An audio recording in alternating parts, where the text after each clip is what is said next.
Contents. Title page. Copyright notice. Dedication.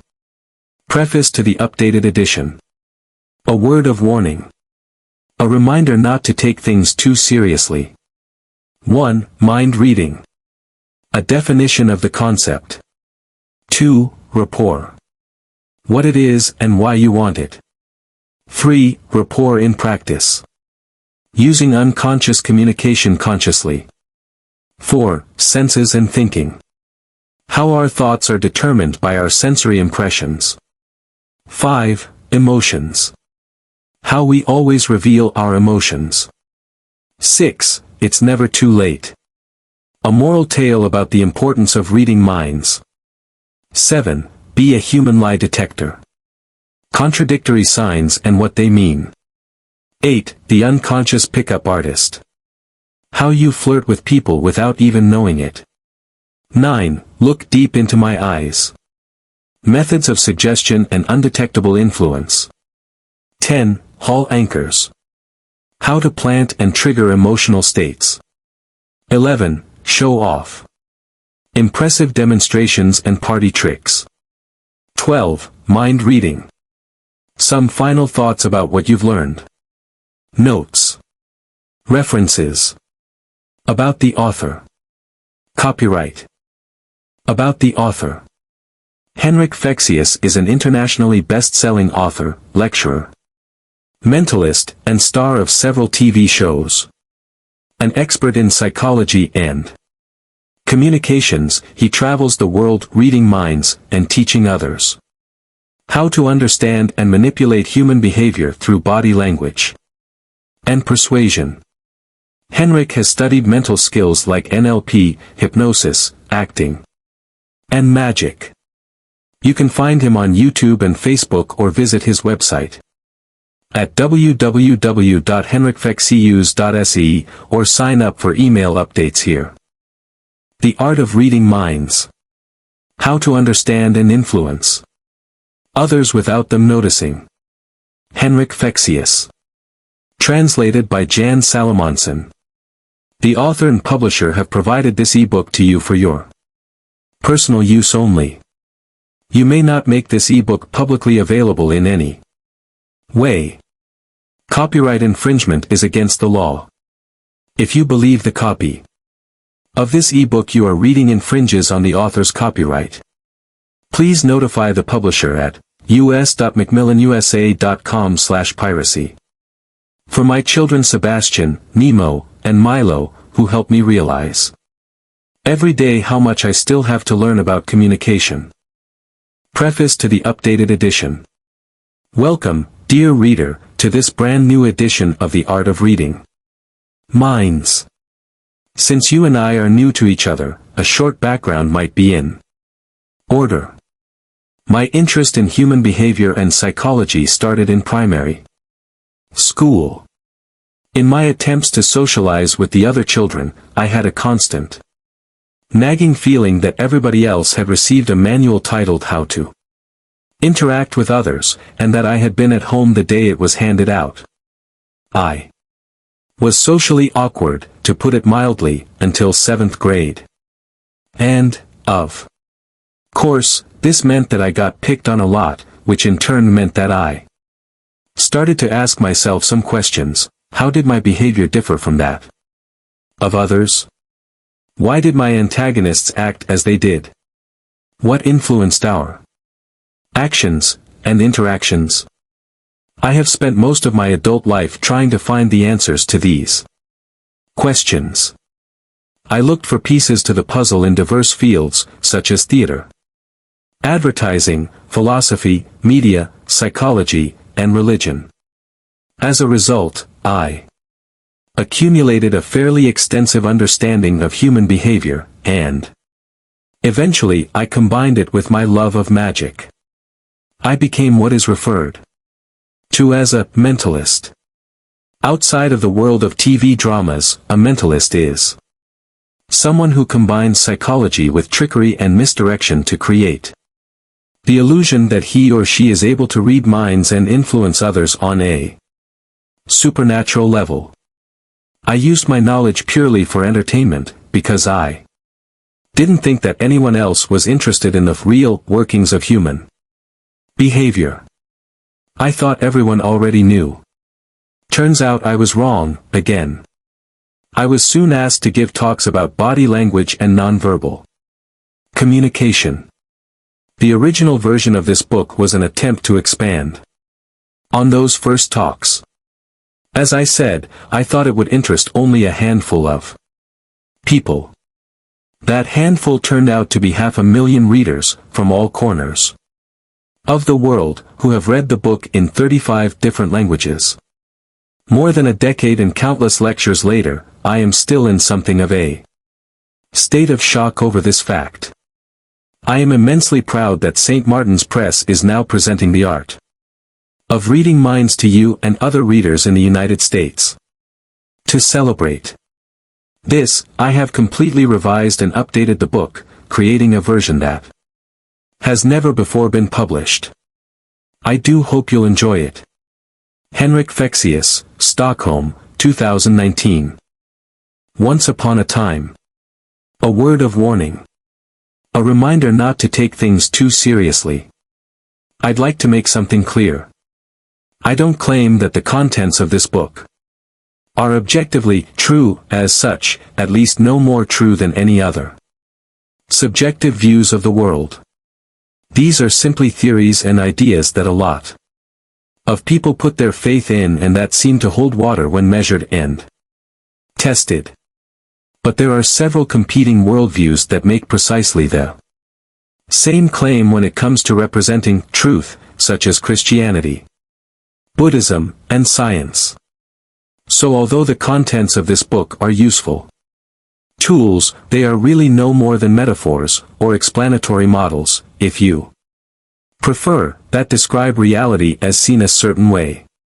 Different people prefer to use different models to make sense of their realities. Some label their models as religious, others call them philosophical, and others still call them scientific.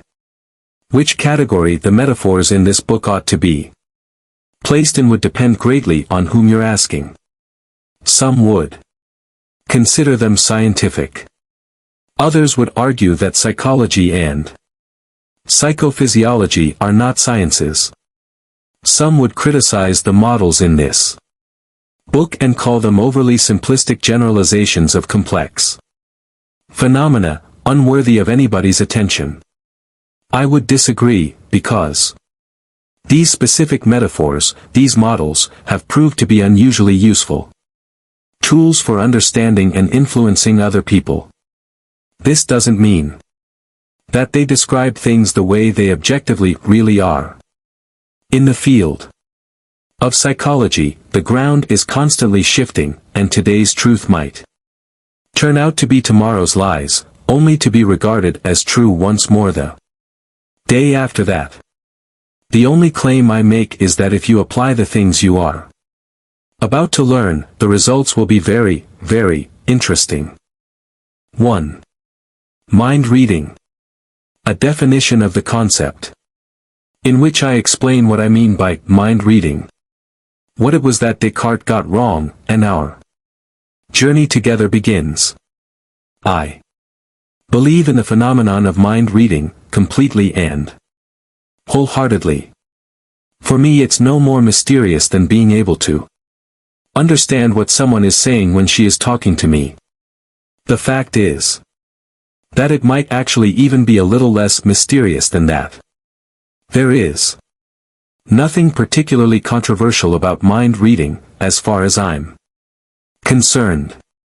In actual fact, it's completely natural, something we all do, all the time, without realizing it. But, of course, we do it to varying degrees of success and with more or less awareness. I believe that if we know what we are doing and how we do it, we will be able to train ourselves to do it even better. And that's the point of this book. So what is it that we actually do? What do I mean when I say that we read each other's minds? What does mind reading actually mean? To begin with, I want to explain what I don't mean.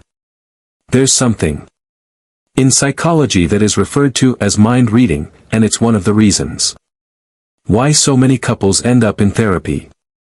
This happens when one person presumes that the other person can read her mind.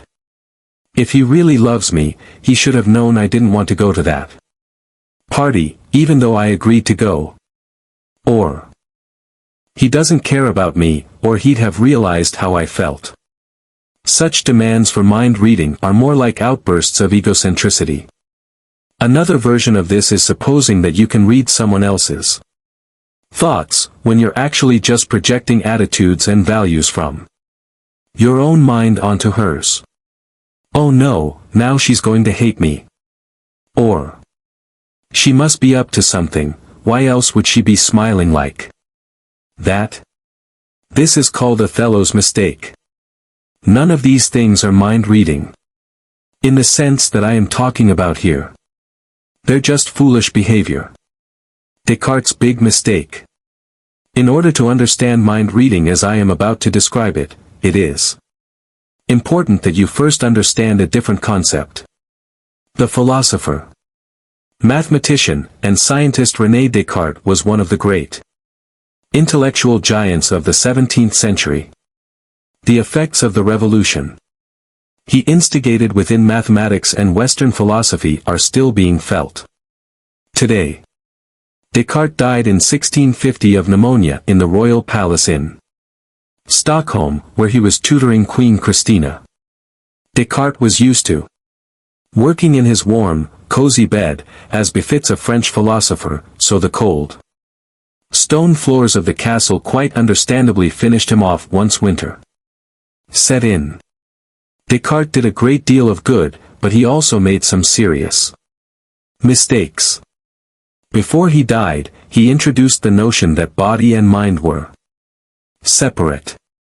This was pretty much the most stupid thing he could have come up with, but Descartes had won the ear of the intelligentsia, thanks to neat sound bites like cogito, ergo sum, I think, therefore I am. As a result of his popularity, the peculiar, and basically religious, notion that human beings are made of two different substances, a body and a soul, gained ground. There were naturally those who thought he was wrong, but their voices were drowned out by the cheers of celebration for Descartes' idea.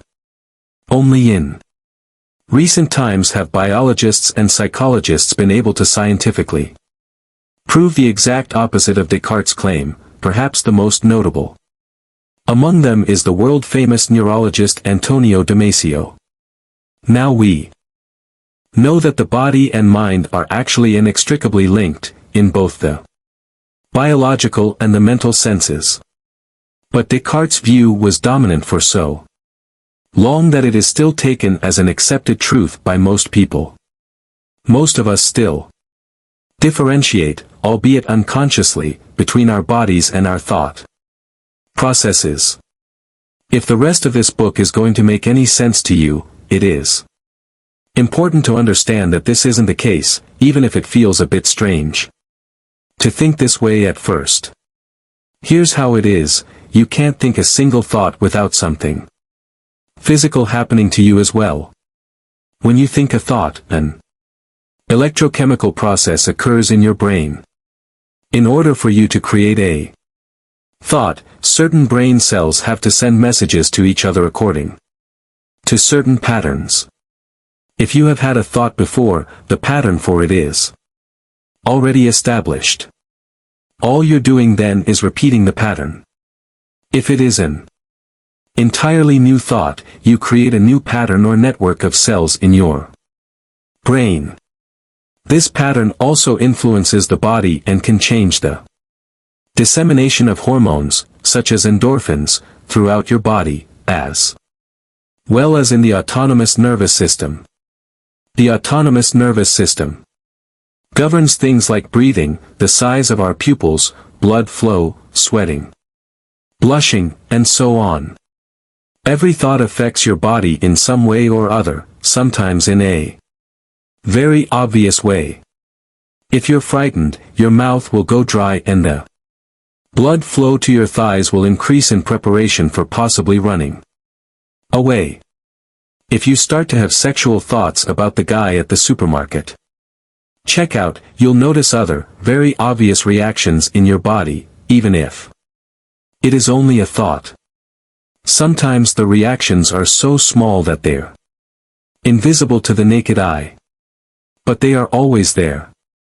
This means that by simply being observant of the physical changes that occur in a person, we can get a good idea of how she is feeling, what her emotions are, and what she is thinking.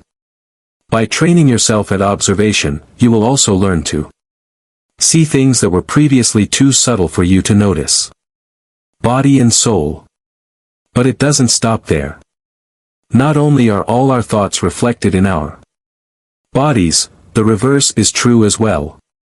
Whatever happens to our bodies affects our mental processes. You can easily test this yourself. Try the following. Clench your jaw. Lower your eyebrows. Stare at a fixed point in front of you. Clench your fists. Stay like this for 10 seconds. If you did this right, you might soon feel yourself starting to get angry. Why? Because you've just performed the same muscle movements as your face does when you are feeling angry. Emotions don't only happen in your mind. Just like all our other thoughts, they happen in the whole of our bodies. If you activate the muscles that are associated with an emotion, you will activate and experience that same emotion, or rather, the mental process, which will in turn affect your body. In the test you just did, you activated your autonomous nervous system. You might not have noticed it. But when you did that test, your pulse increased by 10 to 15 beats per minute, and the blood flow increased to your hands, which are now feeling warmer or itchy. How did that happen? By using your muscles as I suggested. You told your nervous system that you were angry. And presto. As you see, it works in both directions. It makes complete sense. When you think about it, anything else would actually be pretty peculiar.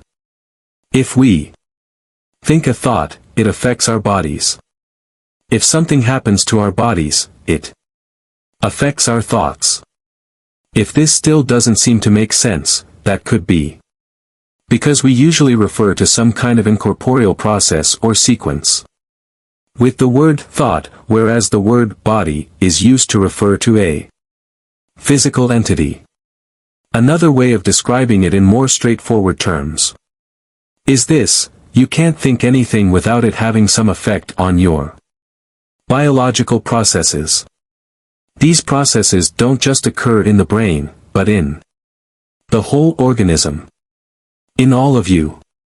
In other words, forget Descartes. Wordless and unconscious. The mental and biological parts are two sides of the same thing. If you understand that, then you're already well on the way to becoming a fantastic mind reader.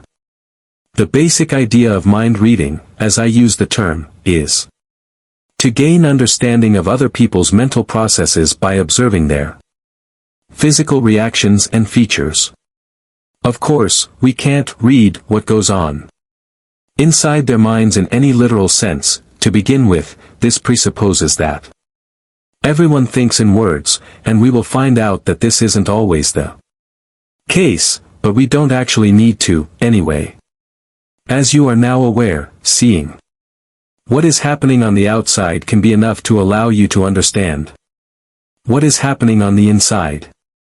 Some of the things we observe are more or less fixed: physical stature, posture, tone of voice, and so on. But many things change constantly as we speak to someone: body language, eye movements, tempo of speech, etc. All of these things can be considered nonverbal, or wordless, communication. The fact is that the majority of all communication that takes place between two people occurs without words. What we communicate with words is sometimes just a fraction of the total message. Even collaborating to solve a mathematical problem requires a certain amount of nonverbal communication, if only to get the problem solvers motivated to work together. The rest is communicated with our bodies and the quality of our voice. The irony is that we still insist on paying the most attention to what someone is saying to us, in other words, which words the person chooses to use, and only occasionally consider how it is said. To put it another way, wordless communication, which constitutes a huge chunk of our total communication, doesn't only happen without words. Most of it also happens unconsciously. Point 1. What's that? Surely we can't communicate without being aware of it. Well, actually we can. Even if we look at the whole person we are talking to, we almost always pay the most attention to the things she's saying to us. How she moves her eyes, her facial muscles, or the rest of her body are all things we don't often pay attention to, other than in the most obvious of cases. Like when someone does what you just tried doing, lowering the brow, clenching the jaw, and staring with clenched fists. Unfortunately, we're also pretty useless at picking up on what people are saying to us with their words. We are constantly exposed to loads of hidden suggestions and ambiguous insinuations that slip straight past our conscious minds. But they do a little dance with our own unconscious mind, the far from insignificant part of us where a lot of our opinions, prejudices, and preconceptions of the world are stored. The truth is that we always use our entire bodies to communicate, from enthusiastic hand gestures to changes in the size of our pupils. The same is true for how we use our voices.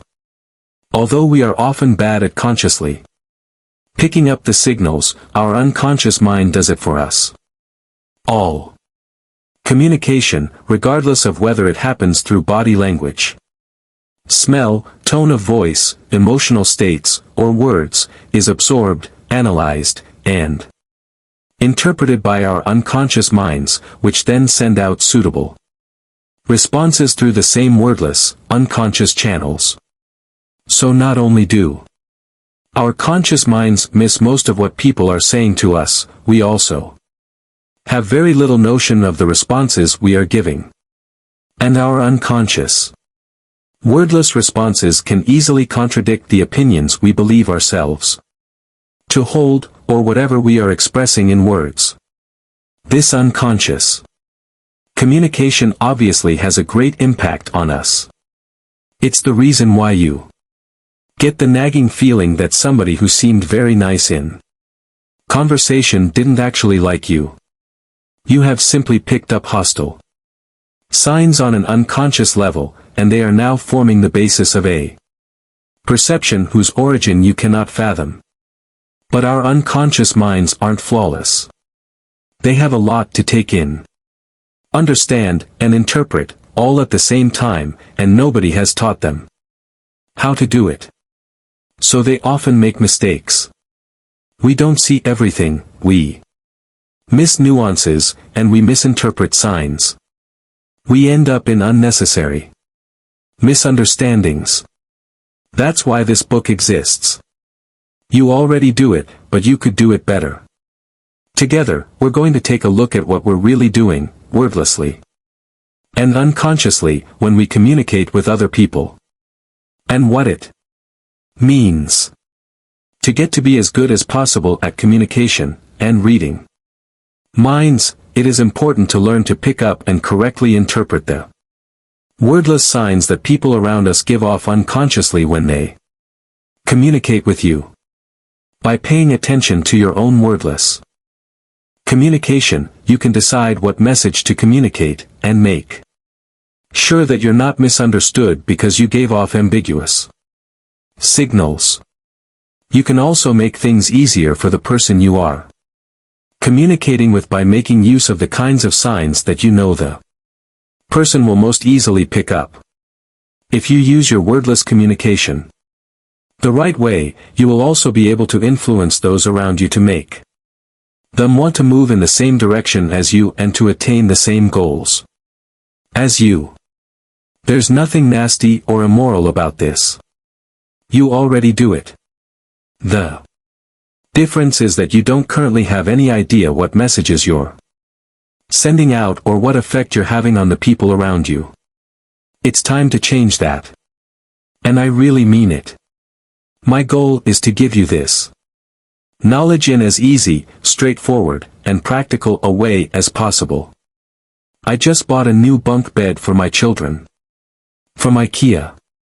If it had come with an 11-page instruction manual that spent the first 10 pages explaining why beds are great to have, and then concluded with, you already have all the tools you need to make your own bed. Just get to work. Make sure you have a solid frame. And don't forget a comfortable mattress. I would have been pretty angry and poked the first IKEA employee I came across in the eye with an Allen key. But I've noticed that there are a lot of books that do just that. They spend the whole book promising to explain how to achieve something or other, but you're none the wiser after you've finished reading them. You still have no idea of what to do in purely practical terms in order to become a better person. This is often the point. Or how to join the stinking headpiece to the joist, for that matter. I hope this book isn't one of those books. I want this book to be as clear and straightforward as an IKEA instruction sheet. Once you've read the book, you'll understand what I've been talking about, in concrete and practical terms. You will begin practicing different methods of mind reading and ways of influencing other people's thoughts while you read it. You'll know where the headpiece goes. And you won't even need an Allen key. One last thing, nothing in this book was discovered by me. Everything you're going to read is based on and collated from works by the true masters of the various fields discussed. The real work was done by people like Milton H. Erickson, Richard Bandler and John Grinder, Desmond Morris, Paul Ekman, Ernest Dichter, Antonio Damasio, Erica Rosenberg, William Sargant, Philip Zimbardo, William James, Denise Wynn, to mention only a few. Without them, this book would have been a very quick read. I hope you are sitting comfortably. Let's get started. 2. Rapport. What it is and why you want it. In which we discuss cycling and how to establish a good relationship with anybody you like without uttering a word. There is a very good reason why we want to know what somebody else is thinking. It helps us establish rapport. It's an internationally acknowledged term, used in the realm of wordless communication, and that is why I will be using it here. Rapport is something we always try to establish with the people we meet, whether it is in a business context, where we want people to understand our presentation of an idea, or simply in a case of wanting the attention of the hottie in the checkout line at the supermarket we were fantasizing about just a few pages ago. In both of those cases, we can only succeed by establishing rapport. The word rapport comes from the French term le rapport, which means to have a relationship with, or connection to, someone or something. By establishing good rapport, we are creating a relationship of mutual trust, consent, cooperativeness, and openness to each other's ideas. Sounds useful, huh? Rapport is the basis for all meaningful communication, at least when you want the person in question to listen to and care about the things you have to say. When you're trying to deliver a message, even if it's simply an attempt to get your kids to empty the dishwasher, if you haven't ensured that you're in good rapport with the person you're talking to, you might as well not bother. The person won't listen to you anyway. Rapport is also a prerequisite for people liking each other on a more personal level.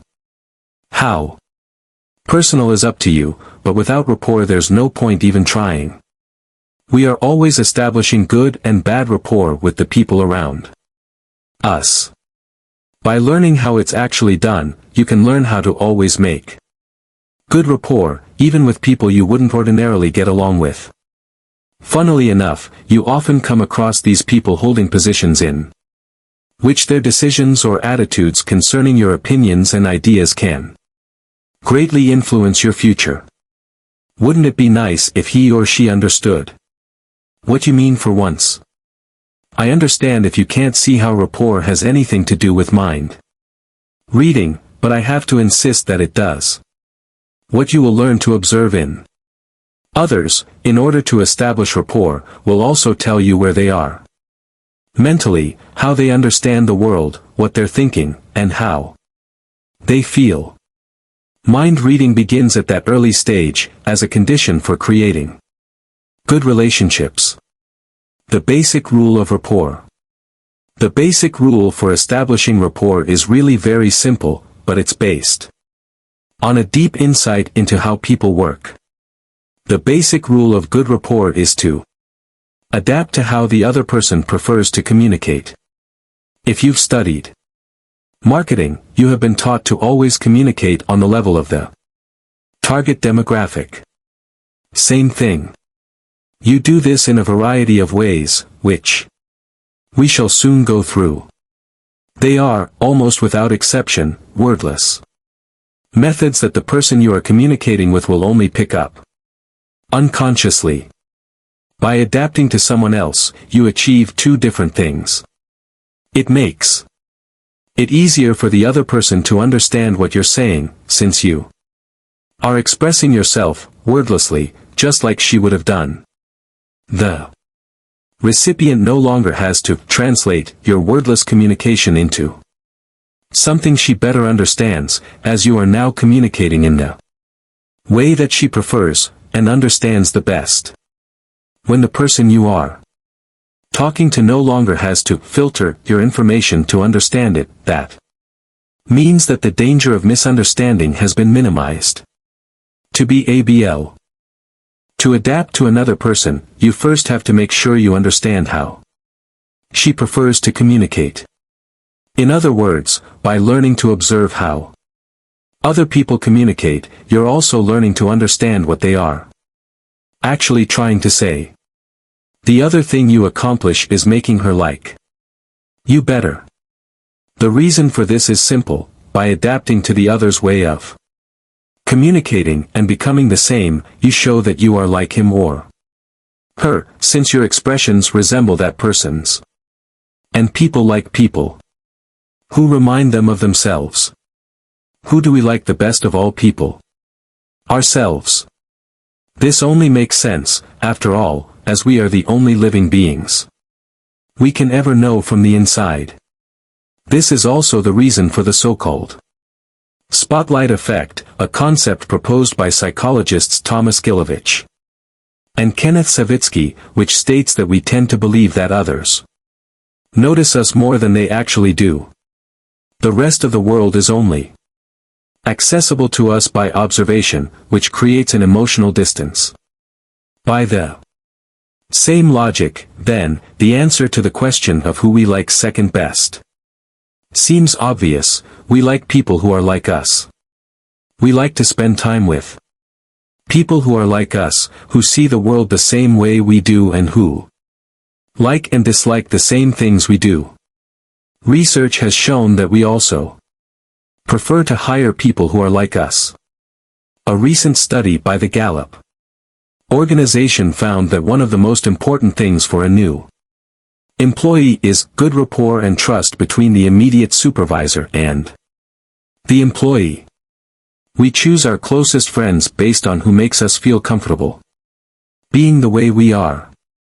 And who better for that than people who are already like us? At this point I feel a brief comment is in order.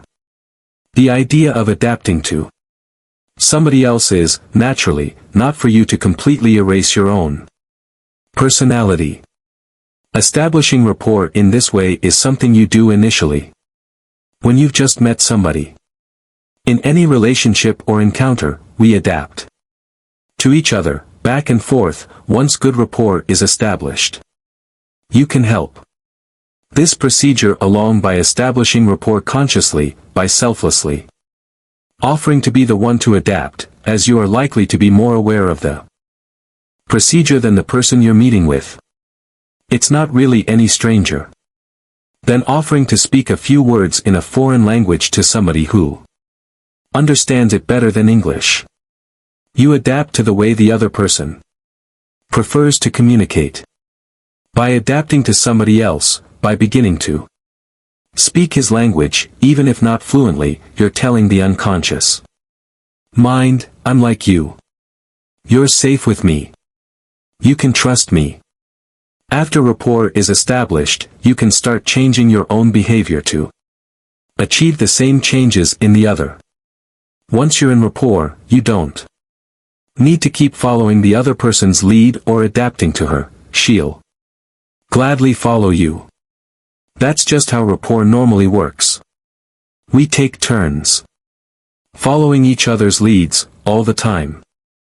I promise you, somebody who speaks his own language better than English will both have an easier time understanding you and like you better. If you don't insist on speaking English exclusively. But as soon as this person has decided he likes you, he won't mind giving his own broken English a try. If you're in good rapport, the person you're in it with will have an easier time accepting your ideas and suggestions, too. When somebody likes you, she tends to want to agree with you. This means that if you adapt to a person and show her that you are like her, she will feel an urge to agree with you. The things you say are the kinds of things she could have thought of herself, since you are so alike. Disagreeing with you would be a little like disagreeing with herself. Once you're in rapport, you can also take the lead and bring the person you're with to a positive mental state, one better suited for clearly understanding your message or ideas and the value of them. This is a case of influence without control. We're not trying to manipulate anybody in any sinister sense of the word. If your idea isn't actually any good, it won't convince anybody, no matter how good your rapport is. What we want to do is to create a relationship in which you can creatively and constructively discuss any issue with respect and understanding. We don't control or deceive other people to give them opinions they don't really hold. We just make sure that they are in an optimal state to understand the actual advantages of whatever we are presenting, using only simple means, such as moving our bodies or adjusting our voices according to certain principles. If I am the same as you, you will understand and like me. If you like me, you will want to agree with me. Situations in which you need rapport. It's never too late to start establishing rapport with somebody. Perhaps you have a very bad relationship with someone and want to change that. Start establishing rapport the next time you meet. You probably won't manage to turn things around in one go, but if you keep trying to establish rapport, every time you meet, you'll notice a big difference in how the other person acts toward you fairly soon. Then, of course, there are always a few people that it would simply seem impossible for you to create good rapport with. Usually, you don't really want to, anyway, so that's okay. I'm not saying you have to be in good rapport with everybody you meet. I'm simply saying it can be done. When is rapport useful? Pretty much always. I mentioned some situations earlier. Communications expert Elena Zucker lists some other everyday situations. When you want to finally understand what the person you've been living with all these years is trying to tell you. When you're trying to regain some of the respect your teenage kids have lost for you. When you're dealing with bosses, teachers, government agencies, or any other type of authority. When you come across people whose service you need but who can cause you problems, such as an ill-tempered bank clerk or a stressed-out restaurant waiter. When you receive a sales call, in this case, you might prefer to be going for bad rapport. Point 1. In any type of situation where you are being assessed or judged, such as a job interview. Zucker also offers the following examples from professional life. You often need to achieve more, with fewer resources. Often, you'll find yourself competing with your colleagues, and your work might depend on your ability to establish rapport with important people, like the person in charge of the resources. To be a successful executive today, you need expert-level people skills.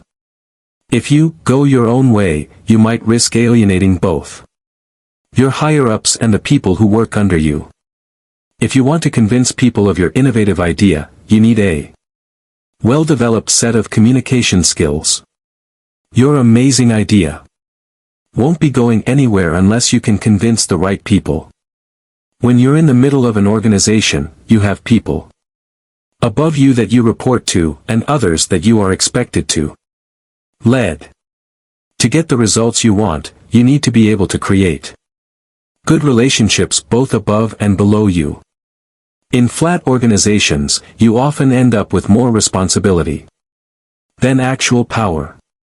You have to work through other people to get things done, which can only be achieved by establishing rapport and working together. All of the things your years of work experience have taught you don't mean as much as your ability to establish rapport. No matter how skilled you are, nobody wants an expert who is impossible to talk to.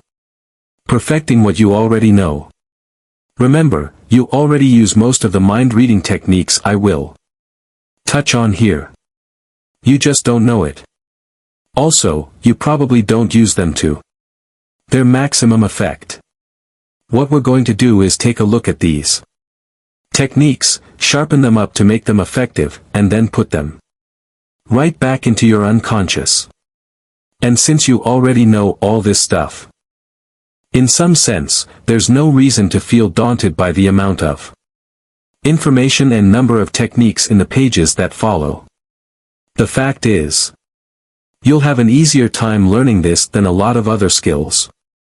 Here's a model of how the learning process works.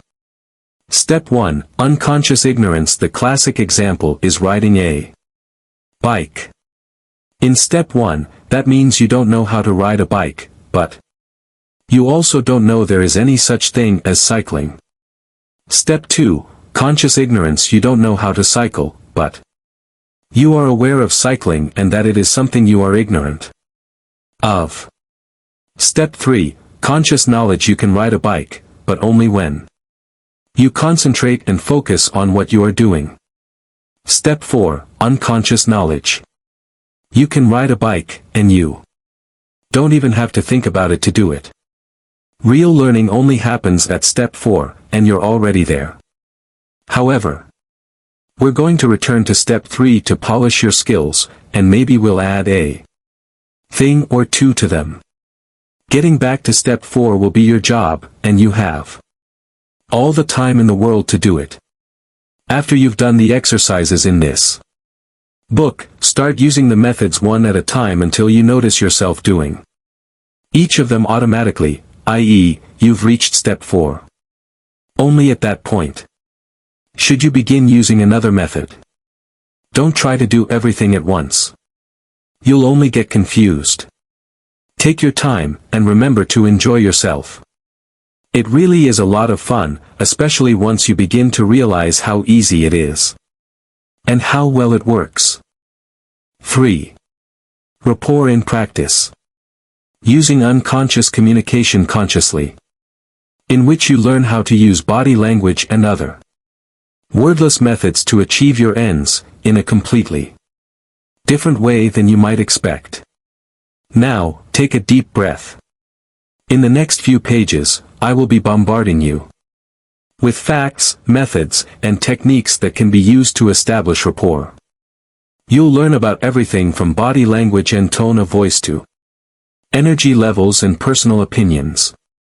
Of course, the whole idea is for you to use these ideas in real life, and the sooner you begin practicing, the better. However, you must remember not to rush through them. Take your time to learn to master the different methods. You won't have to worry about getting caught while you're practicing. Establishing rapport with people. I promise you, nobody will complain about how you've become easier to understand and more pleasant to converse with, or even that you suddenly seem to be able to read their minds. Although, for a time, you will be very aware of everything you do. The same doesn't go for the people around you. Shake that booty. How to use body language. As I mentioned earlier, we establish rapport by adapting to our recipient in a number of different areas. The first of these is body language. I am actually not particularly fond of that term. Language makes it sound as though there's a vocabulary list somewhere that you can just learn. Of course, books like that do exist. They teach you that when someone's little finger is held in a certain way it means one thing, and when her left foot does a particular thing, it means something else. But things aren't quite as simple as that. Our gestures don't always mean the same thing in every situation or for every person. To write an entry in a dictionary of body language that says that crossed arms mean keeping one's distance/dissociation/doubt, which I know a lot of people would happily write, is wrong, on the one hand because it ignores the considerably more multileveled and dynamic expressions our bodies can make, and on the other hand because it seems to require you to believe that body language exists in isolation, independent of all other things. You must have crossed your arms at some point and been struck by the thought, right? This is what people do when they're angry or keeping their distance. But I'm not angry. Exactly. There may have been some other reason, perhaps it was cold and you crossed your arms to stay warm. Or it was just a convenient way for you to rest your arms for a minute. To make sure if someone is really keeping his or her distance or being doubtful, we have to look for other visible physical signs. And consider the context in which these gestures are being carried out. How does the rest of the body look? Are the arms tense or relaxed? What about the face? Has your discussion been heated? Is the room cold? And so on. I would prefer to replace the term body language with something else, like bodily communication. But that sounds pretty dry, too. And since I don't want to cause confusion by adding yet another new term to an area that is already overburdened with terms and definitions, I'm going to stick with body language, which, as you've come to understand, is a term for something considerably more varied and dynamic than a lot of people think. Matching and mirroring. So how do you use your body language to create rapport? To put it simply, you mimic the other person. Or, to give the proper term, you reflect a postural echo.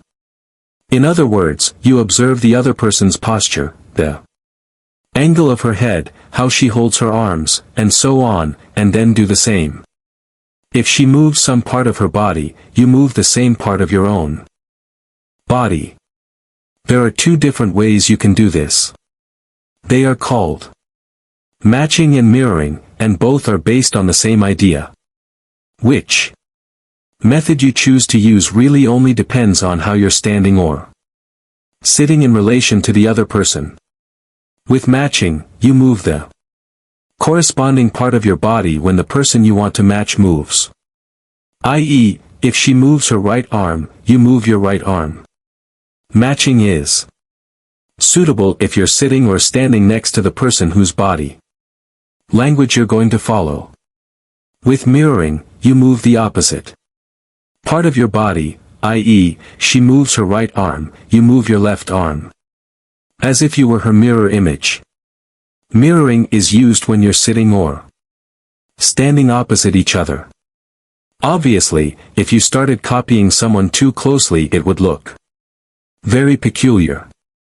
For one thing, it would be an obvious change in your own behavior when you shift from moving as you usually would to moving the way the person you're talking to does. And if you were to go on to mimic that person's movements exactly, it would be extremely obvious what you were up to. Instead of creating rapport, you would give the impression of being a schizophrenic lunatic. Watch the film Single White Female if you want an idea of what not to do. When creating rapport by adapting to another person's communication, it's important to do so discreetly and gradually. To start with, make very small changes and increase them gradually at a very cautious rate. How quickly or slowly you do this is determined by the extent to which you perceive that you're getting the desired response. The more interested and involved you can make the other person feel, the more openly you can imitate her body language. This also applies once rapport has already been established. When you adapt your own behavior to somebody else's, you need to be subtle about it and do it gradually. To start with, you should use representative gestures, another fancy term. In other words, you mimic the other person, but only a little. As long as you're consistent in following the other person's body language, you can tone the movements down. If she crosses her arms, you can put your right hand on your left wrist. You do the same thing, but on a smaller scale. In this way, you can avoid having the other person consciously begin to wonder what you're up to. Another good way of masking the fact that you're adjusting to somebody's behavior is to delay your movements. Instead of doing something directly after the other person has done it, you can wait for 20 or 30 seconds before you do it. As long as you're consistent, this will still be registered by the other person's unconscious mind, which will pick up the fact that the two of you have the same patterns of movement and are alike. A third way of concealing what you are doing is to imitate the other person's facial expressions.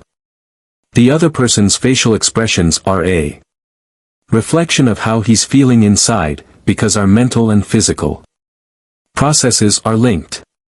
If he sees a corresponding expression on your face, he will perceive that you feel the same way he does, because you look the way he does. And this makes for an extremely close connection.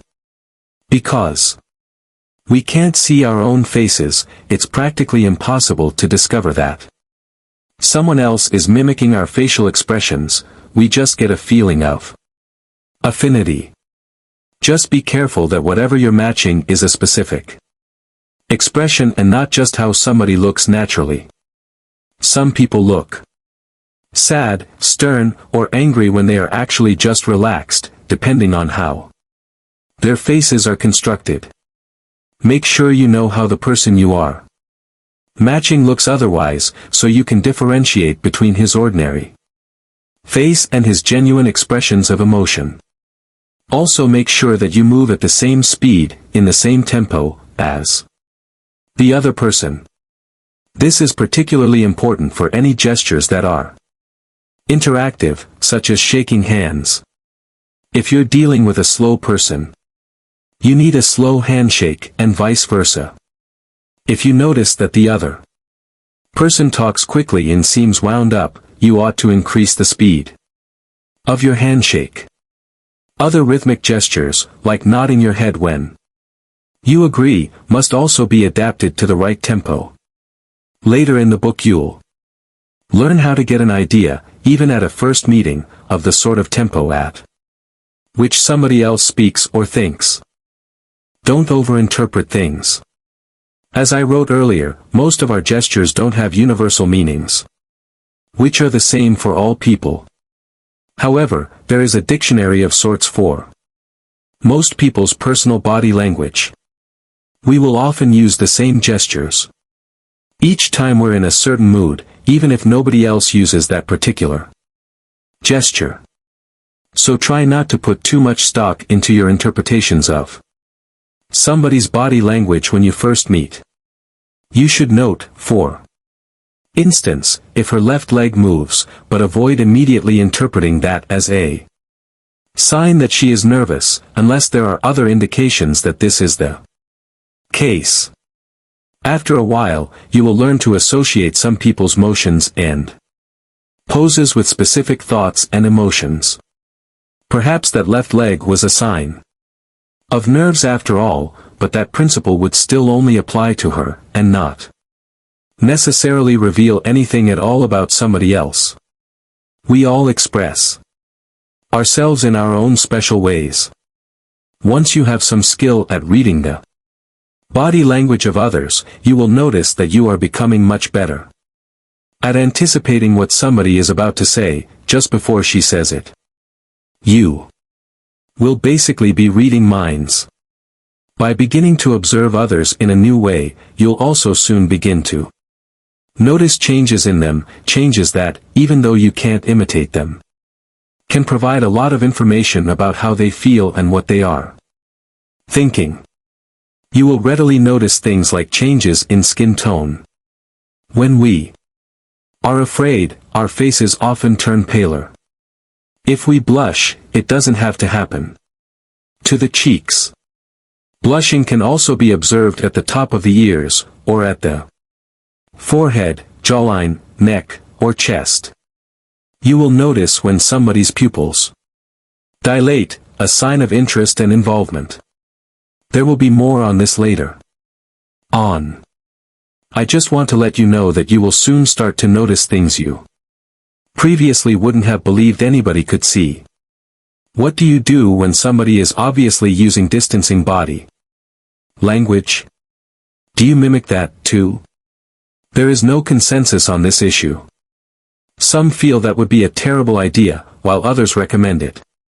Those who recommend it claim that since one of the reasons you establish rapport in the first place is so you can lead the other person when necessary, you ought to get into rapport by adapting to another's body language and then gradually change your own body language to open it up and make it more positive.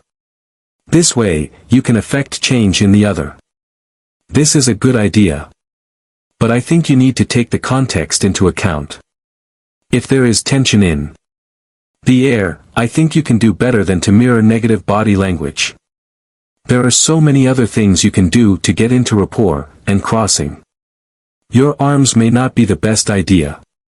However, if there are no signs that it really is a case of negative body language, perhaps the person is just a bit cold and that is why she crossed her arms. Mirroring it can make sense.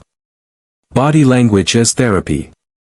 One of the reasons for consciously establishing rapport is, as I mentioned earlier, to allow you to lead the other person into a desired mental state. It works because we want to follow each other when we're in rapport. The cost of not doing so is broken rapport, and unconsciously we do almost anything to avoid that. When you manage to change somebody's blocking body language into a more open one, you're not just changing the body language, you're changing the person's entire attitude. Those two things are connected, remember. What happens to the body also happens to the mind. Another very practical use is turning around negative states in friends and loved ones. This is a classic therapeutic method that you can easily use yourself. It's useful when your friend is a bit down for no particular reason. Maybe it's a rainy Monday on the last week before payday. Go ahead and mirror that person's body language. Don't express the negative emotions with your body to the same extent as your friend is doing. You don't want to Drag him or her down even further. You want to do just enough to establish rapport and make it clear you understand where he or she is at. When you've checked to make sure that you're in good rapport, gradually allow your own body language to open up and become more positive. Straighten your back, open up your gestures, move your arms away from your body, and start smiling. At every step along the way, check that your friend joins you in the change. When you lose him or her and your lead is no longer being picked up, you can back up a step and regain rapport. Leading somebody, in rapport, is a case of 2 steps forward, 1 step back. When you have achieved a sufficient change in the other's body language, you will have changed his or her mood to the same extent. The blues will be blown away. You see, it's impossible to be down if your back is straight and you keep your chin up and smile.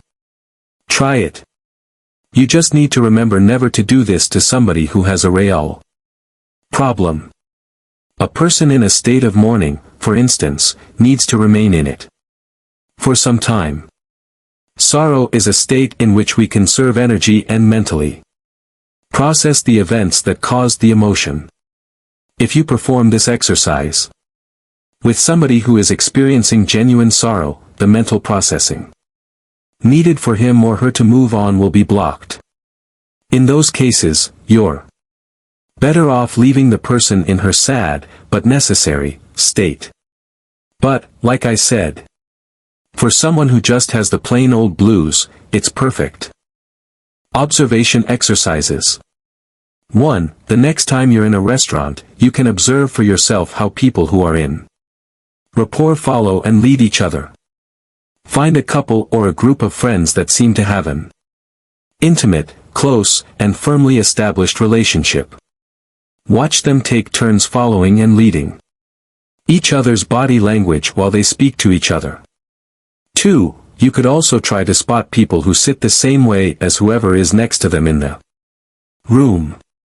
3. Or try to figure out who knows each other and who doesn't on a full bus, streetcar, or subway train. Here's a clue: look for people who are sitting and moving the same way. Even if they're not right next to each other, the pattern will be obvious to you. Exercises for shy people.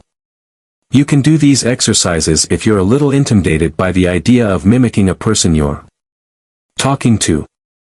1. Watch a talk show or a debate on TV. Sit in the same position and move the same way as the person being interviewed or speaking. You will notice that you know more or less what that person is going to say before he has even said it. This isn't particularly surprising. After all, he's sitting the way he is because he's thinking certain thoughts. If you follow his movements and positions, you will initiate similar mental processes and moods in yourself. Pay attention to how your emotions and your perception of yourself change as you adopt different body postures. 2. Establishing rapport from a distance.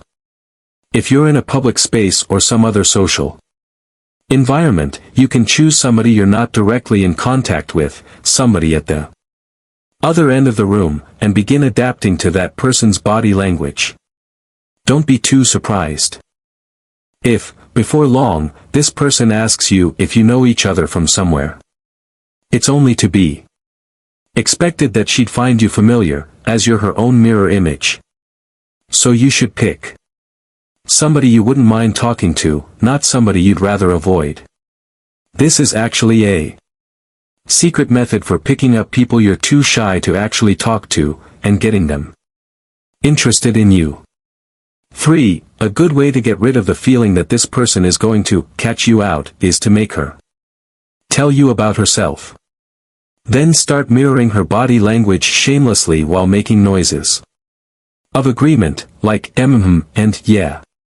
Notice how she's not paying attention to anything you're doing. When we're talking about ourselves or are very angry, we shut the rest of the world out.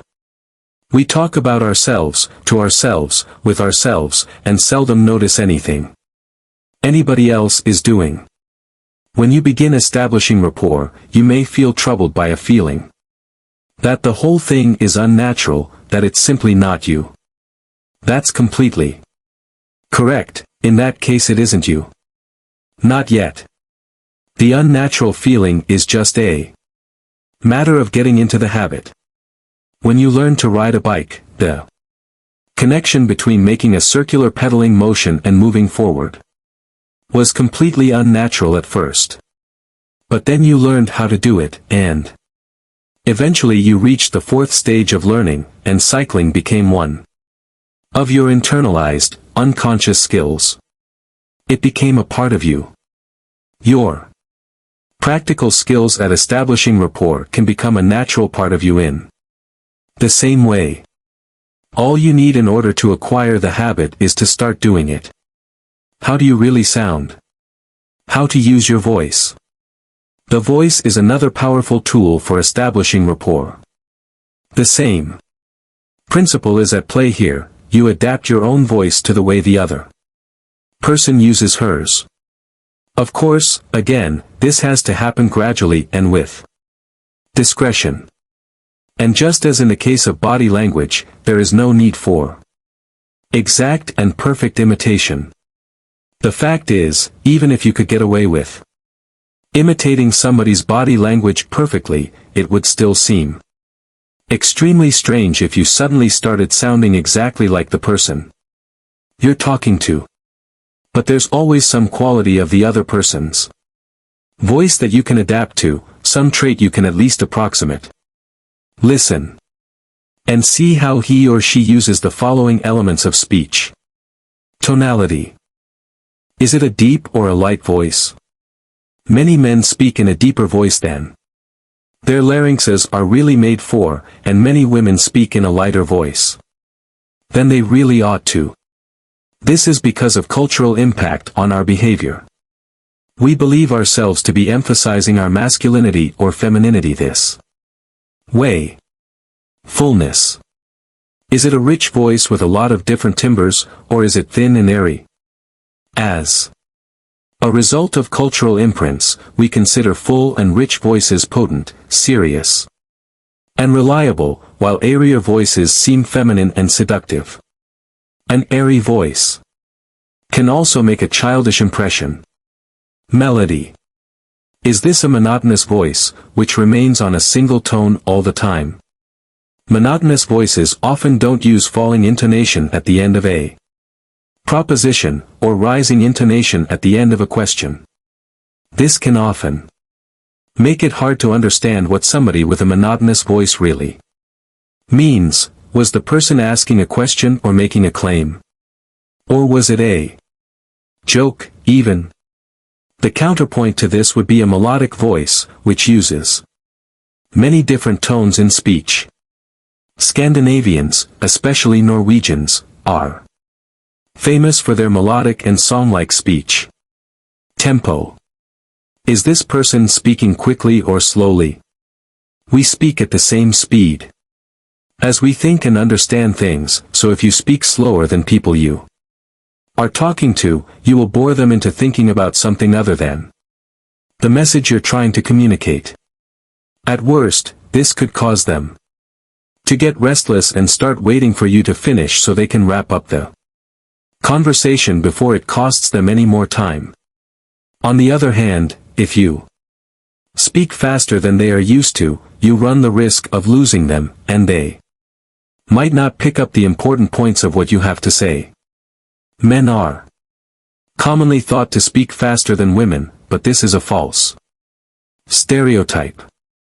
Researcher Tyler Schnoebelen found that women in mixed gender settings actually slowed down their speech tempo to allow men to be those who spoke the fastest even when they really weren't. Strength and volume. Adapting to somebody else's volume is a good tactic. A soft-spoken person will appreciate you quieting your voice down. Somebody who belts his words out in speech will respect you more if you raise the volume of your voice. As you can see, a voice has many different properties for you to mirror.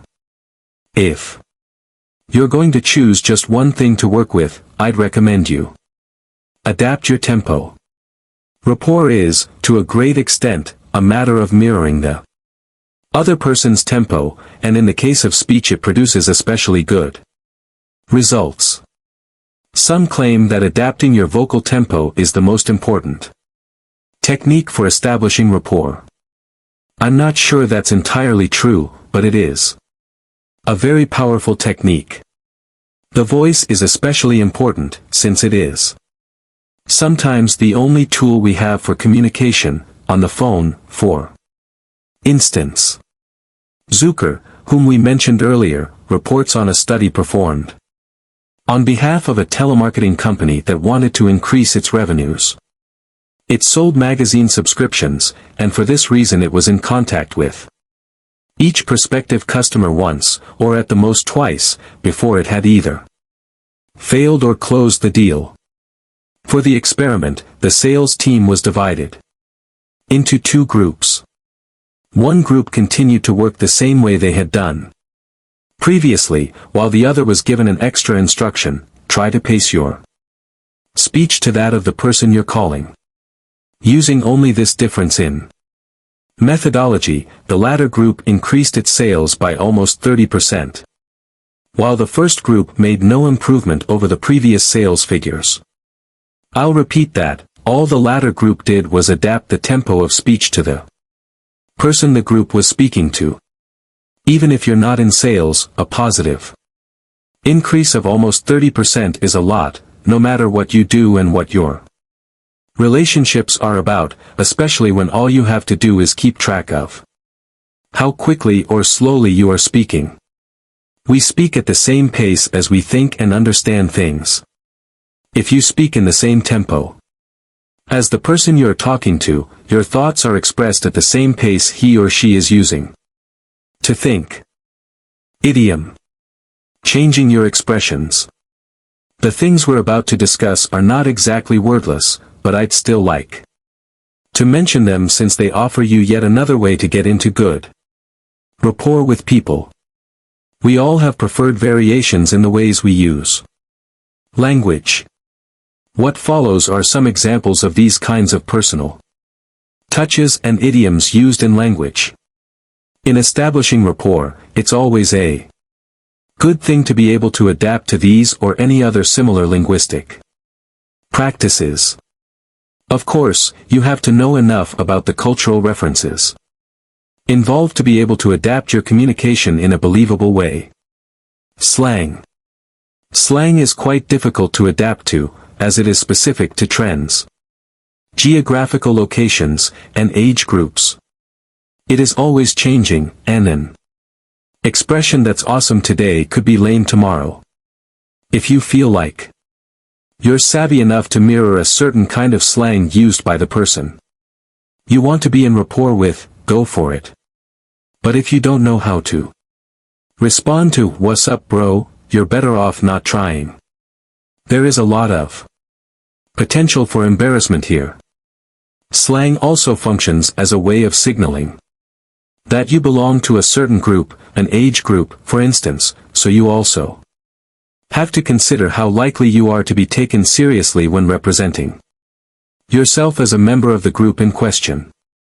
If you come across a slang expression that signals an age group, and you're the wrong age to use it, you can show that you're hip enough to know the meaning of the word and respond to it, but that doesn't mean you should use it yourself unless you're entitled to it, that is to say, unless you could plausibly be seen as belonging to the group of people who share that particular slang usage.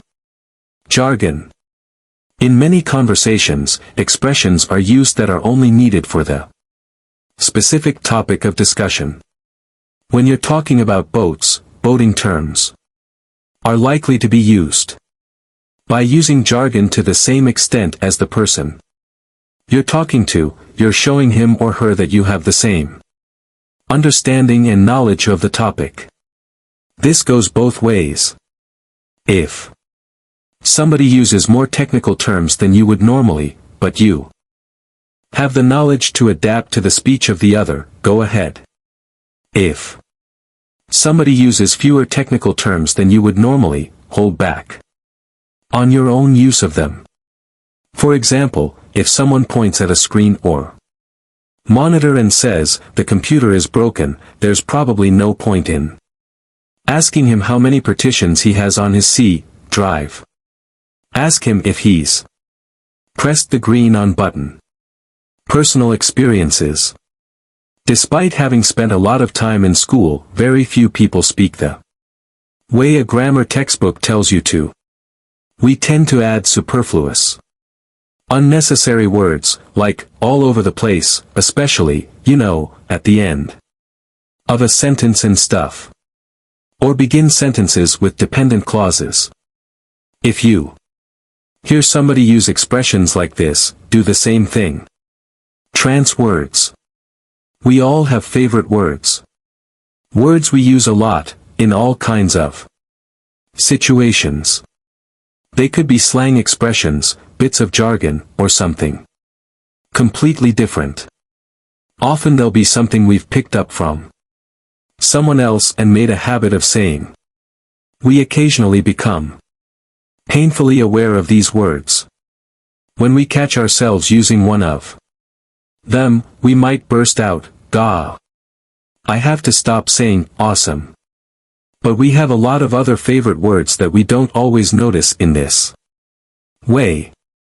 These words personalize our use of language and make it slightly different from everyone else's. Milton H. Erickson, the biggest name in modern hypnotherapy, called these personal words trance words, as in hypnotic trance. A very fast way of getting into rapport with somebody is to pay attention to her trance words, that is, words she often uses when speaking, and then use those words yourself. You begin speaking her language, showing her you're just like her, and you will be clearly understood since you even use the same words when you speak. I understand if you're starting to feel that I'm asking too much of you. How are you supposed to listen to how somebody else is using her voice? Adapt your own voice to it, while discovering and following her persona.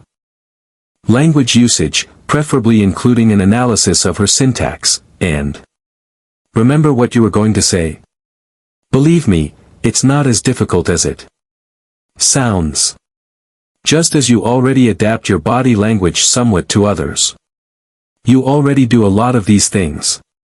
Let me give you a mundane example of mind reading. I know that at some time, you ended a phone conversation, and the other people in the room with you knew who you'd been talking to without you having mentioned any names or given them any other clues during the conversation. When you asked them how they knew, they said they could hear it from the way you spoke. Sound familiar? I thought so.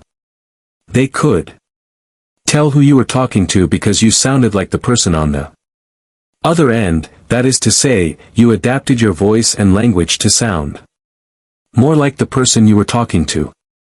It was most likely somebody close to you, who you are in good rapport with. Remember, we want acceptance and respect. We want social interaction. We want rapport. Breathe, damn you, breathe. Rapport by breathing. A basic method for effective rapport is to adapt your breathing to somebody else's. The thing most writers and instructors who teach this forget to mention is how insanely difficult it usually is to see somebody breathe. Even after extensive training, seeing how somebody is breathing can be almost impossible. I am not telling you not to bother, on the contrary, if you suddenly notice somebody's breathing, you could by all means adapt to his breathing pattern. Breathing is visible in different ways depending on how the person is breathing, heavily or lightly, with the chest or with the diaphragm. You should keep an eye on the person's stomach, chest, shoulders, and neck. Sometimes, you can find somebody's breathing rhythm by observing the movement of the shadow of his shoulders. You should also listen to the Person's speech. We don't speak while inhaling, so by noticing where he pauses in his speech, you can tell when he is breathing in. The point of trying to follow somebody's breathing, that is, to breathe at the same speed and with the same intensity, is this: when you're breathing along with somebody, you are entering the same bodily tempo as the other person. This means that a lot of the things you would otherwise need to pay attention to for rapport purposes come naturally to you. When you change the tempo of your breathing, your body language and speech will follow automatically. It will also make it easier for you to find a matching voice level. If you can synchronize your breathing completely with that of another person, the connection between you can feel magical. Unfortunately, it's far from easy to do.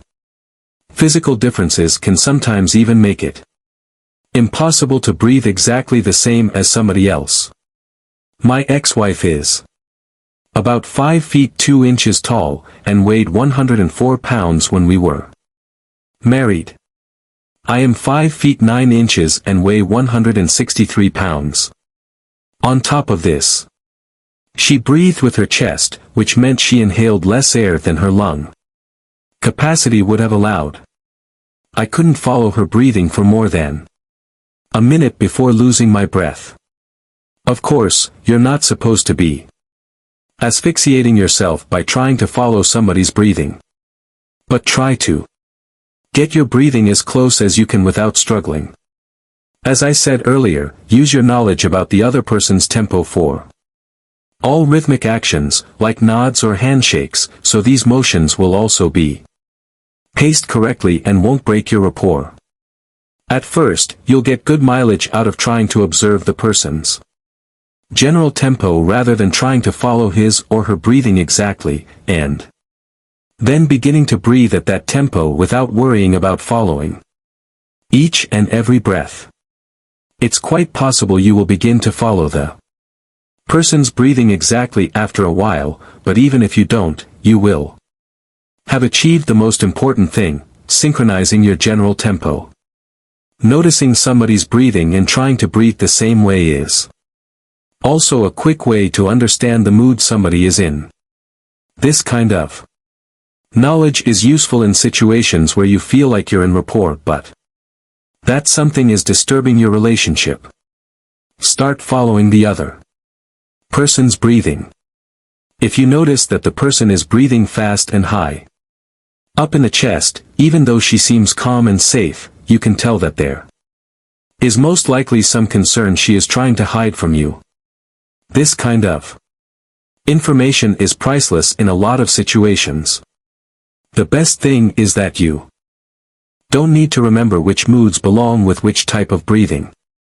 By simply breathing the way the other person is, you will feel the mood, in this case anxiety, yourself, and so you'll know exactly what emotional state she is in. Cuddle exercise.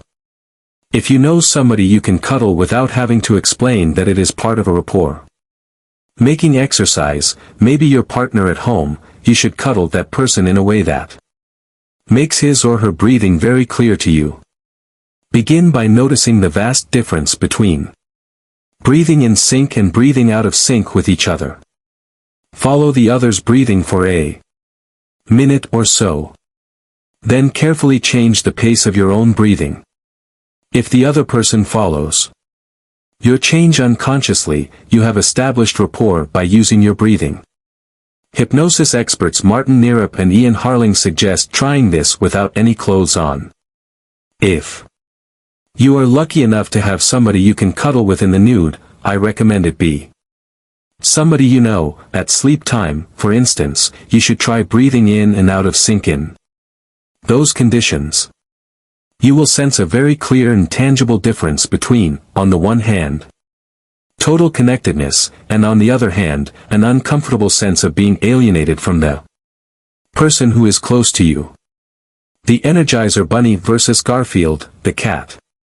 Pay attention to energy levels. Let's zoom out a little and get a more holistic view of the person you are trying to get into rapport with.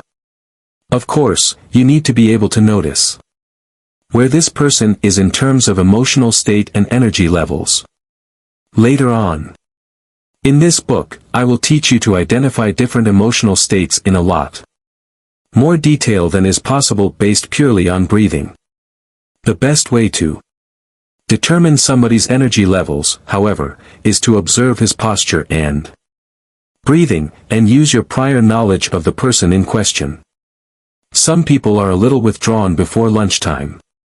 They get to work in the morning, mumble something resembling "G mornin'" and sink into their chairs.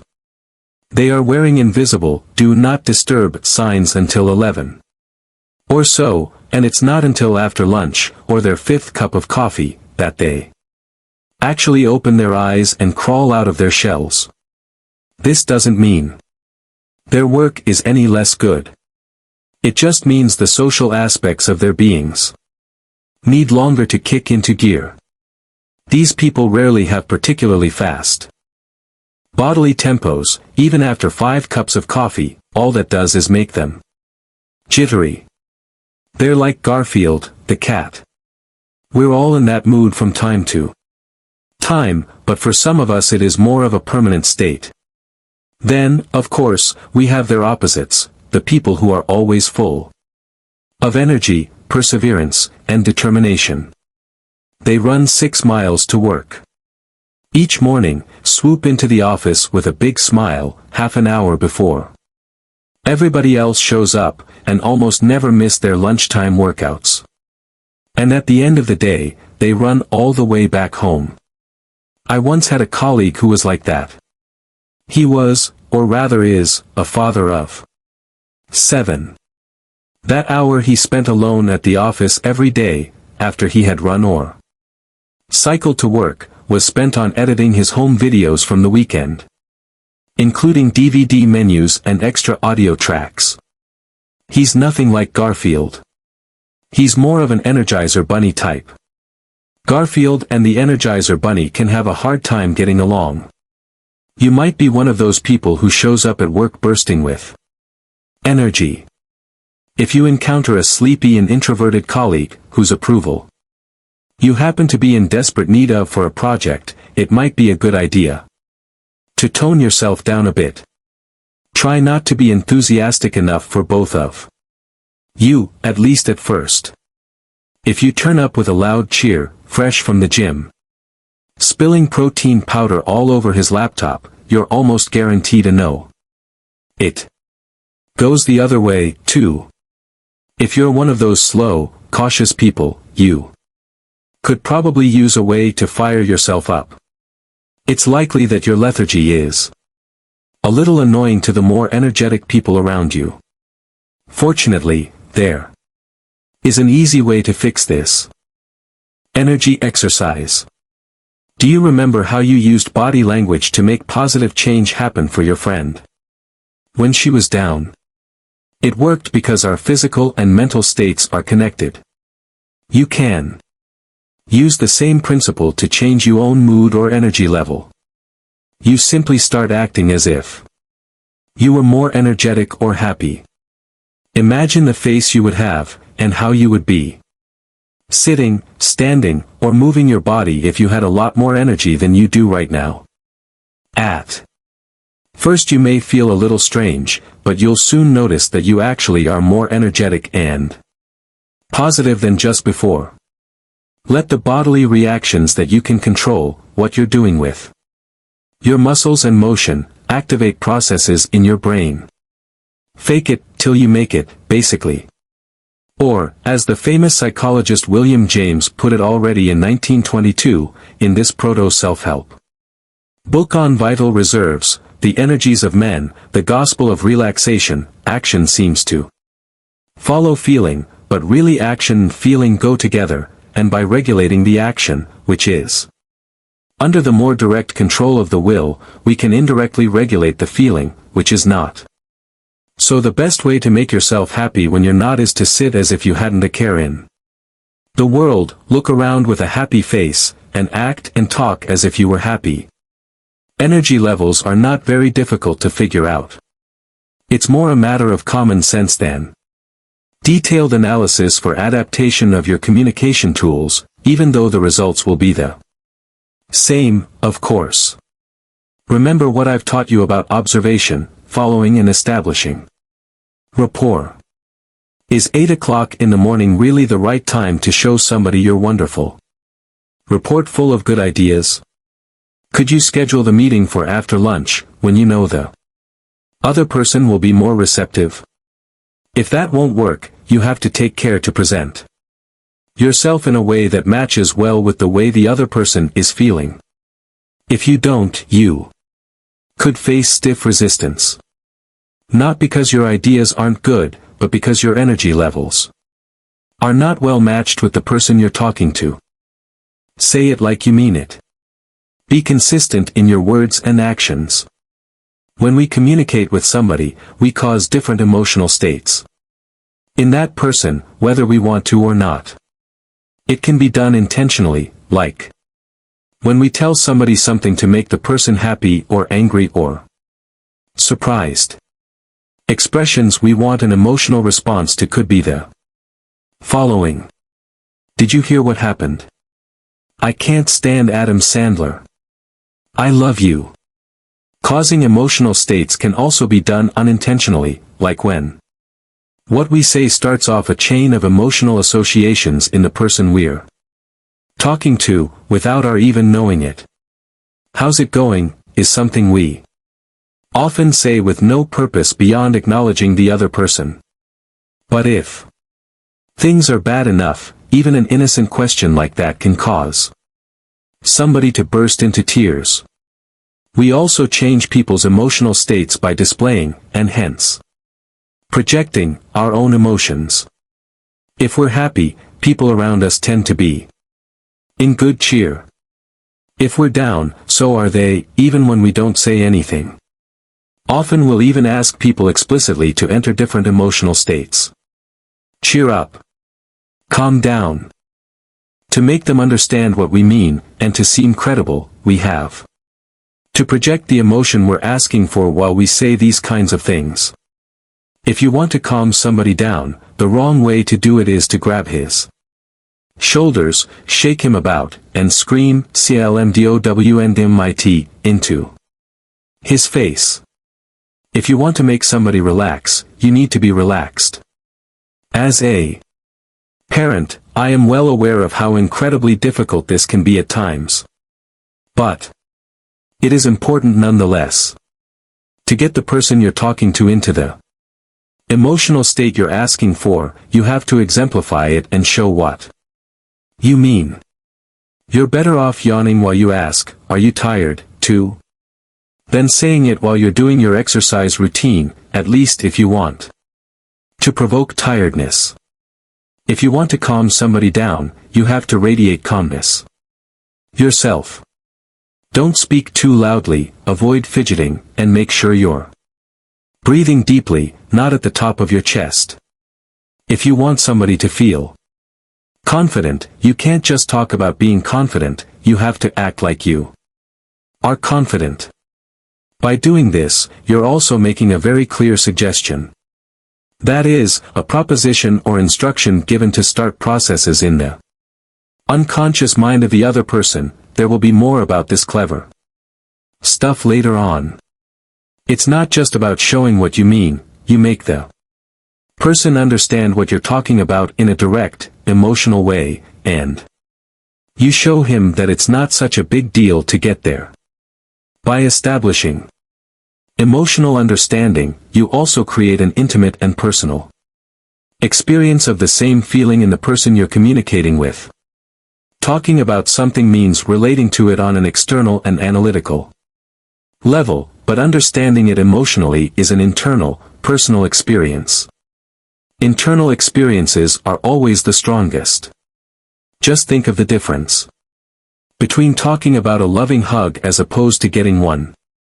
Which would you prefer?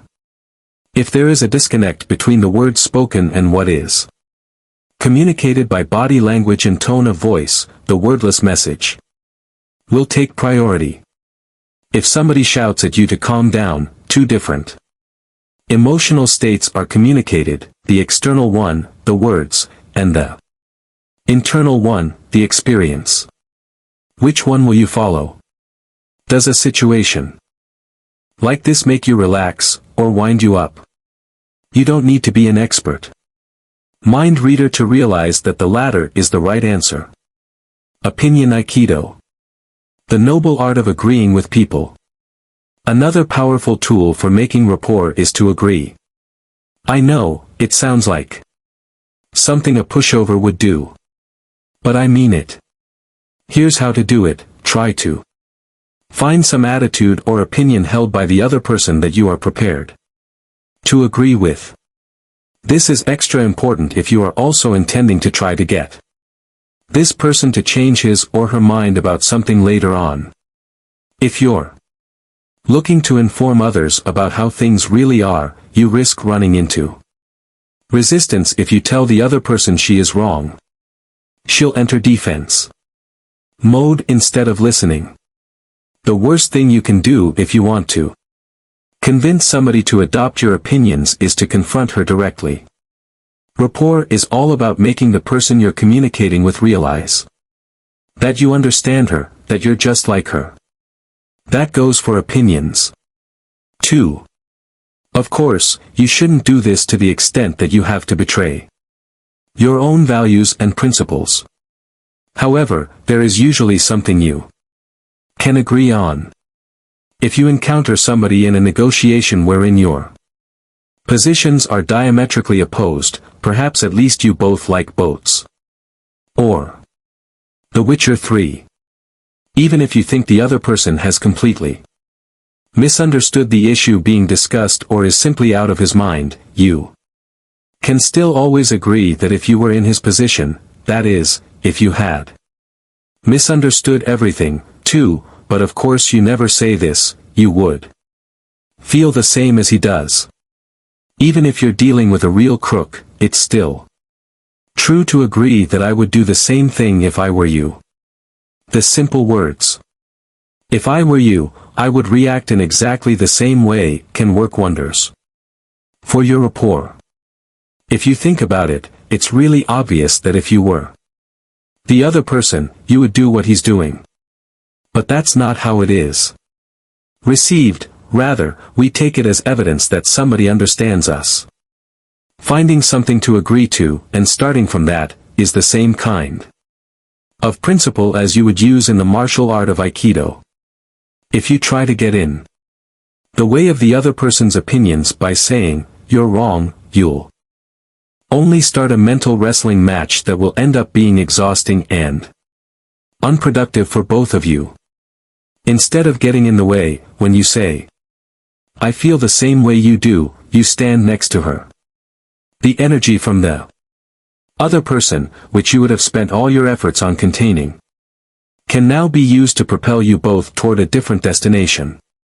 You adopt the role of a follower rather than presenting an obstacle. The person you're talking to won't mind at all, since you're now suddenly working together to reach a common goal instead of struggling to determine who is right. You're in rapport. You are in the same place and share the same understanding. Aikido is all about not getting in the way of your opponent's momentum, and instead using it to topple your opponent if necessary. Shakespeare for president. To a great extent, maybe entirely, our reality is constituted by our ideas of what is true. To manipulate somebody's beliefs is, therefore, to influence that person's reality. Skilled politicians have been aware of this for a long time. When you're in the opposition, it's always best to begin by agreeing with the more popular opinion before formulating the changes for the better that you would like to add. In Shakespeare's play Julius Caesar, Brutus, the man who had been closest to the Roman dictator, is accused of murdering Caesar, a crime he is guilty of. Et2, Brute.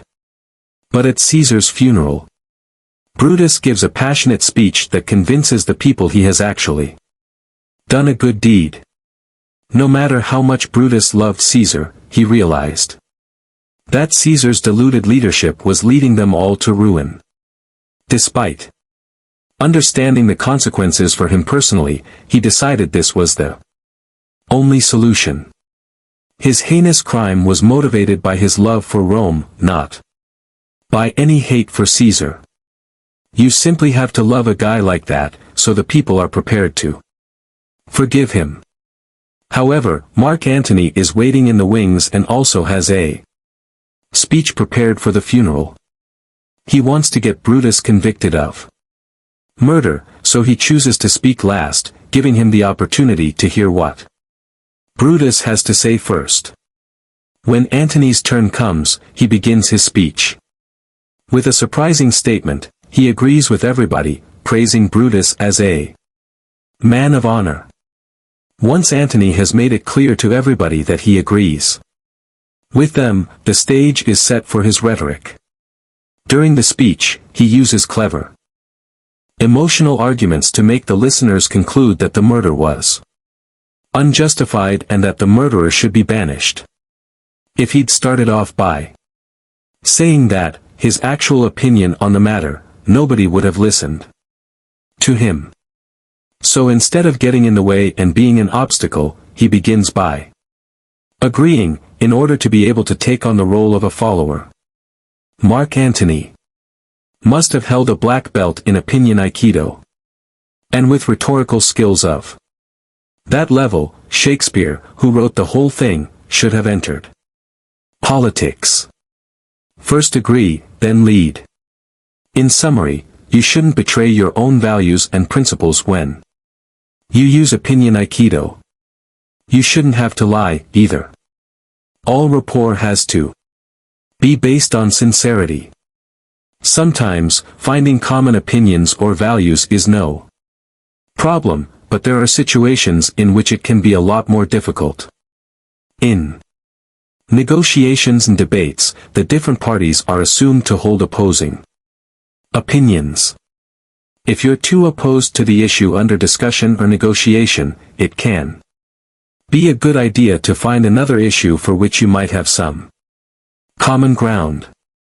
If you can't find any common values at all, which could happen if you're having an argument with somebody in a tinfoil hat, you can always say, if I were you, I'd feel exactly the same as you do.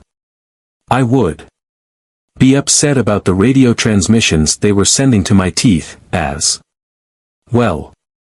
Naturally, this is always true. If you were the other person, of course, you would feel the same way. If somebody storms into the room with a cloud of anger about her head, slams her fist down on the table, and shouts, "This is unacceptable," the best thing for you to do is get up, put whatever you're doing down with a loud bang, and loudly state, "I agree. I understand completely why you think it's unacceptable. If I were you, I'd think it was too." That is, use opinion Aikido, while matching her body language, tone of voice, and energy level. Then, after lowering the volume and tempo of your voice a little, and perhaps even sitting down on the edge of the table, you continue, "But do you know what? I think there's a way we can solve this." You start leading, both toward a more suitable emotional state and toward the new approach or idea you have that you know might change her idea of the situation. Apart from setting a solid foundation for solving the problem together, this is a great way to extinguish the fire in people with quick tempers. A person who is angry is looking for opposition, a struggle, and wants you to get in her way so she can direct her anger at you. By affirming her anger, claiming she is entitled to be upset, and agreeing with her, you can quickly subdue her anger. Your goal, as is always the case with rapport, is to make the other person realize you understand her, that you feel the same and are the same as her. This way, she'll also be much more willing to listen to your suggestions. If you seem to be in the same place, the other person will make more of an Effort to see the value of your ideas, since that's a way to stay in rapport. If I were you, I would feel exactly the same. There's nothing to it. Opinion kung fu, crouching, and hidden, but style. Connecting different propositions. A simple technique for seemingly agreeing and making people go along. With possibly dubious argumentation is to use the word and instead of but. The word but signals reservation, while and ties phrases and propositions together. The linking function of and is so strong that it makes no difference if the two propositions being connected actually contradict each other. Good politicians have learned how to use and linkages. Compare these two situations, where Swift, the politician, begins by scoring some quick points by talking about something everybody considers important. Situation 1. Swift, we want to improve healthcare, so we have to raise taxes. Gulliver, we want to improve healthcare, too, but we want to lower taxes. Situation 2. Swift, we want to improve healthcare, so we have to raise taxes. Gulliver, I agree with you that we need to improve healthcare, and that's why we want to lower taxes. In the first debate, Gulliver positions herself on the other side of the fence by using the word but, which means she is contradicting Swift. By doing this, Gulliver is losing a lot of votes. In the second debate, Gulliver will score the same easy points as Swift, despite not having changed her message, and despite it still being the opposite of Swift's. And gives any proposition an almost causal quality, where what follows after the and is perceived as a near unavoidable consequence of whatever precedes it. The reservation expressed by but has the opposite effect. How to make pen pals. Rapport by email. The same principles you would use in a personal meeting or a phone call will apply for written communications, which are ever more important in people's lives thanks to new technologies used in emails, text messages, and chats. Despite what you might think, you can try to follow someone's tone of speech, even in writing. Is the person on the other end serious or lighthearted? Is she writing long sentences or short ones? Using formal language or informal? Several short paragraphs or one long one? What about personal language usages, like jargon or foreign expressions? Can you identify any trance words? How about hidden opinions? Find the form of expression the other person is using, and adapt to it as much as you can. If you get this mail, hey, checking for Friday, still going to happen? /SA. You shouldn't answer like this. Hi Samus. I have investigated the matter, and concluded the most effective solution would be to schedule the meeting for the afternoon instead. Please get back to me, at your convenience, to confirm whether or not that would suit your current schedule. Best regards. Henrik Fexeus. A more appropriate response would be, hey there, Friday PM okay instead? HF. This is especially important in cases of email communication. Email has not, as people once anticipated, replaced the written letter. At least not in terms of how we use it to communicate. Email has rather replaced the telephone call. When we send emails, we express ourselves in ways that are very close to the ways we speak. The problem is that speech is entirely dependent on our use of our voice and face, or even body, to make proper sense. We need tone of voice, tempo, raised or lowered intonation at the end of sentences, emphasis using our eyebrows, head motions, and so on to really be able to decode what is said to us. There will be more about using facial expressions to emphasize words later on. But in email, none of these things are available. We use the words the same way we do when we speak, but without the framework to properly understand them. This is why emojis were invented, as well as strange acronyms, like LOL, IMHO, BRB, in case you don't know, they mean, laugh out loud, in my humble opinion, and B. Right back, respectively, and so on, to make sure people won't take a joke seriously or think we're trying to show off. Using the same words, phrases, and descriptions as the other person becomes vital, as it's not only a way of establishing rapport, but also creates some level of understanding. An old shortcut. Getting people to talk about themselves. The fact that the thing everybody wants to talk about the most is themselves is an old nugget of wisdom. Early master of rapport Dale Carnegie wrote as early as 1936 that if you want people to think you're a great conversation partner, all you need to do is get them to talk about themselves. After that, you can simply sit there, nodding and making an occasional encouraging noise. Getting somebody to talk about herself is, naturally, also a good way of getting her into a state where she isn't consciously paying attention to what you're doing, as mentioned earlier. It's a good idea for occasions when you'd like to practice matching body language. But most of all, getting people to talk about themselves is a quick shortcut to good rapport. Putting it to the test. Making sure you're in rapport. There are several different ways of making sure you're in rapport with somebody. One of the reasons for establishing rapport is to make you able to lead the other, so why not begin by checking if you can do that? Make a change in your body language or speech tempo, and see if the other person follows you. If she's following you, she'll make the same change herself. When you're in good rapport, you take turns leading and following each other. If the person you're establishing rapport with doesn't follow when you try to lead, you go back to following and re-establish the relationship.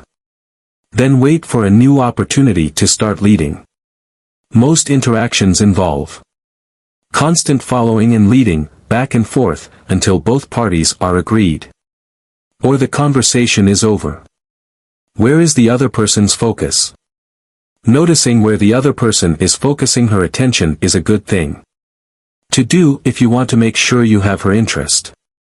You want her to be sitting comfortably, preferably with both feet on the floor or with one leg crossed over the other, so that it's clear she's not about to head off somewhere.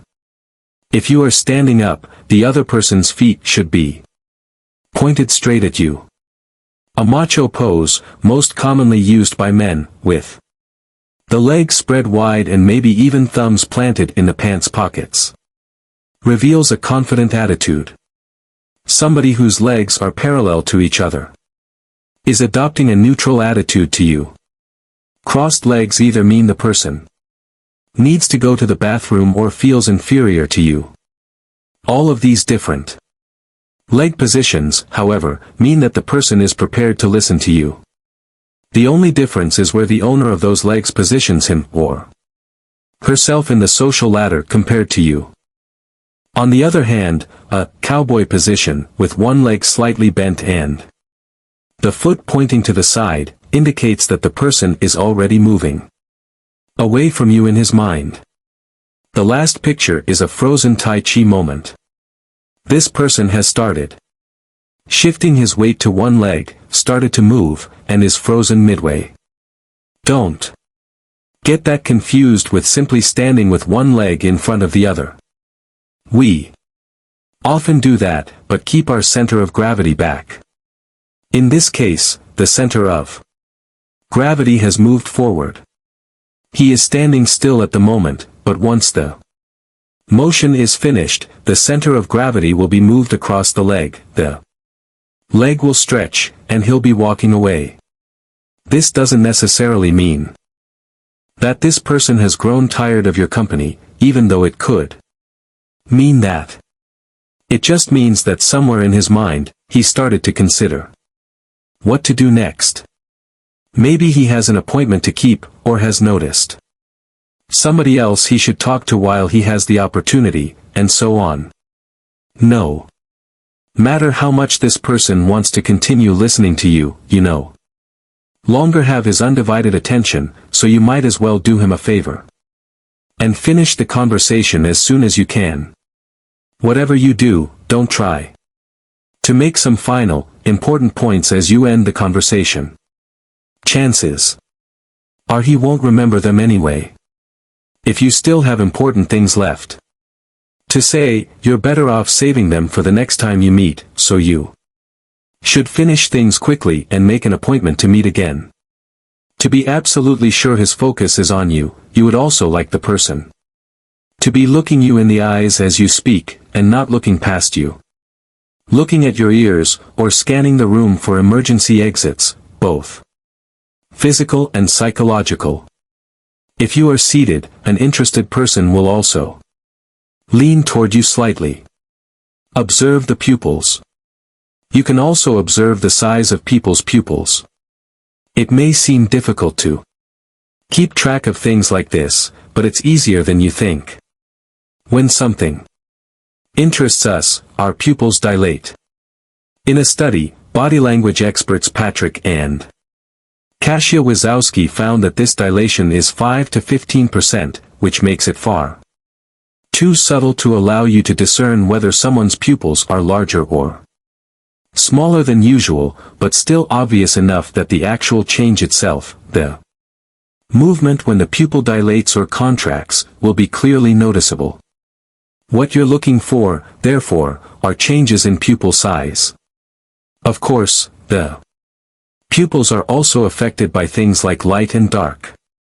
In dark rooms, we need more light to be able to see, so our pupils open wider. The fact is that all it takes for somebody's pupils to expand is for you to be wearing dark clothes when you're talking to him or her. So large pupils do not necessarily mean that you have rapport or that somebody is interested in you. It might just be a reaction to the lighting, or an indication that the person is as high as a kite, for instance. So what you're actually looking for are changes. If you see someone's pupils dilate while the environmental conditions, like lighting, remain the same, it's a sign that he or she has become more interested and involved in what you're talking about. I don't know if it's true or not, but there are loads of books that describe how jade merchants in ancient China started to wear spectacles darkened with soot to conceal their pupils. Tradition demanded bargaining and haggling over the price when one bought gemstones, and if the buyer was seen to be particularly interested in a certain piece of jade, the price would obviously go up. Pupil exercise. Start talking to someone about something terribly boring, like the fact that the copy machine at your office is broken. Note the size of the person's pupils at this point. This is the neutral size, which is caused by lighting conditions. Now change the subject and talk about something you know interests this person a lot, her children or her boat, for example. Notice the obvious dilation of the pupils, which occurs as she becomes more interested in the conversation. It's just like watching a camera lens open up. So people tried to control their behavior as much as they could, but the one thing that always betrayed the buyer's interest was the size of his pupils. More recently, poker players have discovered the same trick.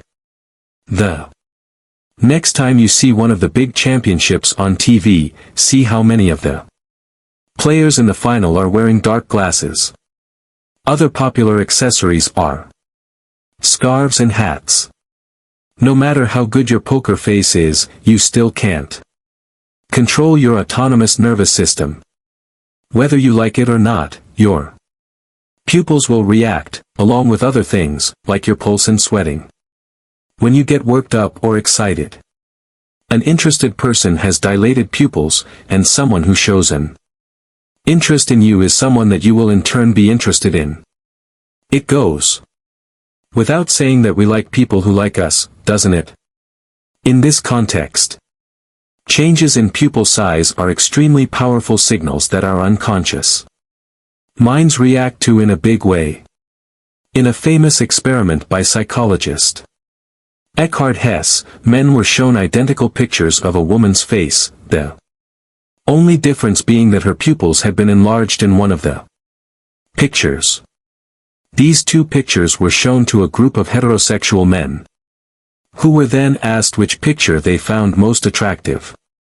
The picture with the larger pupils was consistently thought to show a more attractive person than the unmanipulated picture, in spite of the fact that the test subjects were unable to explain why they thought so, since they couldn't see any difference between the pictures. At least not consciously. But the woman in one of the pictures had larger pupils, which signaled a greater interest in the man who was looking at her than her clone in the other picture. And this made her more attractive in the eyes of the test subjects. Beauty is definitely in the eye of the beholder, and in how great we imagine our chances to be. When won't it work? Situations in which you shouldn't follow somebody's behavior. Naturally, there are some situations in which you shouldn't adapt to somebody's behavior. I would urge you not to follow things you think the person might find bothersome or unsatisfactory about herself, like a limp or other handicap. You also shouldn't mirror somebody's stutter or asthmatic breathing. A lot of people with strong dialects are very aware of this fact, especially if they have moved away from the region where it is spoken. Being a little ashamed of your dialect is not at all unusual, especially in larger urban areas. For this reason, you should avoid speaking in dialect if you don't otherwise do so. Generally, you should avoid any kind of tics or other nervous behaviors. And as I said earlier, you shouldn't agree with things you don't really agree with. Don't ignore your own feelings. There's usually plenty of other stuff you're more prepared to agree with. When somebody is experiencing strong negative emotions, like anger or sadness, you should avoid getting as angry or sad as he or she is. But you should feel free to adapt your own commitment and energy levels to help you better understand the situation and what the person is going through, and to help you establish rapport. The master hypnotist Milton H. Erickson said something clever, which works just as well for situations in which you want rapport as it does for life. In general, whenever you do something, if you notice that it doesn't work, stop whatever it is that you are doing and do something else. If you don't get any results by following somebody's body language, you should do something else. Start following her voice or her opinions. Or follow her actual thought patterns. We'll discuss how in the next chapter. The tools you have been given now are more than sufficient for establishing good rapport, but they all hinge on you following somebody else's behavior without knowing what caused it. So far, we have been content to observe other people from the outside. In the next chapter, we'll make our way inside their minds, to understand what other people are actually thinking and how to tell. Whenever you do something, if you notice that it doesn't work, stop whatever it is that you are doing and do something else. Milton H. Erickson. If you think about different situations in your life in which you made no progress, you will probably realize that the reason you got stuck in the first place was that you were stubbornly attempting the same failed solution over and over again. The simplest solutions are often the hardest to find. 4. Senses and thinking. How our thoughts are determined by our sensory impressions, in which you will get to eat a lemon, take a walk on the beach, and find an understanding for how our sensory impressions determine our thoughts and our behaviors. So far, you have learned about how our thoughts, feelings, and mental states affect us physically, and that the opposite also holds. At this point, we'll have to go back to the beginning, the very beginning, for the truth is, we started somewhere in the middle. If you're going to learn to read thoughts, I think we should spend a little time discussing what thoughts really are. But don't worry, this isn't a theoretical or strictly academic matter. It is, just like everything else in this book, something you will definitely be able to use in practice. When we think, we generally initiate one of two different processes. Either we remember, that is, we repeat thoughts we've had before, or we construct new thoughts that we haven't had before. Either way, our sensory impressions play an important part in our thinking. Our senses of hearing, vision, feeling, taste, smell, and balance are not only important for navigating our environment but are also used when we think about things that are not related to the direct sensory input we receive. We use our memories of different sensory impressions and experiences to think. If we reflect on a memory, like a vacation we enjoyed, we do it by visualizing what it looked like, imagining the sounds we heard there, perhaps even the smells, and so on. When we remember, we recreate sensory impressions we have had previously. However, sensory impressions are also important for constructing new thoughts. The following text is inspired by a classic hypnotic induction, in which the technique of getting the subject to internalize his or her thought processes is used. Read the text and try to immerse yourself in it as much as you can, and don't worry, you won't get hypnotized. Imagine walking on a beach. You're barefoot, and you can feel the sand yield to your feet as you walk. It is evening time, so the sand is nice and cool between your toes. The sun is low in the sky, and you have to squint when you face it. The only sound you can hear is that of the waves rolling in and out and an occasional seagull shrieking as it swoops over the water. You stop for a moment and take a deep breath. You can smell the seaweed in the air. You see a shell in the sand and pick it up. You hold the shell in your hand, touching its coarse and white surface with your thumb. You put the shell in your pocket and start walking again.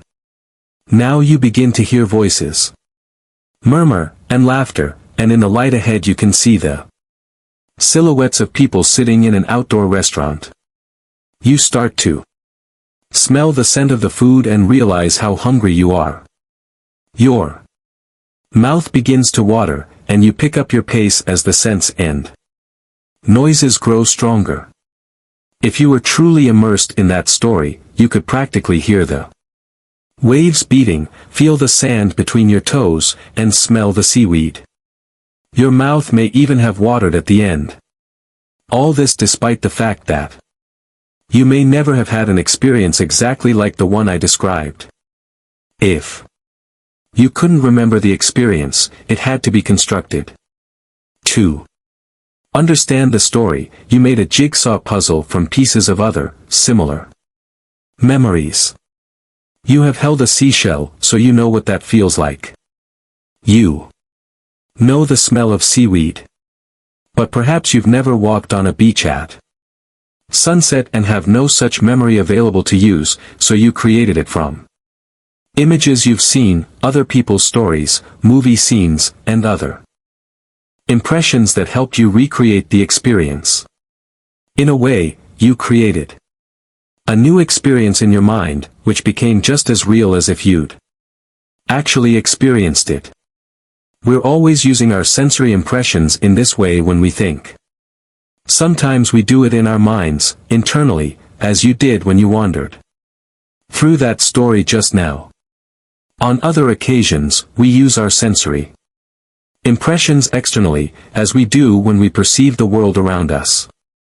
We are continuously switching between using our senses internally, in our minds, and externally, when we experience our surroundings. The more we concentrate on what somebody is saying to us, or the contents of a text we're reading, the more internal we become. For instance, you have no idea right now how your left big toe feels. That is, until you were just reminded of it, and automatically zoomed out, externally, to make sure. Big toe. I remember, I have one of those. Our brain doesn't distinguish very well between internal and external use of our senses, and more or less the same areas of the brain are activated. In both cases. Sour exercise or a cheap hallucination. Imagine holding a peeled lemon. Feel its weight and softness in your hand. It's a little sticky. From all the juice. You can smell the strong scent of the juice. And now imagine taking a good bite out of the lemon. Imagine the sour lemon juice filling your mouth and dripping down your throat. If you really imagine that, you will have had a physical reaction, your mouth will have contracted, and your saliva production will have increased. And all you did was use your imagination and an internal sensory impression. Your brain reacted, sending the same signals to your body, your mouth, in this case, as it would have done if the sensory impression had been external, i.e., if you'd really bitten into a lemon. Here's an interesting question to ponder: if our brains have such a hard time separating imaginary situations from actual experiences of the world, how are we to know what is real and what is a hallucination? And is there any real difference? That's worth thinking about. Sensory impressions. We prefer different kinds of sensory impressions. Our sensory impressions are an important part of the content of our thoughts. We also prefer certain sensory impressions to others. Which ones we prefer varies for different people, but a large number of people prefer visual impressions for, internally, thinking about or, externally, experiencing the world. Others prefer auditory input. A third group prefers kinesthetic impressions, i.e., all physical impressions, like touch, temperature, and so on. The internal elements that correspond to kinesthetic sensory impressions are our emotions. Very emotional people belong to this group. How do you feel can be about your emotional state just as readily as it can be about a sprained ankle. A small number of people prefer taste and smell input. For practical purposes, they are often grouped with the kinesthetics, however. Finally, there is a group of people that don't prefer any of the mentioned sensory impressions when they reason about the world.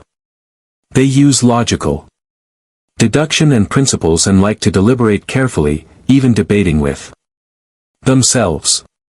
They are often called digital or binary thinkers, since to them everything is either right or wrong, yes or no, black or white. There is rarely any middle ground here.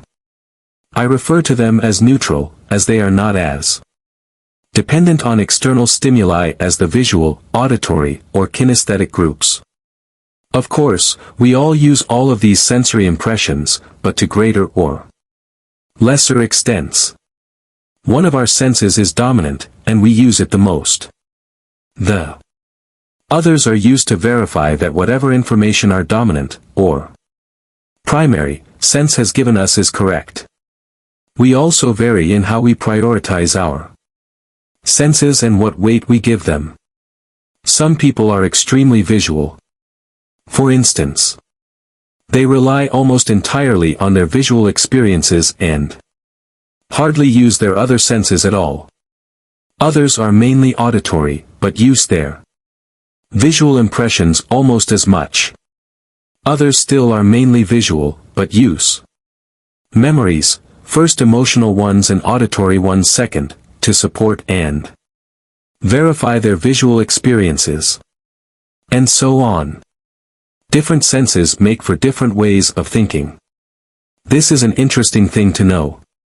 Depending on which sensory impression we prefer, we understand the world in a certain way, which can differ from the way others understand the world.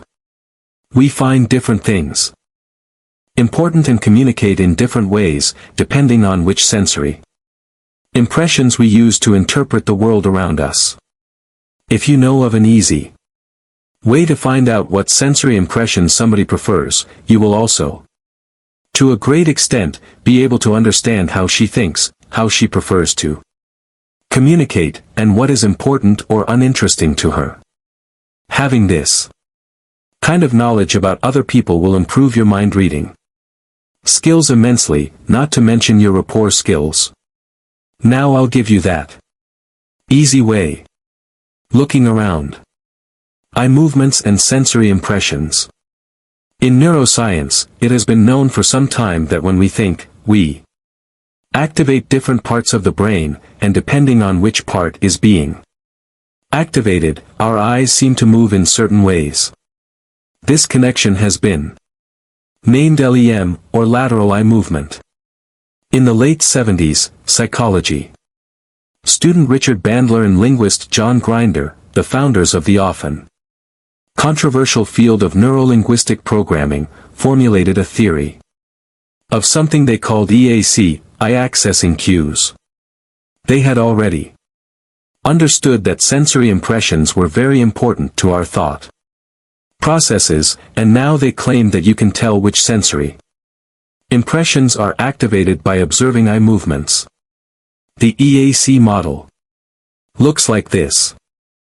This model has often been misunderstood. The figures in the EAC model have often been interpreted as showing how we all organize our thoughts. But Bandler and Grinder only intended the model as an example, albeit one that applies to many people. In their own words, from the book Frogs into Princes, you will find people who are organized in odd ways. But even somebody who is organized in a totally different way will be systematic. Their eye movements will be systematic for them. Anybody who doesn't follow this system will always have his own model, however, and it is easy to discover with the help of some control questions. There will be more about that later on. Note that I am using the word model here. That is because this is, necessarily, a simplification and generalization. If, after asking some control questions, you notice that the person you're talking to doesn't seem to follow the model, don't use it. Remember the words of Erickson, if it doesn't work, do something else. Despite this, the EAC model seems to be useful most of the time. There really seems to be something to that old chestnut about the eyes being the windows of the soul. Or windows of the mind, at least. What the common model says, then, is this: people who think in images look up and to the left when they are remembering, and up and to the right when they are constructing new images in their minds. An example of a new, constructed, image-based thought would be if you imagined the Mona Lisa as having been painted by a 5-year-old. Please note that this is different from the popular, but grossly overgeneralized notion that people look to the right when they lie. The glance for auditory thoughts is straight to the sides, to the left for memories, like when you're thinking about what somebody said to you, to the right for new thoughts, like when you imagine what you'd like somebody to say to you. Physical sensations and emotions are located down and to the right. Unfortunately, there is no separation into memory and construction for these kinds of experiences. When internal reasoners, neutral or digital people, talk to themselves to solve logical problems, they will look down and to the left. If you ask a friend how her holiday was, and she first glances up and to the left, and then quickly down and to the right, you know she is first. Thinking back to how it looked, and then confirming that memory by remembering how it felt, assuming she is following the example model. If you have encountered the EAC model before, you might very well have heard that it is all bunk. But the truth is actually a little more nuanced. Most disprovals of the model are actually disprovals of the notion that you can see whether people are lying by observing their eye movements. However, this is a claim that the creators of the model never made. Other disprovals concern the fact that the model doesn't apply to everyone. The creators would agree. Their point, again, was only that we are all systematic, and never that we are all organized in the same way. In a study, body language expert Kevin Hogan concluded that we might not even be particularly organized to begin with. However, Hogan himself expresses concerns about the methodology he used, and notes that his study needs to be repeated before the results can be taken to be conclusive. Also, formal neurological research has revealed a connection between mental states and eye movements, which seems to lend support to the ideas behind the EAC model. Personally, all I can do is judge the model based on my own experiences of using it in practice, which have been more than satisfactory. I trust that this is what will matter the most to you, as well. If it works for you, use it. The Da Vinci test, exercise. Test the EAC model and find out if it works. You can do it right now.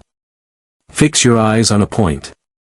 And to the left and try to visualize the famous painting the Mona Lisa.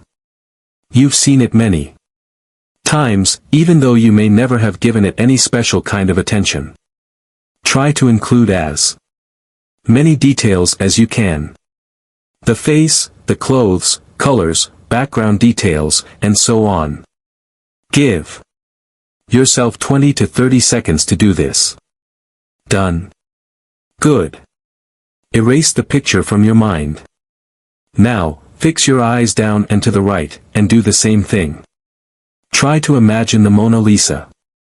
Even though you just did it, and thus shouldn't have any trouble visualizing it again, it's a lot more difficult this time. Right?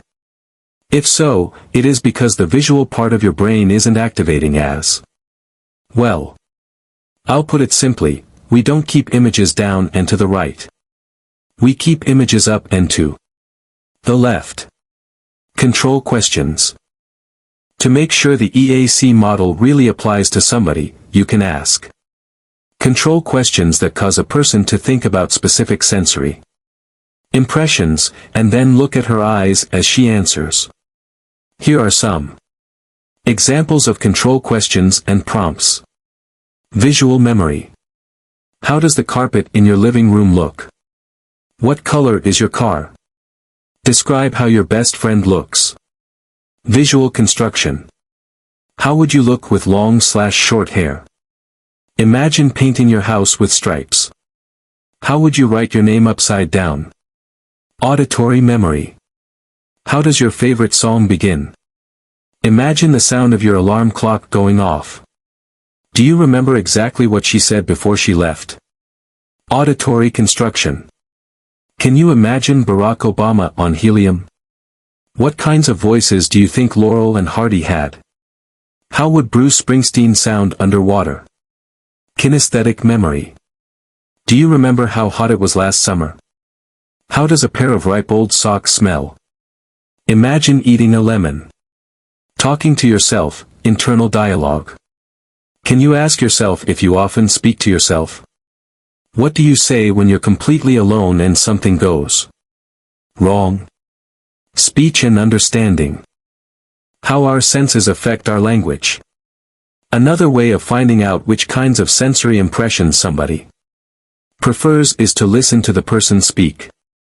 Speech is full of predicates, words that describe actions, and metaphors, images and similes we use to describe things. According to writers Joseph O'Connor and John Seymour, the kind of sensory impression we prefer determines the kinds of words and phrases we use in our speech. Visual words. A visual person uses words that make sense in visual contexts. She prefers words like look, focus, picture, portray, insight, shiny, visualize. Perspective, see, foresee, clarify, illustrate, reveal, illusion, show, vision. Light. She uses expressions like I need to take a closer look at this. I see your point. I want to see you. Show me what you mean. In 10 years you'll look back at this and laugh. The future looks bright. She's a colorful person. Without a shadow of a doubt. This has tinted your opinions. Like a flash of lightning from a clear blue sky. Auditory words. An auditory person will use different words that ring true to her, say. Emphasis, rhythm, loud, tone, monotonous, deaf, ring, ask, tell, discuss. Comment, audible, listen, mute, screaming, dissonant, voice, harmonious. She says things like, listen to what I have to say. He voices his opinions. What a loud color. We're on the same wavelength. Living in harmony with nature. It rings a bell. Word for word. I've never heard anything like it.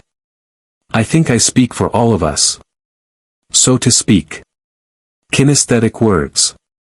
A kinesthetic person, most often a touch or emotions-oriented person, but in this context also one whose primary sense is taste or smell, feels the most comfortable using terms like touch, handle, press, tight, warm, cold. Contact, tension, stress, solid, sore, hold, grasp, tangible, heavy, light, even. Hard, sour, juicy. She will emphasize expressions such as get a taste of this. That stinks. Are we going to rush into something new? It finally sunk in. Between a rock and a hard place.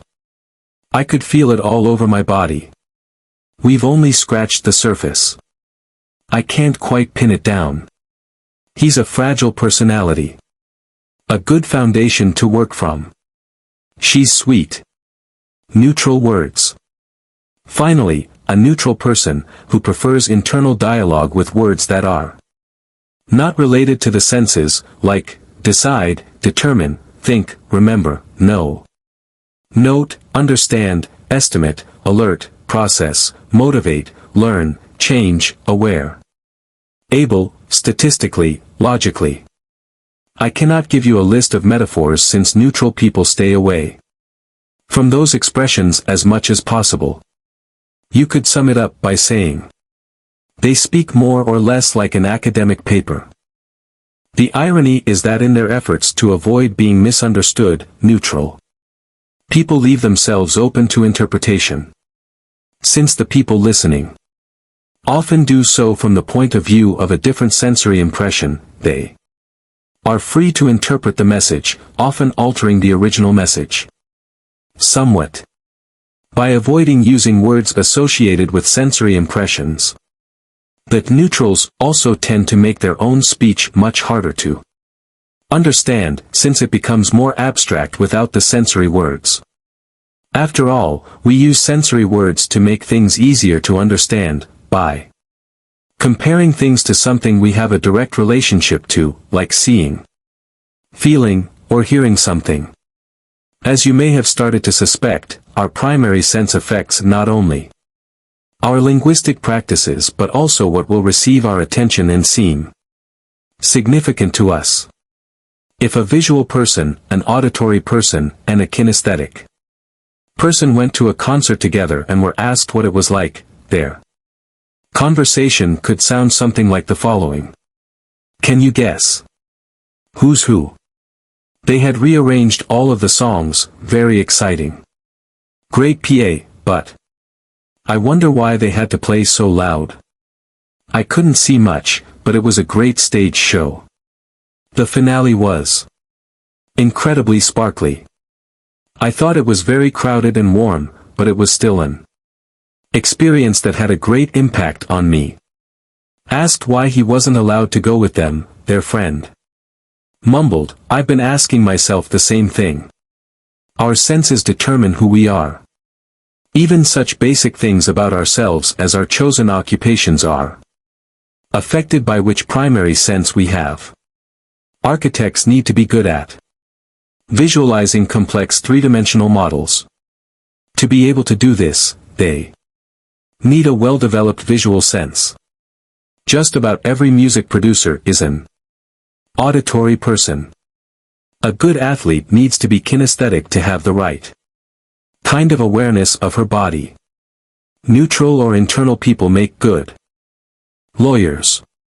Studies made concerning people's chosen professions have shown that this is not just an interesting theory, but actually corresponds to fact. Knowledge of the primary sense of the person you're communicating with can be used to adapt what you say to her. Completely different things. And experiences can be significant in the life of a visual person as opposed to a kinesthetic or auditory person. Find out which kind of sensory impressions she prefers, and use the words she would use. A visual person should be asked if she's seen the advantages. An auditory person needs to hear about all the benefits, and a kinesthetic person needs to know that it feels right. Use metaphors and descriptions the same way, and make sure you are talking about the kinds of things you know are important to her. In other words, the things she herself focuses on, listens for, and puts weight on. With a visual person, you want to speak in images, painting pictures of bright futures, how to focus on your vision and not lose perspective. There's no use telling a visual person she needs to build a solid foundation to avoid future pitfalls. Those are kinesthetic words, and she won't understand what you mean. I'm sure you've been in a situation where you're arguing with somebody who really seems to mean the same thing you do, but you still can't agree. Often, it goes like this. Him, but can't you see what I mean?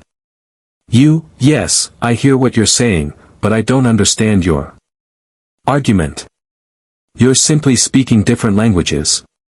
But now you can adapt your speech to the way the other person understands, thinks about, and communicates to the world. Him, but can't you see what I mean? You, okay, I'll give this a really good look this time. Lots of them. Rapport with several people at once. If you're communicating with several people at once, at a meeting for instance, you should make sure you use in your communication all the different sensory impressions. Let's say you're giving a presentation. Apart from telling the audience about your topic, for the auditory people, make sure you always use a lecture pad or PowerPoint presentation for the visuals, and have hard copies of your document for the kinesthetics to hold on to. For the neutral people, make sure your arguments are logical and easy to follow. In this way you can maximize everybody's potential for understanding. Also, make sure the expressions you choose switch between the various kinds of sensory words. Look over your most important points and write up a script in advance.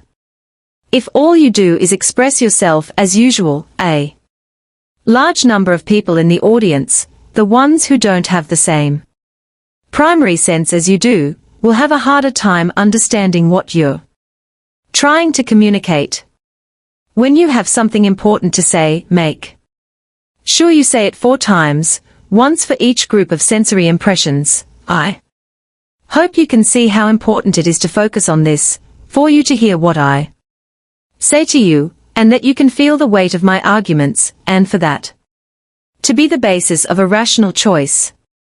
Try it out in real life. Before reading any further, put this book down, go out of your house or office and talk to people. Take care to notice what each person's dominant sense is and adjust your communications accordingly. The rest of the book will be a lot more fun for you if you do. Dominant senses. How to find somebody's dominant sense. Sometimes, it can be hard to identify somebody's primary sense through the EAC model, or by listening for words. People who do not have a strong primary sense will use the various types of words to more or less the same degree. And there are always some people that are simply difficult to decode. Ask open questions. You can simply come out and ask the person, "How would you like me to present this to you?" People are often sufficiently aware of their preferences to be able to give you a useful answer to that question. Some will ask you to tell them what you want to say. Others will ask you to write it down and give them some diagrams or pictures to look at. Still others will tell you that the most important thing is for them to get a good feeling of the situation so they will know they can trust you.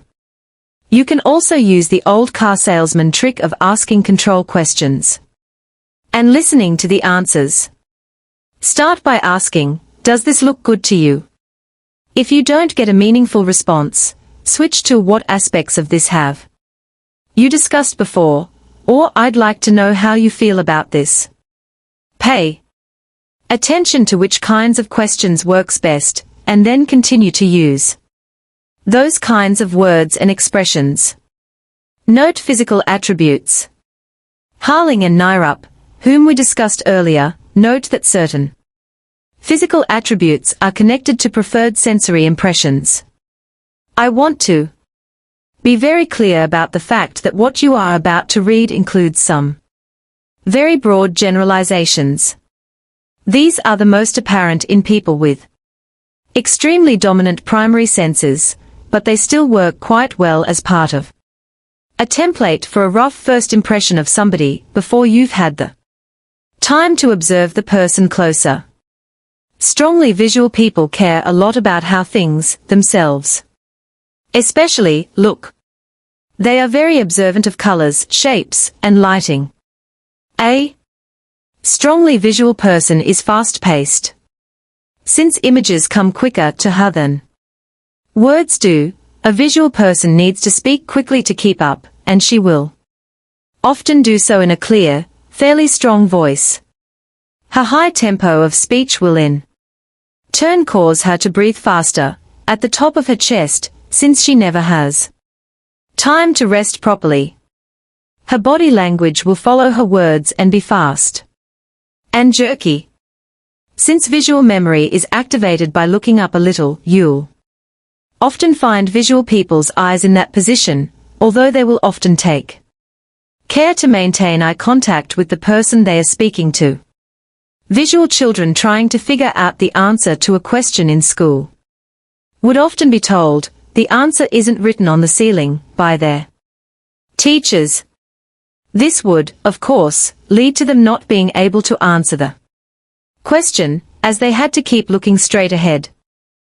An extremely tonal or auditory person thinks at the same tempo at which he speaks. This means he has a slower tempo than a visual person. He moves with focus but in a relaxed way, and gestures will often be made around the midsection. Since he uses auditory memories in his thinking, he will also easily be distracted by noises. If you begin talking to a tonal person who is trying to figure something out, he will often lose track of his thoughts. Like myself, for instance. Anybody who talks to me while I am measuring scoops of coffee has ruined the next pot for sure. An auditory person will often slant his head when he thinks, as if he is listening for something.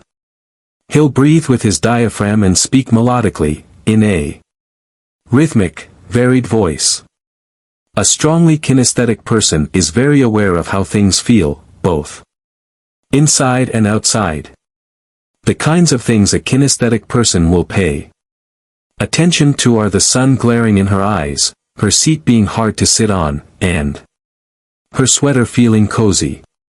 Or that it's a little warm, but that, on the whole, she feels good. A strongly kinesthetic person has a slow tempo. Before she says anything, she has to be sure it feels right.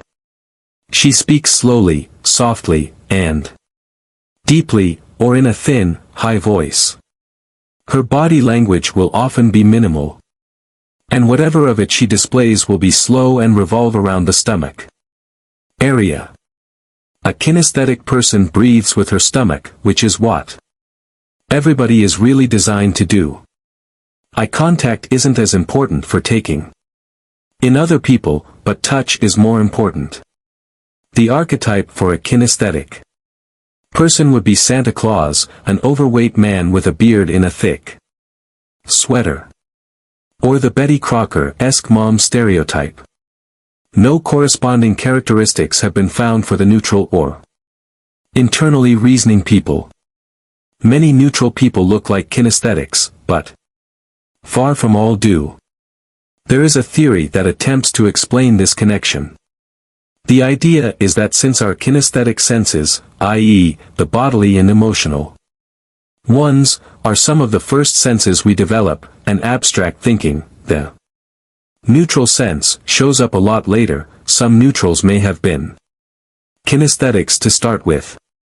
An emotional trauma during their first years of life may have caused them to block their emotions behind a wall of abstract and strictly logical reasoning.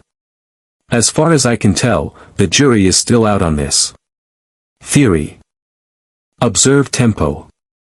What the previous section means, in summary, is that by simply paying attention to somebody's tempo in their speech and body language, you can get an indication of what the person's primary sense is likely to be, even before you've had a chance to follow his or her gaze or listen for specific words. The opposite is true, too. If you know which sense is the primary sense, you will have a good idea of the tempo the person will exhibit in breathing, speech, and motion. A visual person has a fast tempo, a kinesthetic person is slow, and an auditory person is somewhere in between. Knowing all that also means you know what to do. After a little practice, you will also be able to follow the other person's eye movements as she thinks. If a visual has her eyes pointed up and to the right as she describes something to you, you can mirror her thought process and move your own eyes the same way. This will give you the feeling that you're seeing the same image she is. In the same way, you can listen for the same sounds or try to feel the same thing that the person you're talking to is hearing or feeling. This isn't something we pay conscious attention to, but it registers unconsciously and strengthens the sense of belonging and rapport. If you understand what kind of sensory impressions the other person prefers, you'll understand what he's trying to say to you. By adapting your choice of words to the way the other person thinks and perceives the world, you can express yourself without any danger of being misunderstood. But more important, you will express yourself like he does and talk about the kinds of things he finds meaningful. This shows him you think the same way, and at the same time it provides you with a fantastic and intimate insight into how his mental processes function. Earlier, I told you to follow external behavior like body language, tone of voice, tempo, and energy levels to establish rapport. With your new understanding of dominant senses and the EAC model, you can even adapt to the way the other person thinks. You might think that will make you as good a mind reader as you can get. But it doesn't stop there. There is something else that affects our mental processes, our emotions. The way we feel at the moment has an impact on what goes through our heads and also determines how we interpret our experiences, like our encounters with other people. Fortunately, just as with body language and primary senses, we can Also observe what other people are feeling, even when they try their hardest to hide it. In the next chapter, I'll teach you how to do that, what different emotional expressions signify, and what to do when you've identified one. A curious thing. Before we end this chapter, I have one more thing to add regarding the use of different words for different sensory systems. I decided to include this section later in the book because I hope that by now you might have had the time to go out and use the model. If not, please do. If you already have, I'm sure you will have experienced good results. And if that is the case, you might be interested to learn that I just might have told you a big fat lie.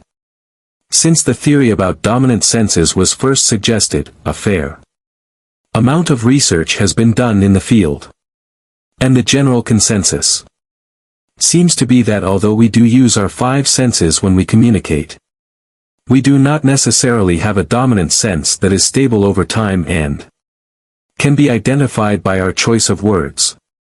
Which one of our senses will be dominant depends on the specific situation we are asked to use it in. And even then, we frequently switch between our temporarily dominant sense and the other ones.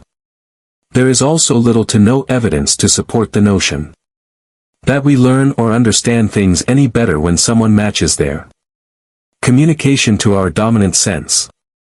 Whoops.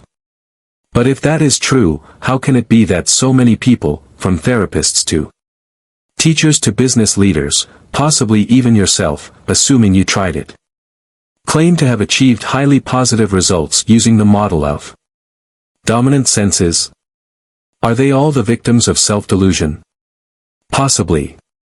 Or perhaps they are right and the current research findings will turn out to be false. Stranger things have happened.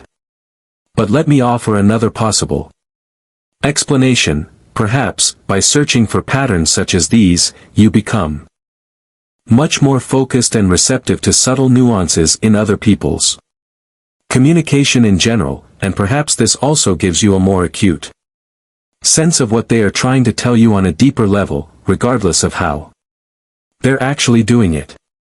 Maybe, by actively trying to communicate better with someone, you are doing precisely that. So whatever the truth may be, there's really no reason to stop paying close attention to what other people are saying to you, and how they are saying it. As you have, no doubt, already found out for yourself. 5. Emotions. How we always reveal our emotions.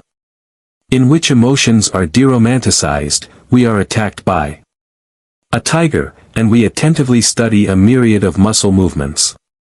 Our emotions are an important part of who we are. We often allow our emotions to control our decisions and actions. That is, we don't always do things because we ought to. Sometimes we are led by our emotions, or at least this is how we rationalize our behavior after the fact. Sometimes we're not even aware of the emotions we're having.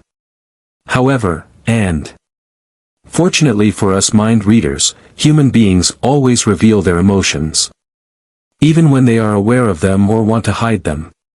Understanding how other people filter or interpret their experiences and impressions makes up a great part of mind reading.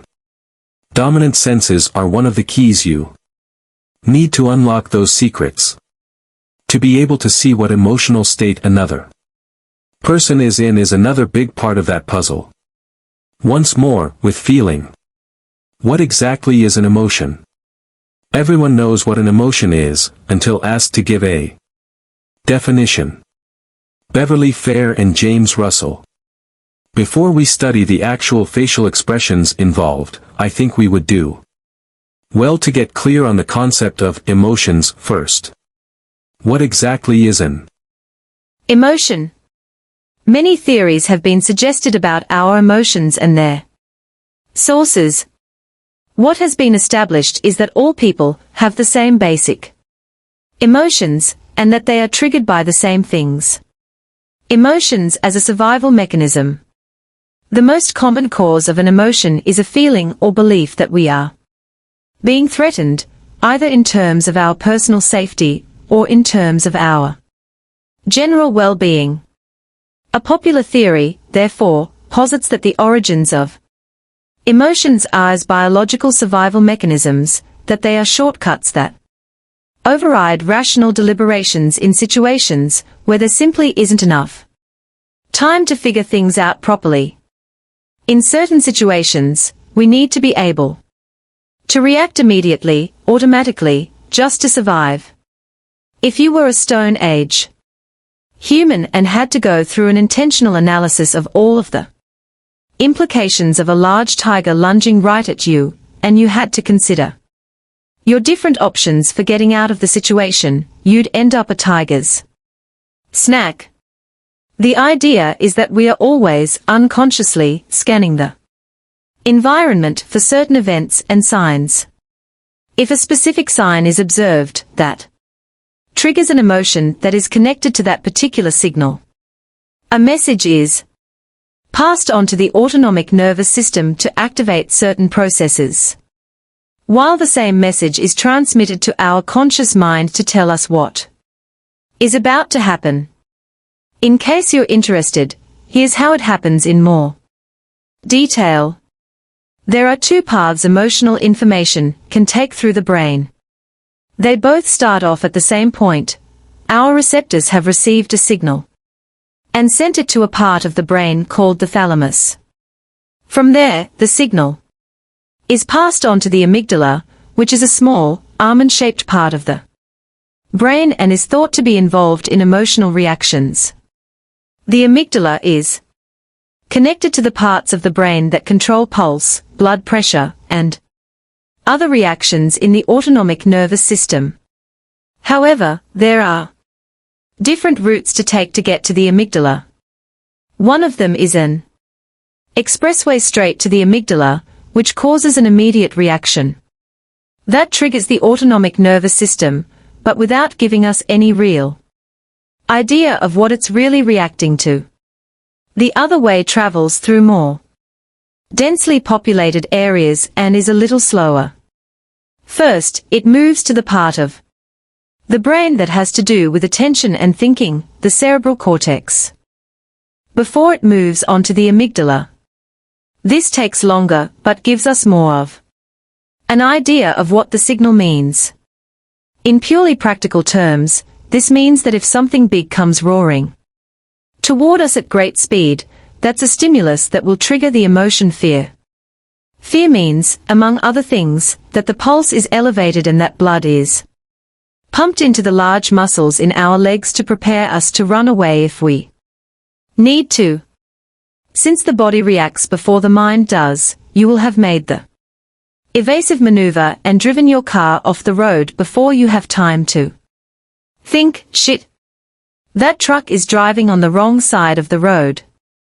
Or perhaps you realize you were just jumping at a shadow, and now you're up to your waist in mud for no good reason. Your body will take longer to return to its normal state than it does for your thoughts to do so.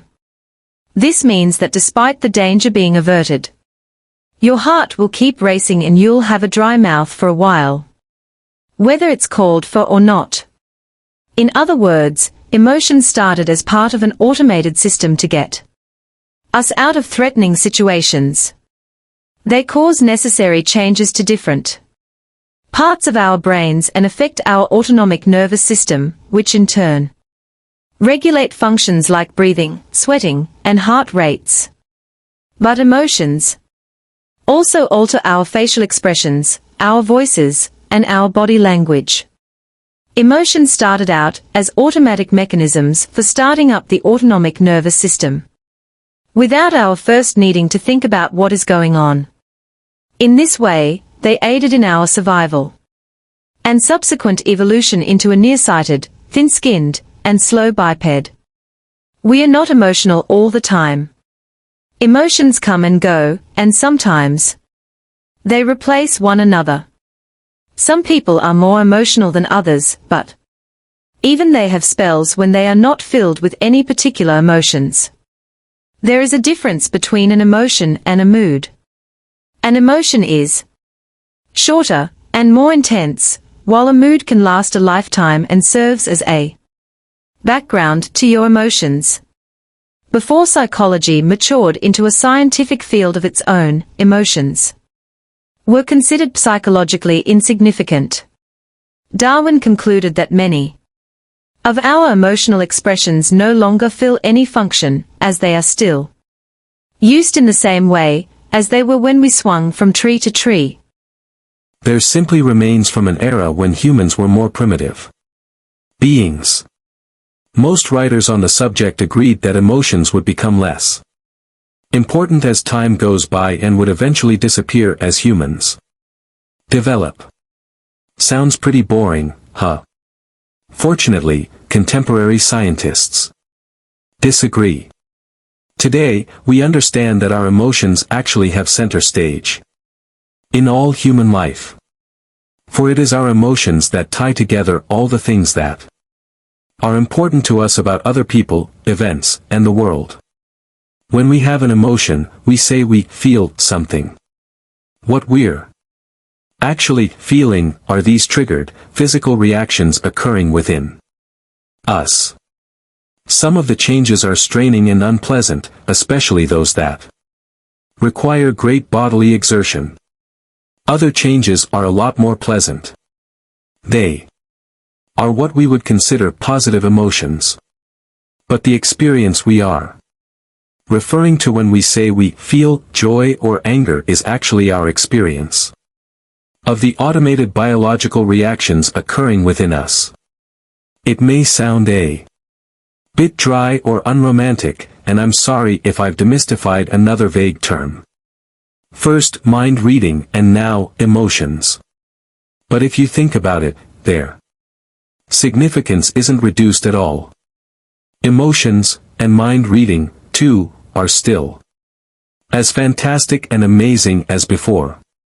Because even if you now know the reason why your body tingles every time you look at your special friend, that it's just a side effect of an automated biological reaction, that still doesn't change the fact that you actually feel that warm, wonderful tingle in every part of your body. Other emotional triggers.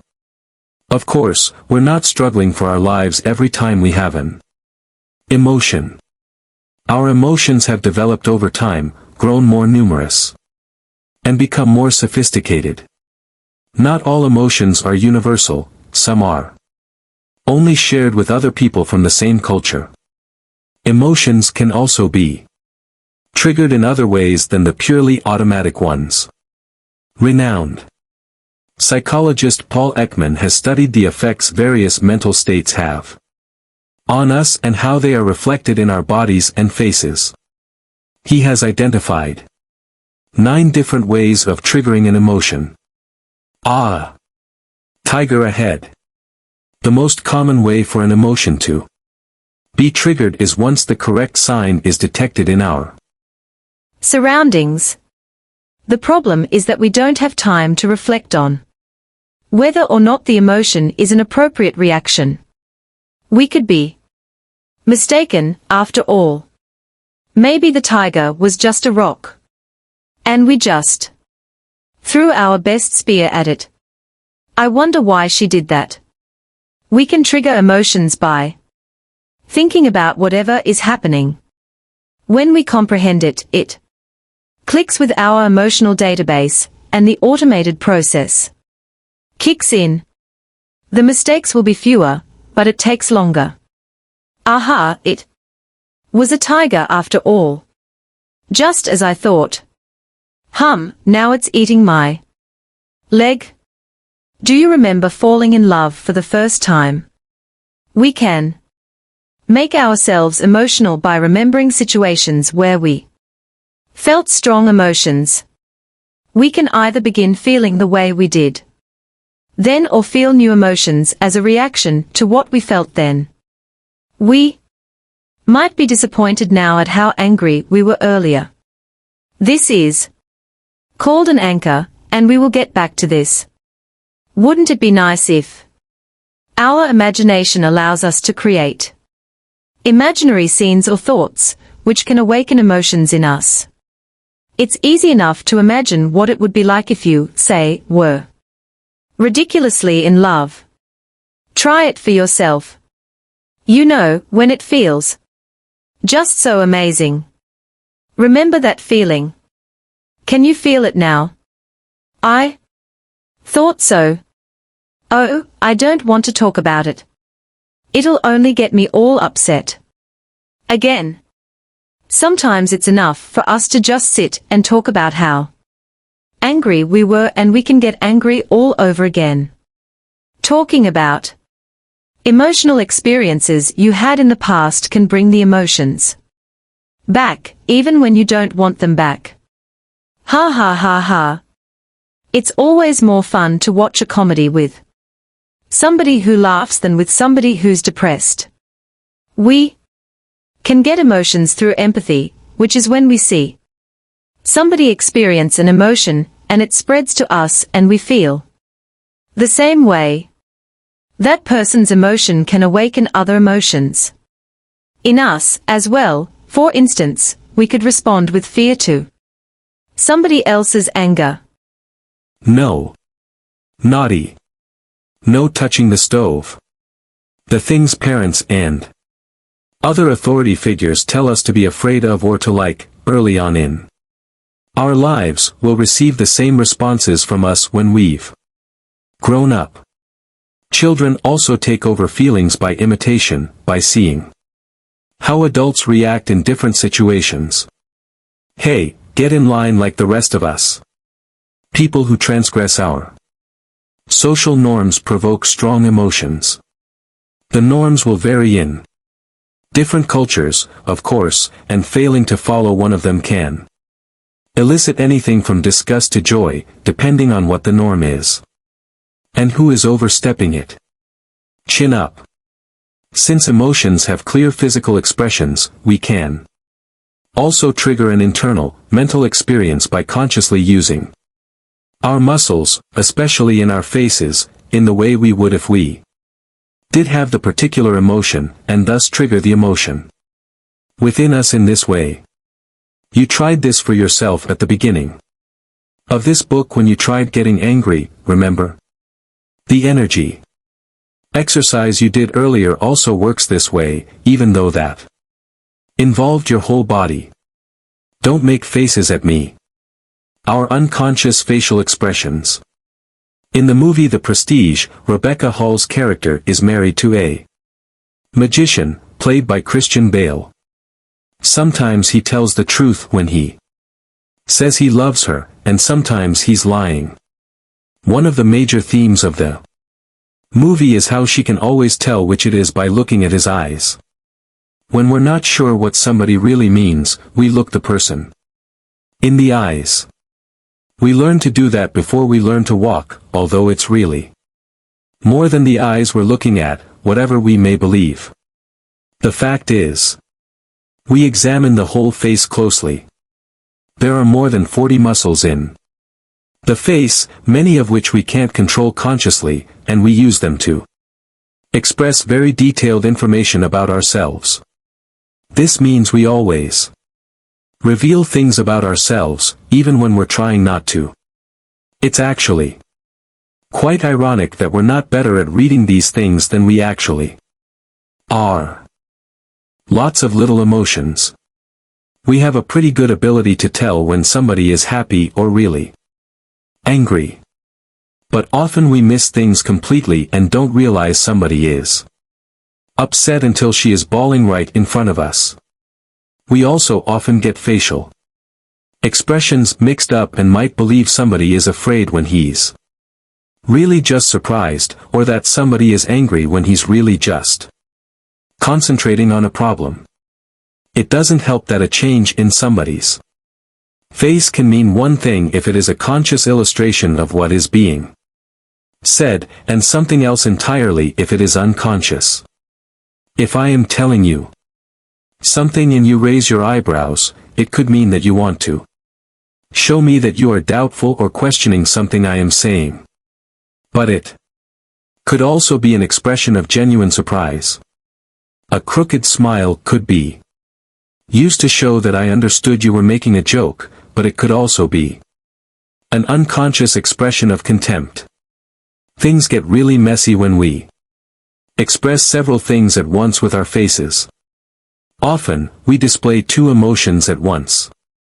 If we're surprised and then get happy when we realize what the surprise is all about, we will express surprise followed by joy. In between the two, there is a stage at which we exhibit both the previous and the newer emotions. We will look surprised and happy at the same time. Or, we may experience a genuine mixed emotion, like the great blend of fear and joy we get from a good roller coaster ride. We also often try to hide our true feelings, and display something else instead, like when we're sad but try to look happy. In cases like this, the hidden emotion will almost always seep through, which means we are unconsciously displaying both the emotion we're trying to conceal and the one we're pretending to have instead. Sometimes, we will use our facial expressions as comments, not simply to what we're saying, but even to our other facial expressions. An example of this would be when we look sad, but squeeze a smile out to show we'll be okay. Maybe it's not so strange that we get things mixed up after all. Emotions make us human. Looking people in the eyes is a good idea, as I said. After all, our many different facial expressions reveal our humanity. It is a well-known piece of Hollywood lore by now that George Lucas covered the eyes and faces of the stormtroopers in Star Wars with plastic helmets in order to make them seem less human. In the present day, we encounter real-life versions of Lucas's stormtroopers, thanks to the use of the popular nerve toxin Botox.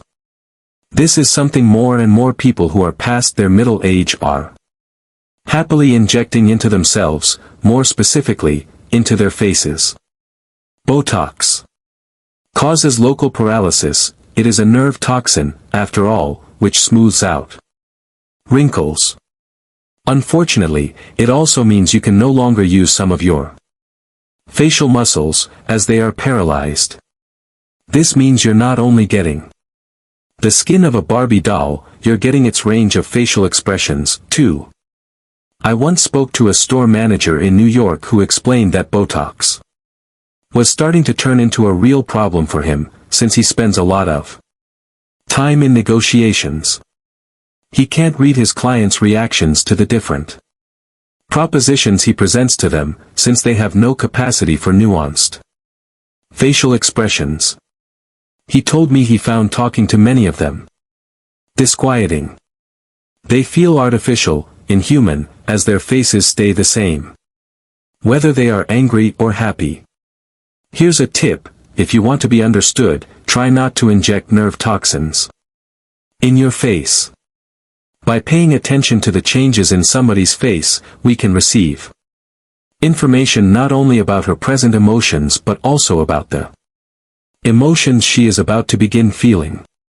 The fact is, since muscles react quicker than the mind does, I'll explain this in more detail in a while, you can see which emotion is starting to show in somebody, even before she is aware of it herself.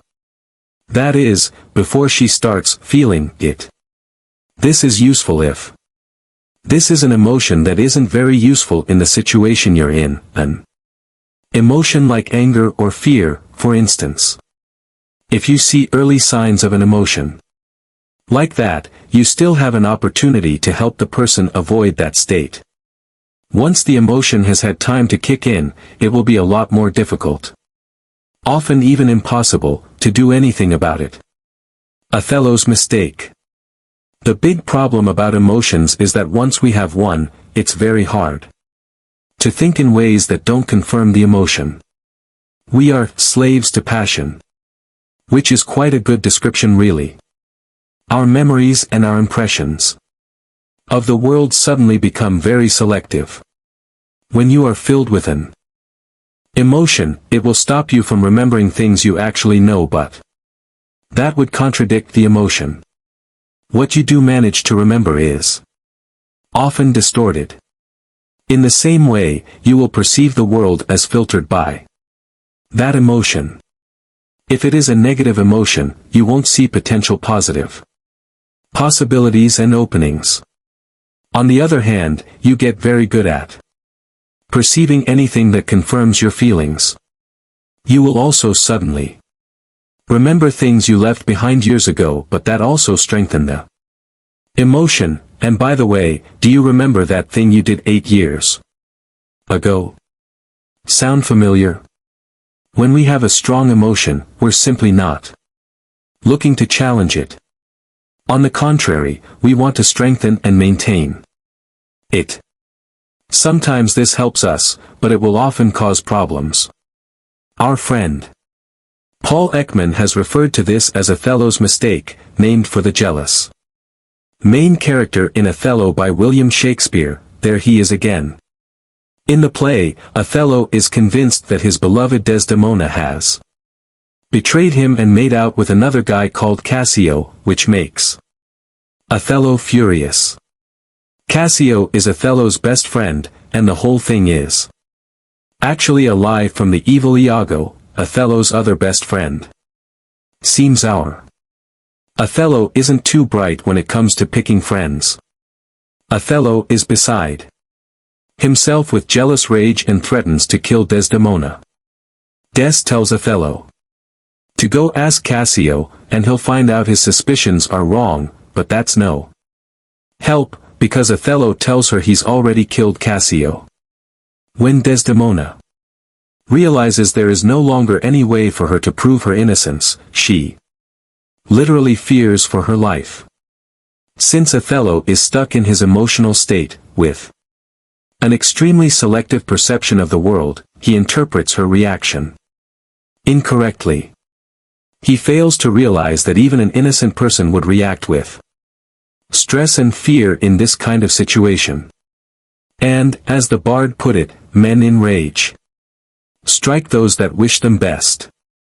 Othello considers her emotional reactions evidence that she actually did have something to hide, so he smothers her with a pillow. It's easy to think of Othello as a brute or a romantic fool, but the truth is that he got caught in the same trap we all do when we're in a strong emotional state. It is extremely difficult to see yourself and your actions objectively when you are filled up with emotion. It takes a lot of training. For this reason, it is valuable for you to learn to recognize it when people are heading into a negative emotional state, so you can slow it down before it kicks in properly. Do you remember I told you how you could lead somebody with your body language to get the person into a better mood? When you alter a person's emotional state, you are also helping him or her replace that negative selective perception with a more positive one. The negative point of view can be replaced by a more positive outlook, which is a much more useful way to look at yourself and your situation. Strong emotions can distort your perceptions of the world. Negative emotions block off potentially positive experiences, and promote forgotten, negative thoughts. Don't do anything you might regret later on if you're stuck in a strong emotion. Try to wait until the emotion has passed before you act, even if it's difficult to do so. Unconscious information. You can tell when somebody is getting upset or angry, afraid or hostile, even before she actually is, by being observant of her facial expressions. This way, you will know what somebody is about to feel even before she feels it. This is top-level mind reading, so you should be careful about how you handle the information you get. These are things the person you're talking to hasn't consciously decided to share with you, and it is information of a personal nature. The mere fact that you have insight into somebody's emotional life doesn't automatically constitute an invitation into her most intimate spaces. Simply blurting out what you've noticed about the person can be taken as a great intrusion of privacy, and it can completely destroy any rapport you have going. For this reason, it's often best to let what you see determine the choices you make in your communication, rather than confronting it head-on. The 7 Samurai. 7 Universal Emotional Expressions.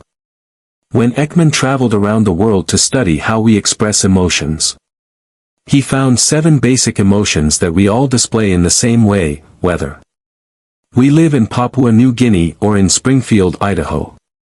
The 7 basic emotions are surprise, sadness, anger, fear, disgust, contempt, joy. Of course, there are more emotions than this group of 7. For instance, joy is better understood as a cluster concept consisting of several positive emotions, rather than as a single specific one. But the emotions that aren't on the list can be expressed in different ways, or triggered by different things, depending on the culture and place we live in. For our present purposes, however, these 7 emotions will suffice.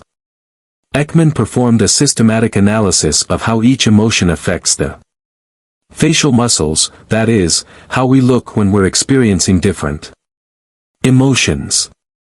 I have used Ekman's model as the starting point for the images that will follow, and for clarity's sake I have used full, strong facial expressions.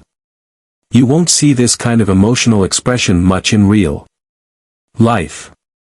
It is more common for somebody to display only part of an expression, and in a much more subtle way than in the following images. But once you know what to look for, even subtly expressed emotions will be easily detected. Subtle changes in the face can reveal which emotion a person is heading into, even before he knows it himself, or even when he's never aware of it himself at all. But it could also be that he is very well aware of what he is feeling, and is doing everything he can to hide it by displaying a different emotion or none at all. The subtle, unconscious expressions are your clues to what he is really feeling. I will also describe what goes on in your face when you're trying not to reveal your true emotions. 3 kinds of subtle expressions. There are 3 main classes of subtle emotional facial expressions: slight expressions, partial expressions, and micro-expressions.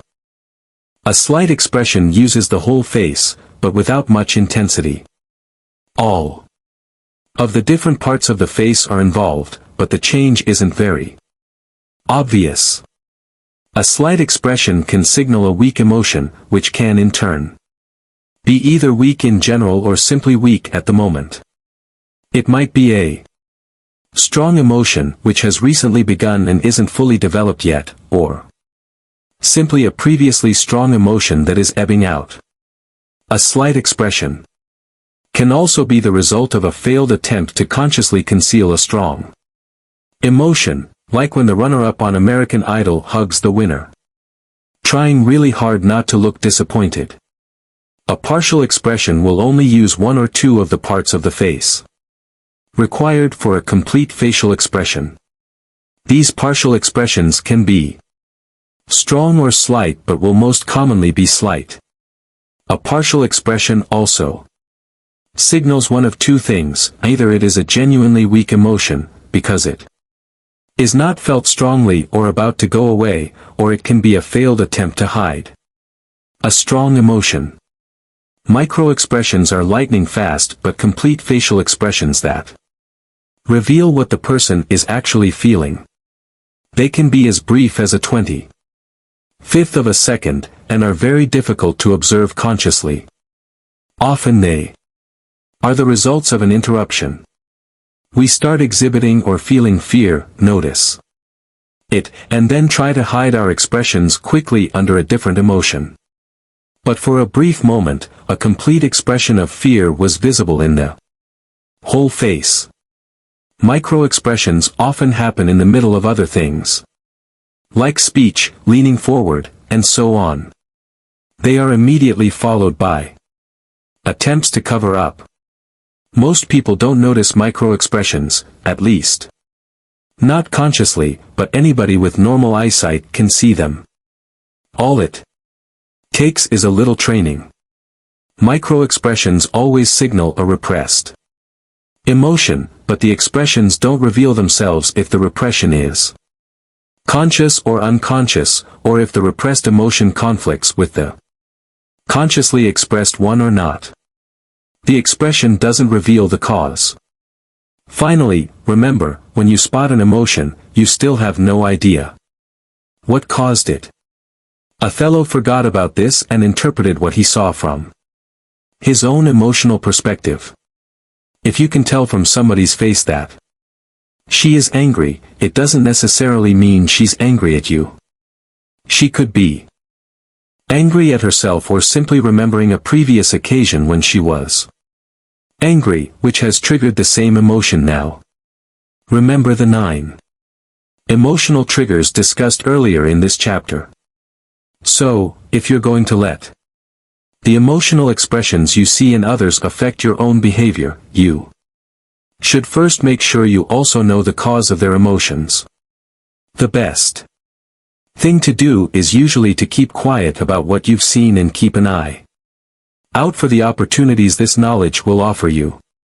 I will go into more detail on how Ekman suggests you approach each specific emotion, but most of these methods involve giving the other person a subtle opening to express how she feels, rather than a direct confrontation, and the emotion you have noticed is rarely mentioned at all.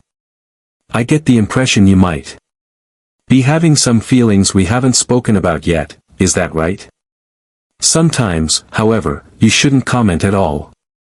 There are 3 different categories of subtle facial expressions, which can all indicate a conscious attempt to hide a strong emotion. The first 2 can also indicate an openly displayed but weak emotion, or that an emotion, which may come to grow strong, has only just been triggered. 1. Slight expressions, the whole expression is displayed, but with low intensity. 2. Partial expressions, only part of the expression is displayed, the eyebrows, for example. 3. Micro-expressions, the whole expression is displayed with intensity, but only for an extremely brief moment. Neutral. The picture in this section is of me several years ago, on an ordinary morning in November. That's what I look like when my face is completely relaxed. All faces look different, and some have properties that can make you think they are expressing an emotion even when they're not. As you can tell, I have pretty thin lips and a relatively small mouth.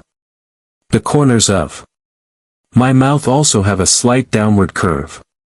This means people who don't know me can often get the idea that I am angry about something when I am simply relaxed, because thin lips is one of the attributes that reveal anger. For this reason, unless it is completely obvious, you should never believe that someone you've just met is in a certain emotional state. It could just be how he or she looks. So, before you can read my emotions, you need to know what I look like when I am relaxed, or you won't have anything to compare my expressions with. Neutral. Oh, look. Another season of the Kardashians. Each of the following 7 emotions will be presented with a picture of a complete facial expression in which the emotion is expressed as purely as possible. The expression will, for clarity's sake, be strong, even though these expressions are seldom this strong in everyday life. The complete expression is then broken down into its various components. Surprise. Surprise is the emotion we feel for the shortest time, so let's begin there. When are we surprised? When something unexpected happens. When what we think is about to happen suddenly turns out to be something else. We mustn't have a clue about what is about to happen, because then we wouldn't be surprised. Surprise only lasts for a few seconds, until we understand what just happened. Then, it turns into another emotion, which is a reaction to the thing that surprised us.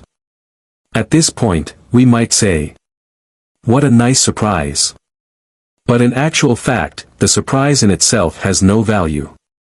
One way or the other. The joy we feel is what comes after we understand what happened, like an unexpected visitor coming to our house. Surprise, complete expression. OMG. Since surprise occurs when we're not prepared for it, we basically can never hide it, even if we wanted to. Getting surprised is usually not a problem, unless the object of our surprise was known to us from before, of course. Surprise doesn't occur just when we're startled and flinch, as we do when we hear loud, unexpected noises, for example. That is simply a physical reflex, which actually looks like the opposite of surprise. We scrunch up our faces and curl up to protect ourselves. When we're surprised, our faces open up as much as they can. Surprise affects 3 areas in the face in a distinctive way. Surprise, eyebrows and forehead. The eyebrows are arched up high. More of the skin under the eyebrows will show, and horizontal wrinkles will appear on the forehead of anybody who isn't rather young. People who already have those wrinkles when relaxed will have deeper, more distinctive wrinkles. If somebody just displays his or her eyebrows the way I do in the picture, without corresponding action in the mouth and eyes, it no longer signals surprise. And if the eyebrows stay in place for a few moments, that means you're doubting, questioning, or feeling astonished at what you're hearing. It could be a serious expression or not, like in situations where you simply can't believe what you've just been told. As you can see in the picture, my whole face seems to express this kind of questioning attitude, even though the only thing that's different is the eyebrows. The picture is actually a clever montage of the neutral expression and the total surprise picture. The eyebrows and forehead are taken from the surprised face, and the rest is from the neutral face you saw earlier. All images on the following few pages are made in the same way, with the neutral image used as the base, and the specific parts of the face added in. As you can see, lots of facial expressions are changed completely, and express completely different emotions, when just one small part of the face changes. It also seems as though a person who is asking a question she already knows the answer to, or who is asking a rhetorical question, will tend to accentuate the question by raising her eyebrows. On the other hand, if she doesn't know the answer, the lowered, contracted eyebrows, which indicate concentration, but are often mistaken for anger, will be displayed. Try it yourself. Ask the question, how are we going to solve this, once with your eyebrows lowered and once with your eyebrows raised. Notice how the question's undertone changes from one of collaborative problem solving, lowered eyebrows, to a much more confrontational one, raised eyebrows. Surprise, eyes. As you can see in the picture, the eyes are open wide. The upper eyelids are raised, but the lower ones are relaxed.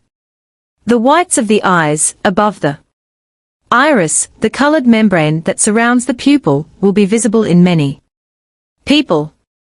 Sometimes you can also see the white of the eye below the iris, but this depends on how deeply set the eyes are and on whether the skin under the eyes is stretched out when the mouth is open.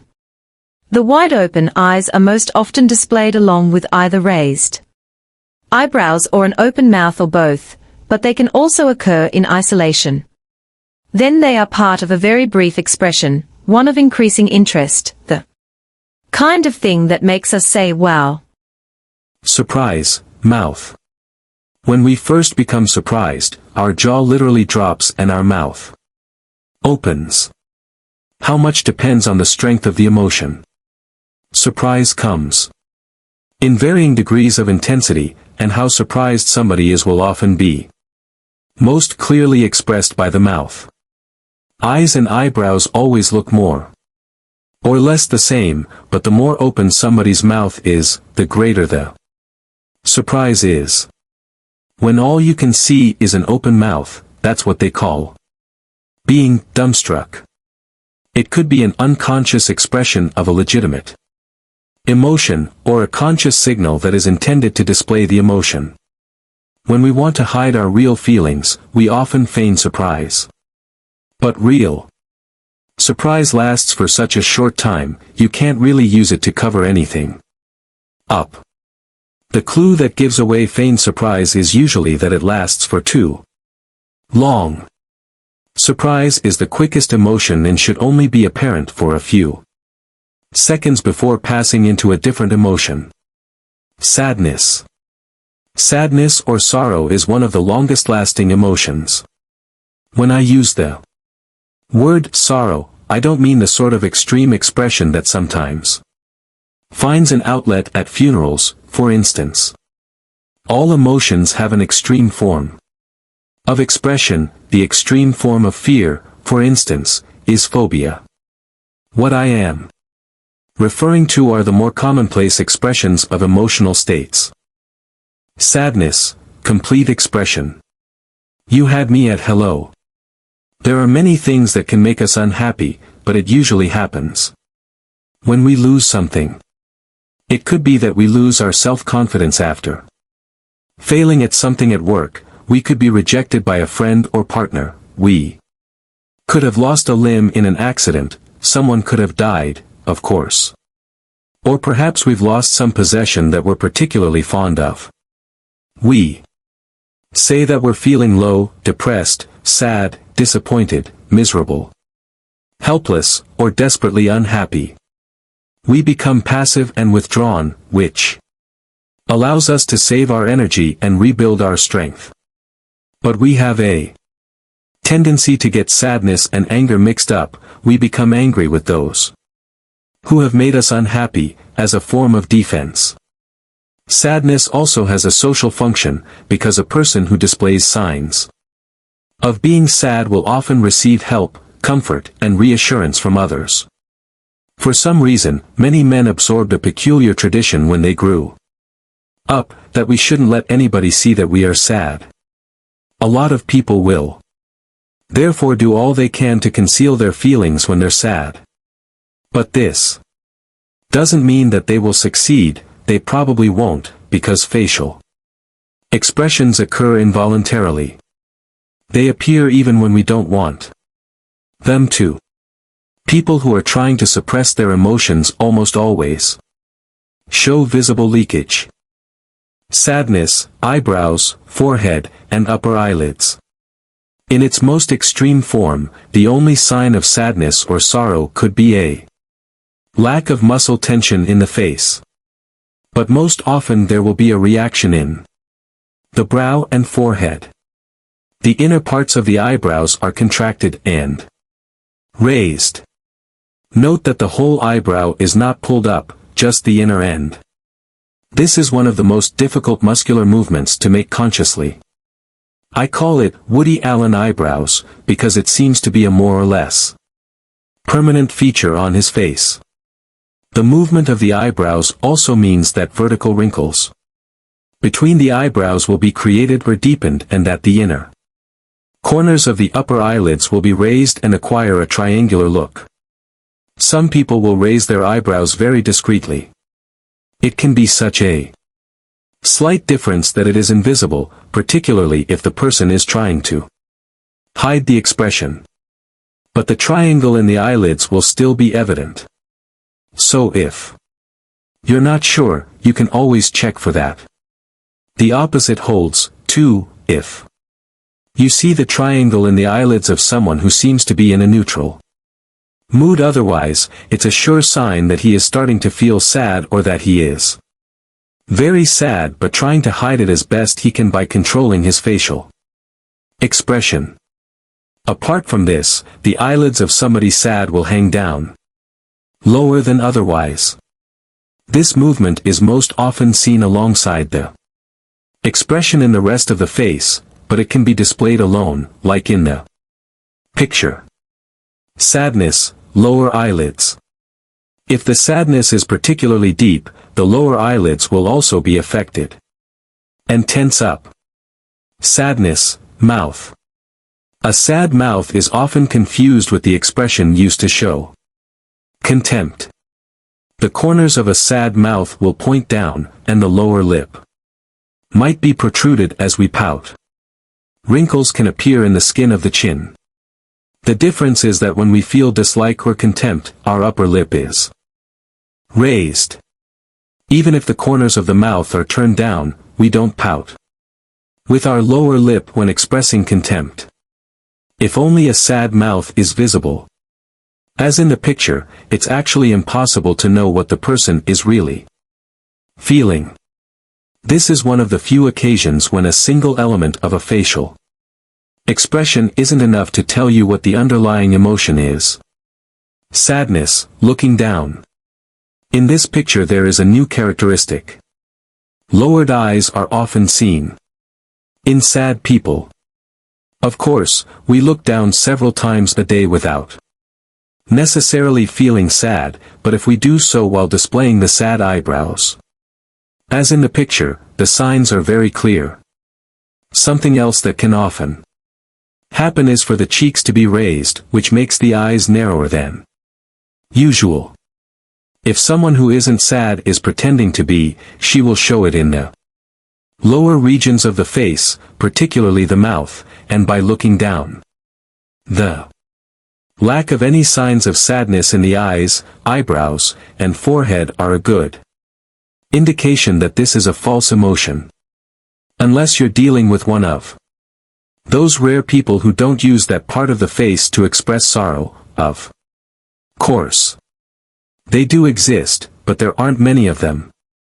In order to make sure that it's a genuine expression, you should start by looking for the triangular shape in the upper eyelids. If someone is feeling sad but trying to hide it, she will generally concentrate on not letting her mouth give her away. The triangular eye, and usually the eyebrows as well, will still be there for you to recognize. Anger. The most common reason we get angry is because something or somebody is stopping us from doing what we want to do, when there's somebody in our way. And we get angrier still if the obstacle is meant for us personally. But we can also become frustrated when things don't work the way they should, which is actually just another case of things getting in our way. We also get angry with ourselves sometimes. Another triggering cause could be violence or threats of violence. That can make us both angry and scared. Of course, we also get angry when people act in ways we disapprove of or let us down. We don't feel pure anger for particularly long. It tends to get mixed up with some other emotion, like fear or contempt. Anger is the most dangerous emotion, as it can make us try to harm the person we're angry with, physically or emotionally. The urge to want to hurt others arises when we are very young and is something we all have to learn to control as we grow up. Anger, complete expression, 2 versions. I told you to stop hitting your brother. So what is getting angry good for, then? Anger activates us and motivates us to change the thing that has angered us. The problem is to understand just what it was that made us so angry in the first place. Often, we direct our anger toward the wrong things. Taking action when you're angry is almost always a foolish thing to do. When you're angry, everything is interpreted and perceived through that anger. Actually, in these situations, the best thing to do is to shut up and not act at all, until the emotion starts to fade and we become capable of a more nuanced perception of things again. If we are exposed to any kind of threat, anger can help, too, since it limits fear, and fear can stop you cold. Getting angry will make you deal with the threat instead. Apart from the other expressions, anger requires a change in all three facial areas. Otherwise, we can't tell if the person is experiencing anger or something else. Anger, eyebrows. When we get angry, our eyebrows contract and are lowered. Lines can appear between the eyebrows, but the forehead won't wrinkle. If you see this motion occur on its own, that could mean several different things. The person is angry but trying to hide it, the person is slightly annoyed or starting to get angry, the person is serious or concentrating, the person is confused. If somebody does this while you're speaking to her, and you haven't just introduced a difficult problem to her, it's a sign you may need to explain yourself more clearly, since she obviously has to concentrate hard to follow what you're saying. Darwin called the muscle responsible for this contraction the muscle of difficulty. It seems as though we use it any time we're confronted with something difficult or incomprehensible. Anger, eyes and eyelids.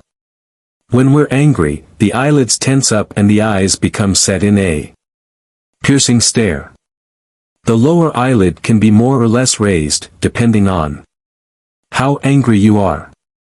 Thanks to the downward pressure from the eyebrow, the upper eyelid looks like it's been lowered, which makes the eyes narrower.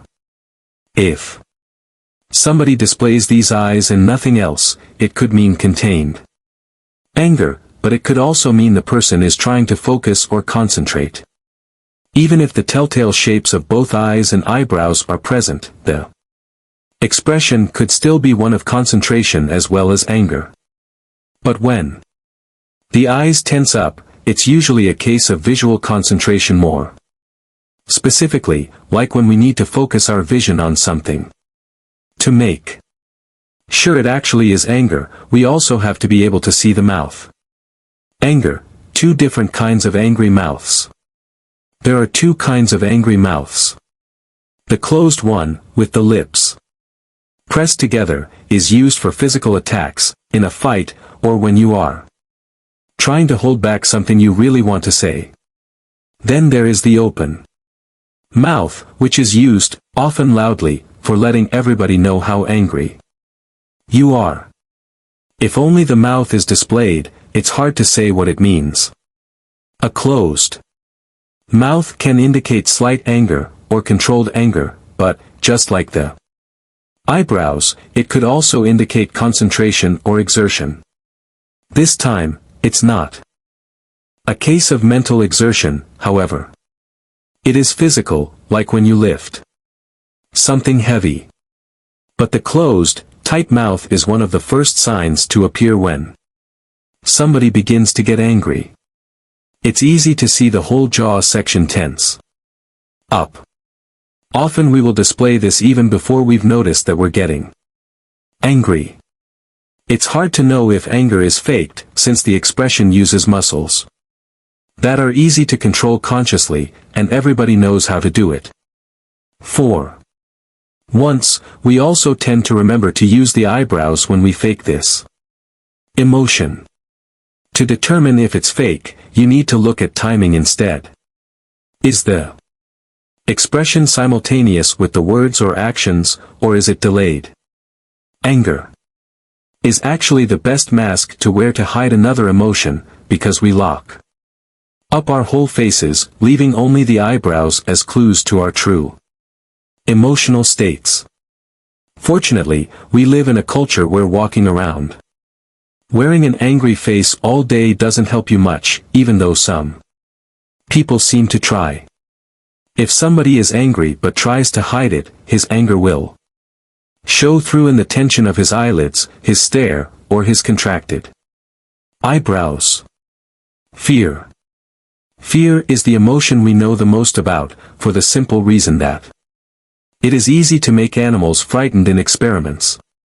Fear is triggered by a danger of harm, physical or emotional. Examples of things that trigger fear are objects moving quickly toward us, or when we lose our footing and fall. Both literally and metaphorically. Threats of pain, like knowing you have to go to the dentist, can trigger fear, too. Most, but not all, of us are easily frightened by snakes and reptiles, or of the thought of losing our footing at heights. In biological terms, fear prepares us for either hiding or running away. Blood flows into the larger muscles in our legs, preparing us to run if we need to. If we don't run, we try to hide. But hiding means doing it the same way animals do, like deer freezing in headlights. That might seem like a strange way to react, but it makes sense, as predators with bad eyesight can't make you out if you don't move. When we say we're going numb with fear, it's really about hiding. Fear, complete expression. What? One direction is back together. If we can neither run nor hide, it is very likely our fear will turn into anger instead. So in other words, if the command that orders the nervous system to prepare for flight or hiding doesn't seem useful, we will switch it for one that mobilizes us for action. In order to deal with the situation, we get angry with whatever has threatened us. Our facial expressions when we're afraid signal two things: there is danger nearby, be careful, and help. Get me out of here. In this case, it's a good thing we have our facial expressions, because speech often fails us when we get strongly emotional about something. As Winnie the Pooh's friend Piglet put it, help, help, a harriable hoffalump. Hoff, hoff, a hellable horrorlump. Hull, hull, a hoffable hellerump. Fear, eyebrows. The eyebrows are raised but stay straight when we display fear. So, as with surprise, the eyebrows are raised but also contracted, which makes the inside corners come closer together than in surprise. They aren't as raised as with surprise, either. Wrinkles appear in the forehead, too, even though in cases of fear they most often won't go all the way across the forehead. If the eyebrows display without the other facial signals, they signify concern or controlled fear. Now, in this picture, my whole face looks worried, but it is a montage where everything below the eyebrows is from the original neutral picture. Fear, eyes. The eyes are open and tense. Just as with surprise, the upper eyelids are raised, so we can see the whites of the eyes, but in this case, the lower eyelids are tensed up, instead of being opened, and can cover a portion of the iris. Often, the tense eyes and the raised eyebrows are displayed together, as shown in this case, or with both the eyebrows and the mouth. But they can appear on their own. If that happens, it will be very quick and is an indication of a genuine fear that is either moderate or controlled. The mouth is open or almost closed. The lips are tense and can be drawn back, as opposed to the more relaxed mouth we have in surprise. If only the mouth is displayed, it means anxiety or worry. If the closed, fearful mouth is displayed alone, quickly, that can mean you're afraid and trying not to show it, or that you're remembering an occasion when you were afraid, or using it as a conscious illustration in the context of a conversation. Like, when you go, whoa, that was scary. Fear, mouth. When somebody pretends to be afraid, as usual, chances are she will forget to use her eyebrows and forehead, and just use the mouth.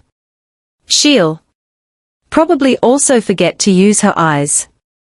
If you see just the eyebrows signal fear in somebody's face, perhaps because she is trying to display a different emotion than fear with the rest of her face, that is actually a sufficient and genuine sign of fear.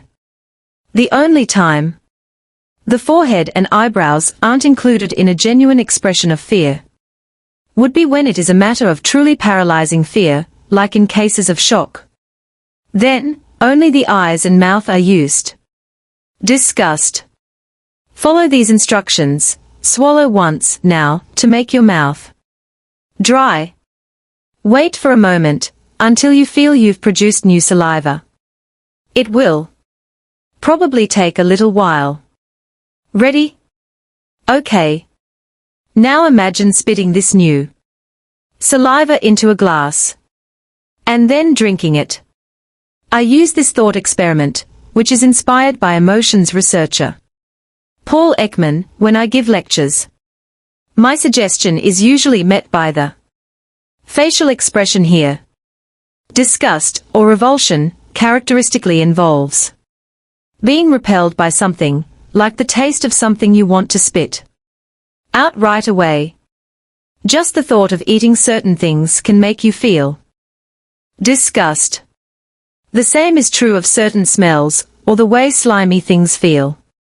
Some actions can cause disgust, like mistreating pets, or abusing children. The most universal triggers of disgust are actually bodily excretions, feces, bodily fluids, blood, and vomit. The emotion isn't triggered until they exit the body, like in the saliva test mentioned earlier.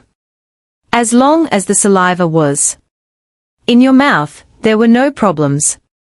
The only difference between the first and second time I asked you to swallow your saliva was that the second time, it had been outside of your body for a short time. And presto! Now you're disgusted. Disgust doesn't start happening to us until we are 4 or 5 years old. But from that point on, it fascinates us completely. That's why novelty stores sell fake vomit, why we like movies like Dumb and Dumber and American Pie, and why so many people inspect their handkerchiefs after blowing their noses. As adults, we believe ourselves to mostly feel disgust for other people. People who commit moral wrongs, politicians, bullies, and so on. However, what is considered a moral wrong can vary between different cultures and mindsets. Disgust, complete expression, 2 versions. No, really, it's okay. Everybody gets the stomach flu sooner or later. Disgust is an extremely powerful emotion. Psychologist and researcher John M. Gottman spent 14 years making videotaped interviews with 650 married couples. He and his colleagues at the Love Lab discovered that you can find clues as to whether the relationship will last or not in just 3 minutes of recorded conversation. One of the strongest clues is disgust. If some unconscious, subtle sign of disgust is displayed, especially on the woman's part, statistically speaking, the couple is not likely to still be married after 4 years. The reason we feel disgust is, naturally, to make us get away from the object of our disgust. One might think that our disgust for blood and bodily waste would have helped us avoid infections, but on the other hand, it has also limited our empathy and social potential. By feeling disgust for other people, we make them less human. This has been, and is still, used to great effect in political and religious propaganda, as we have an easier time being inhuman to people we feel disgust for. Just like in Star Wars. Of course, it's a lot easier to kill stormtroopers by the dozen if you don't have to see their faces. In these 2 pictures, disgust is displayed in the wrinkling of the nose and the raised upper lip. The lower lip can also be raised and protruded, which results in a closed mouth, or lowered and protruded, which results in an open mouth. In addition to this, wrinkles can appear on the sides of and over the nose. The stronger the disgust is, the more wrinkles will appear. The cheeks will be raised, too, which pushes the lower eyelids up and Makes the eyes narrow. This will in turn cause lines and folds under the eyes. In cases of strong disgust, the eyebrows will often be lowered, but they're actually not too important for this emotional expression. Some people interpret the lowered eyebrows as anger, but they're not contracted at the middle, and the upper eyelids aren't raised, which they would be if this were a case of anger. If we want to express disgust for something, but aren't actually feeling disgust at the moment, we will use parts of the expression. Like wrinkling your nose up and saying, "That really stinks." How often do they clean that hamster cage, anyway? If we use the whole expression consciously, we will keep it in our faces for longer, to make it clear that we are making a conscious illustration. Because it is such an obvious expression, disgust is easy to fake, and we often use it for illustrative purposes in conversations. The forehead and eyebrows aren't used much in disgust, which means they won't be missed when somebody fakes it. For this reason, it's also quite easy to conceal disgust, since it is mostly expressed in the lower part of the face. If you're not sure, look for the wrinkle on the bridge of the nose. It's usually high up enough in the face to avoid any attempts at control. But most often, we don't think of trying to hide this emotion in the first place. I don't think we're always aware of it in the same way we are of other emotions. When you mention emotions, most people think of sadness, love, anger, and things like that. They will seldom think of disgust. So even when we smile with our mouths, any disgust we're actually feeling will usually have free access to the rest of the face, without us even knowing it. Contempt. Contempt is closely related to disgust. However, there are a number of significant differences between them, both in how we express them and what they mean. Contempt is only felt for other people and for their actions. Unlike disgust, contempt can't be felt for things. The thought of a techno version of Los Del Rio's Macarena may cause disgust. Come to think about it, fear seems a distinct possibility as well, but not contempt. We may, however, feel contempt for those who choose to use a techno version of Macarena as their ringtone. We don't necessarily feel the need to get away from people we feel contempt for, but we do feel superior to them. Often, this is a sense of moral superiority. There is also a classic kind of socio-cultural contempt from an inferior position, like the contempt adolescents have for adults, or the uneducated have for academics. This kind of contempt is a way of making yourself feel superior to those who are higher up than you on the social ladder. People who feel insecure about their own positions or status will also often use contempt as a weapon. A lot of people actually maintain power and status by expressing contempt for their inferiors. It's a very effective method, but you tend to get very lonely at the top when nobody likes you. Contempt, complete expression. What do you mean you don't read books? I told you earlier about Gottman's discoveries concerning unconscious signs of disgust in married couples. At that time, it affected a relationship. Most if the signs came from the woman. Gottman has also measured contempt.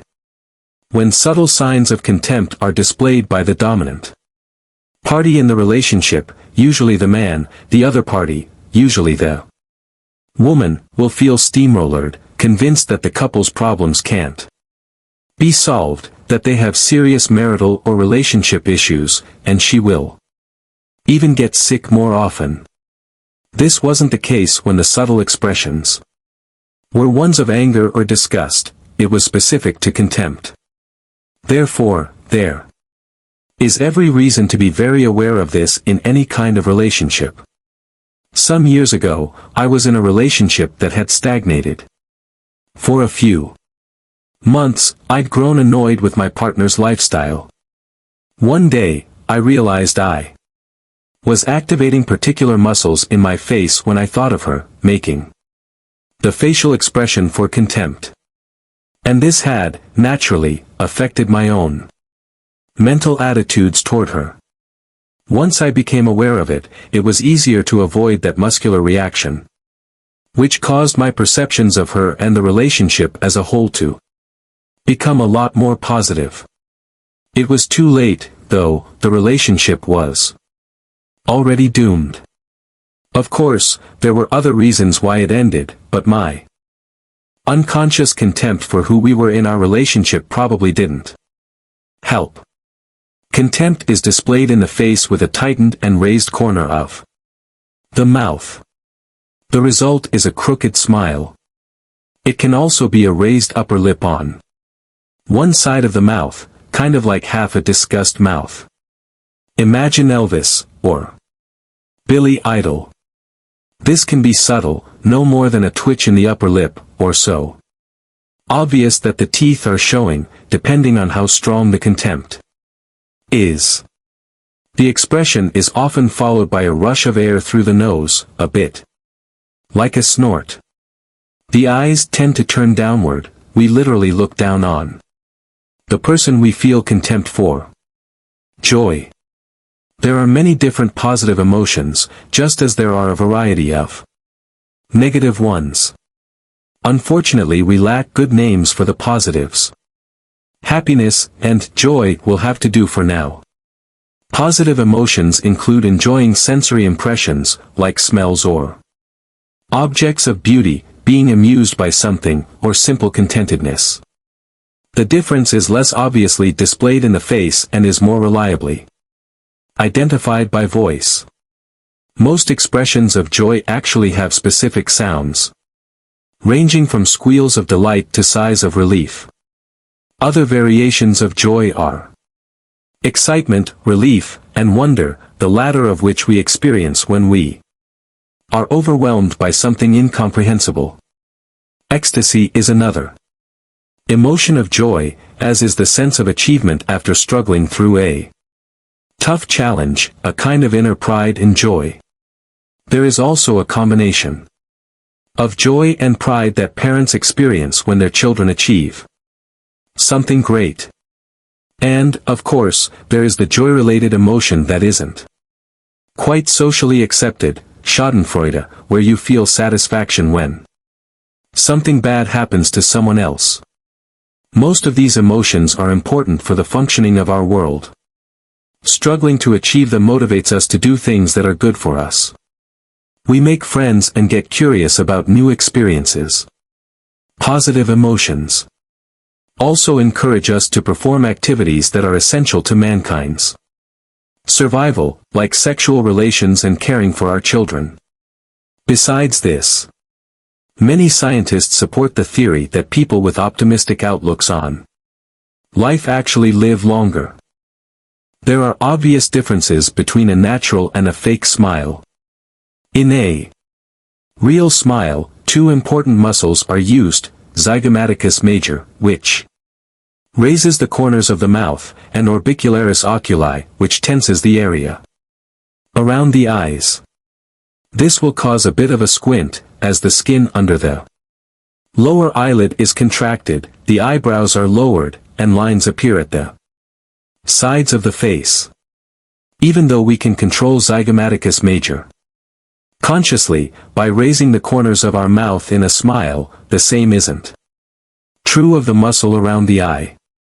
Orbicularis oculi is divided into an inner and an outer part. The outer part can only be consciously controlled by 10% of all humans.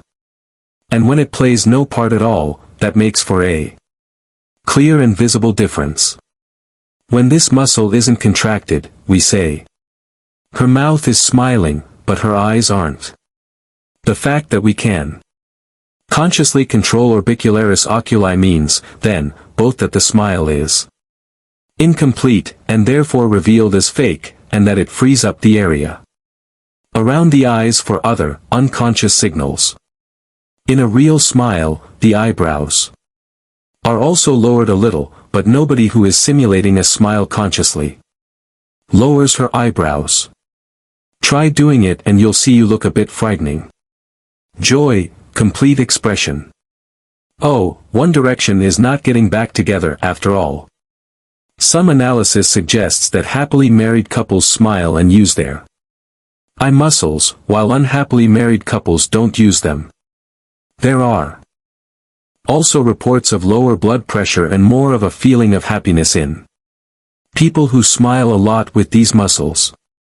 It could be that the outer orbicularis oculi needs to be triggered to activate some pleasure centers in the brain, and anybody who only smiles with her mouth would be missing out on this.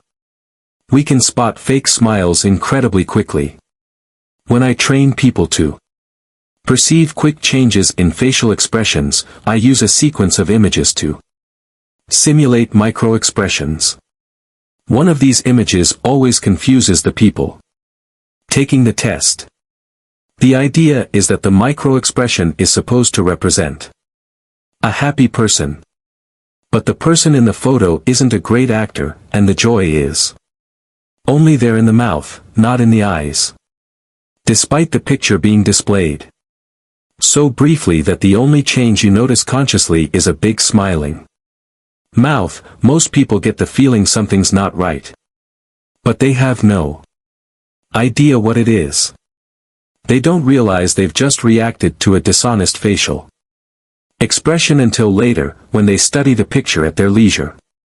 So if you want to play it safe when you're faking joy, you have to crack a truly huge smile. Then, almost all the changes the eye muscle takes care of occur just from the width of the smile, since it pushes the cheeks up and makes the skin bunch up under the eyes. This will narrow the eyes and make wrinkles show on the side of them. It makes it a lot more difficult to tell if the smile is genuine or not. The only clue will be the eyebrows and the skin under it, which are lowered by the outer eye muscle in a genuine smile. Mixed emotions. To finish off, I want to show you some pictures of mixed emotions, where a face is displaying more than one emotion at once. This is very common in ordinary facial expressions. The trick is to be able to tell which parts come from which emotions, and to be able to do it quickly. The pictures shown on the following page consist of elements from two different emotions. Try to tell which emotions they are, and which parts of the face are expressing them. The answers are here. But try it on your own.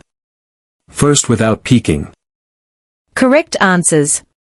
A. Sadness plus anger. Sadness equals eyebrows, eyes. Anger equals mouth. B. Surprise plus fear. Surprise equals forehead, eyebrows, eyes. Fear equals mouth. C. Disgust plus surprise. Disgust equals mouth, nose, lower eyelids. Surprise equals upper eyelids, eyebrows, forehead. D. Anger plus contempt. Anger equals eyebrows, eyes. Contempt equals nose, mouth. E. Sadness plus fear. Sadness equals eyebrows, eyes. Fear equals mouth. F. Disgust plus fear. Disgust equals mouth, nose, lower eyelids. Fear equals upper eyelids, eyebrows, forehead. G. Fake joy. Joy equals mouth. Neutral equals the rest of the face. H. Anger. Fear. Desperate for the bathroom. Reptilian. Send your suggestions to the publisher. On the other hand, as usual, things are more complicated than they seem. The way I've been describing emotions here, as labels 4 different inherent physical responses, where each emotion, or, at least, each basic emotion, is tied to a specific facial expression, is often referred to as the classic view on emotions. Paul Ekman, who I've mentioned a couple times. Didn't invent it, but he has been one of the main proponents of this theory in modern times, and has also carried out important research to further our understanding of the field. However, there are other ways of conceptualizing emotions. Psychology. Professor Lisa Barrett has recently published results that suggest that the classic view may be incorrect. Many other researchers support her view. In fact, there is a whole movement that's working to change our entire view of emotions. To begin with, studies measuring the activation of facial muscles have shown that our real-life expressions for the various emotions are not as well defined as the ones in the pictures that you've just been practicing on. Our faces are constantly in motion, and often, we need to understand the context where an expression occurs in order to be able to determine which emotion it displays.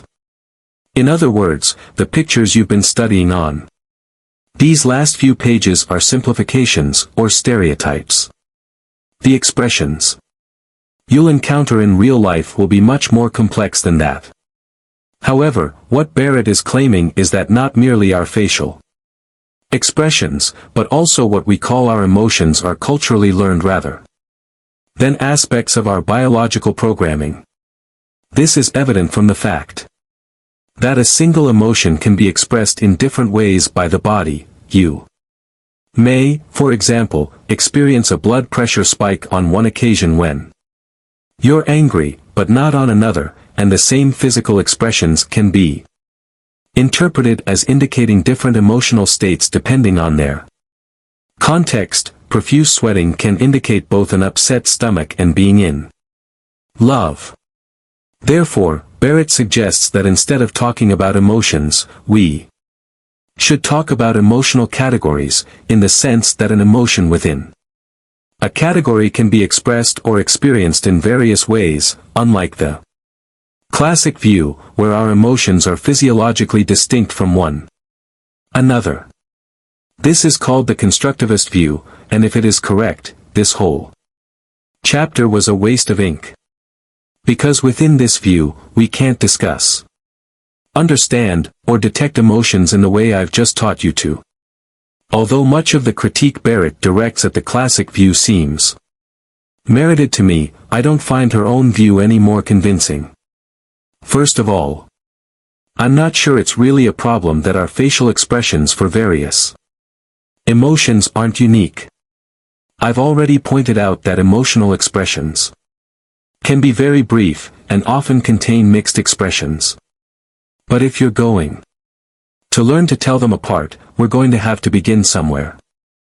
Simplification is a useful, essential technique for learning. We just have to make sure we remember that what we're studying is simplified. Barrett also proves the constructivist thesis by making statements such as the following. There is no single difference between anger and fear, because there's no single anger and no single fear in bodily terms. Fear is not a bodily pattern, just as bread is not flour, but emerges from the interactions of mental core systems. The problem here is probably just my own lack of familiarity with scientific jargon, but I still can't see why the fact that the body responds differently in different situations, or that we need mental constructs to fully understand what we're feeling, should contradict any of the things you've learned up to this point. On the other hand, it does complicate things a bit. But human beings are complicated. And things, as usual, are never as simple as they seem. I'm looking forward to seeing what the next few years will bring. If Barrett and the constructivists are right, we'll be facing a total paradigm shift when it comes to our understanding of emotions. There are some indications that this is what will happen, and if it does, feel free to tear this chapter out of the book. But let's just say I'm not holding my breath. Help. I see emotional people. How to respond to emotions that are just appearing. What should you do when you observe subtle emotional expressions, like The ones you've just learned to recognize, in the person you're talking to. First of all, stay calm. As Charles Darwin wrote in The Expression of the Emotions in Man and Animals, when we witness any deep emotion, our sympathy is so strongly excited, that close observation is forgotten or rendered almost impossible. For any subtle expressions, you never know if the person wants you to know about her emotional state or not. Before you choose to respond to the emotion, you should also determine if what you're seeing is a weak emotion or a strong one that is being controlled. The easiest way to do this is to pay attention to context. If you notice the emotion right at the beginning of a conversation, the source of the emotion probably isn't whatever you're talking about. Then, it's more likely that she brought this emotion with her into the conversation. It may not have anything to do with your relationship and is probably related to something that happened to her earlier. But it could also be about the expectations she has of the conversation or where she thinks it may go. Most emotional expressions last no longer than a few seconds. How long they last depends on the intensity of the emotion. An intense, short expression that just flashes by is an indication that the emotion is being consciously or unconsciously disguised. A less intense expression that lasts longer is more often indicative of conscious repression of the emotion. We're presuming here that she isn't simply coming out and telling you how she feels. There are some emotions you will want to keep from erupting fully. You should respond to them as soon as you see signs of them, preferably before she becomes aware of them herself. For other emotions, it's enough to respond to them indirectly and give them some space in the conversation. What follows are some solid strategies for responding to each of the different basic emotions we have been exploring, although I have skipped surprise and joy, since they rarely need to be handled. Sadness. Whether you should respond to somebody's sadness or not depends on your relationship and your previous communication. Everybody, even your kids, need some privacy to be able to deal with the things that upset them. And we all need to be left some space to withdraw. You can offer a cautious opening for a conversation by asking if everything's okay, but even this depends on the context and the relationship. The important thing is that if you see any signs of sadness in somebody, you have to take them seriously. These signs indicate that something is up and that this person needs comforting. The only questions are whether it ought to come from you or from somebody else, and whether it should be now or later. If there is somebody who is closer to the sad person than you are, tell the person what you saw. It might be more difficult, because of the professional relationship, for a manager to comfort an employee than it would be for one of his colleagues to do so. If it's a close relationship, in your family or your children, you have to make it clear to whoever is sad that you're there for the person, to talk about it on his terms, when he wants to. Anger. When you observe anger in somebody, remember that you probably don't know what caused it or who it is directed at. It isn't necessarily about you.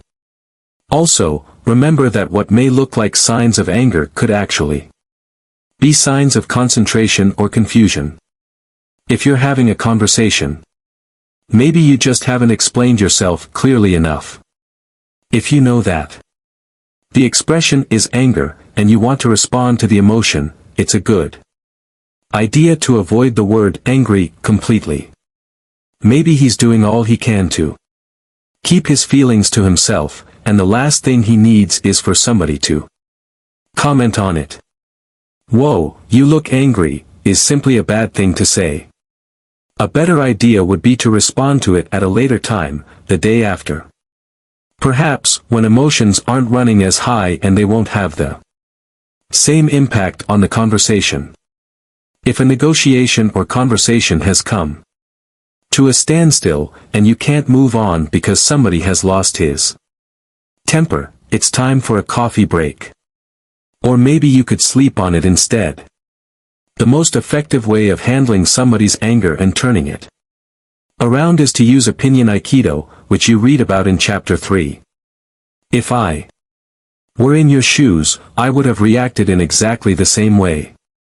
No doubt about it. Sugar or milk. If this doesn't work, then you should at least try to make sure nobody makes any decisions or performs any actions that could have consequences further down the road. When we're angry, we tend not to think things through properly. Fear. If you see somebody display fear, you should begin by reassuring her that she is safe. For example, if you have to give an employee bad news and she starts displaying signs of fear, you should assure her that her job is not in danger or that you are very happy with her efforts. If you've just made somebody uncomfortable, give her a support to lean on so she doesn't fall. If it's a conversation between close friends, you can be more direct. Tell her something seems to be bothering her, and ask if she wants to talk about it. You can also offer security and support by establishing rapport, or use direct physical contact if your relationship is very close. Hugs are always a good way to offer support, assuming they are used the right way. There will be more about this in chapter 10 on anchors, as are their verbal equivalents. Disgust. Disgust is often mistaken for anger. If somebody starts displaying subtle signs of disgust, like a small wrinkle in the nose, it is probably a sign that the emotion was only just triggered.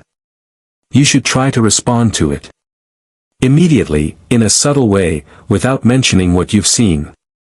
You could ask if the person felt unfairly treated and if there's something you can do to work it out. Don't get defensive, because that can make the disgust explode completely. You should wait to give your arguments until the other person has finished talking.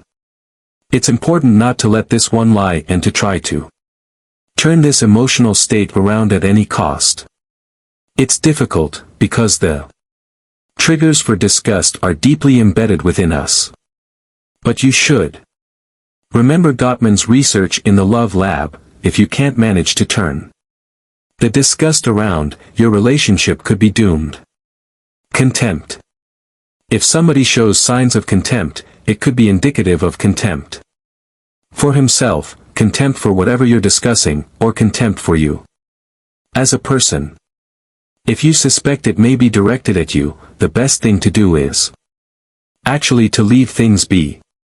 It could be the good old contempt from inferiority that is sometimes displayed by employees for their bosses, by students for their teachers, and by children for their parents.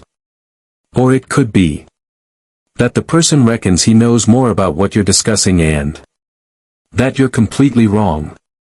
The person displaying contempt feels he is superior to you. This situation is unfortunately very difficult to turn around, no matter how good you are at establishing rapport. The best thing to do is actually to avoid this person from now on, if possible. If it's a personal relationship, it won't be any good for you anyway. If it's somebody you have to face regularly in work situations or other settings, and whose decisions affect your work, it's best to let somebody else propose your ideas and suggestions in those meetings. You could also see if there is anybody else who holds the same position, somebody you can communicate with directly to get the results you want. A little repetition. You have come a long way on your path as a mind reader.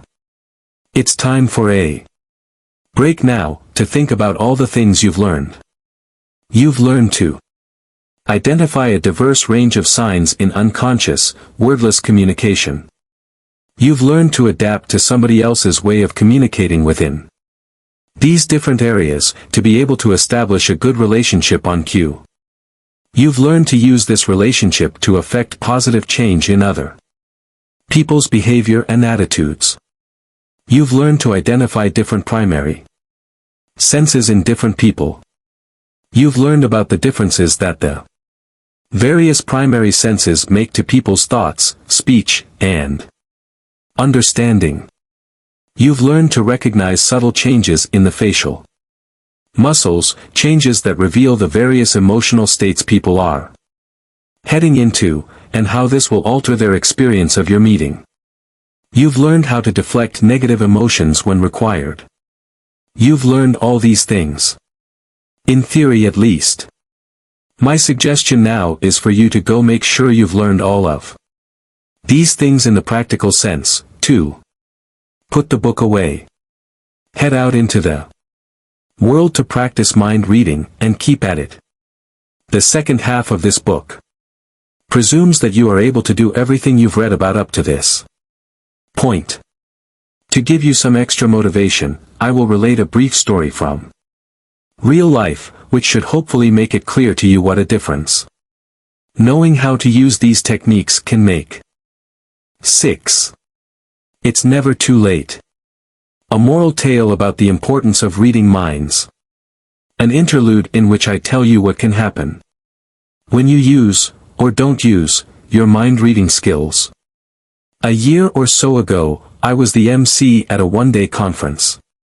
Several different seminars were taking place at once, all with different schedules, so there was a lot to do and I was soon very busy. I arrived at lunch quite a bit later than the other participants.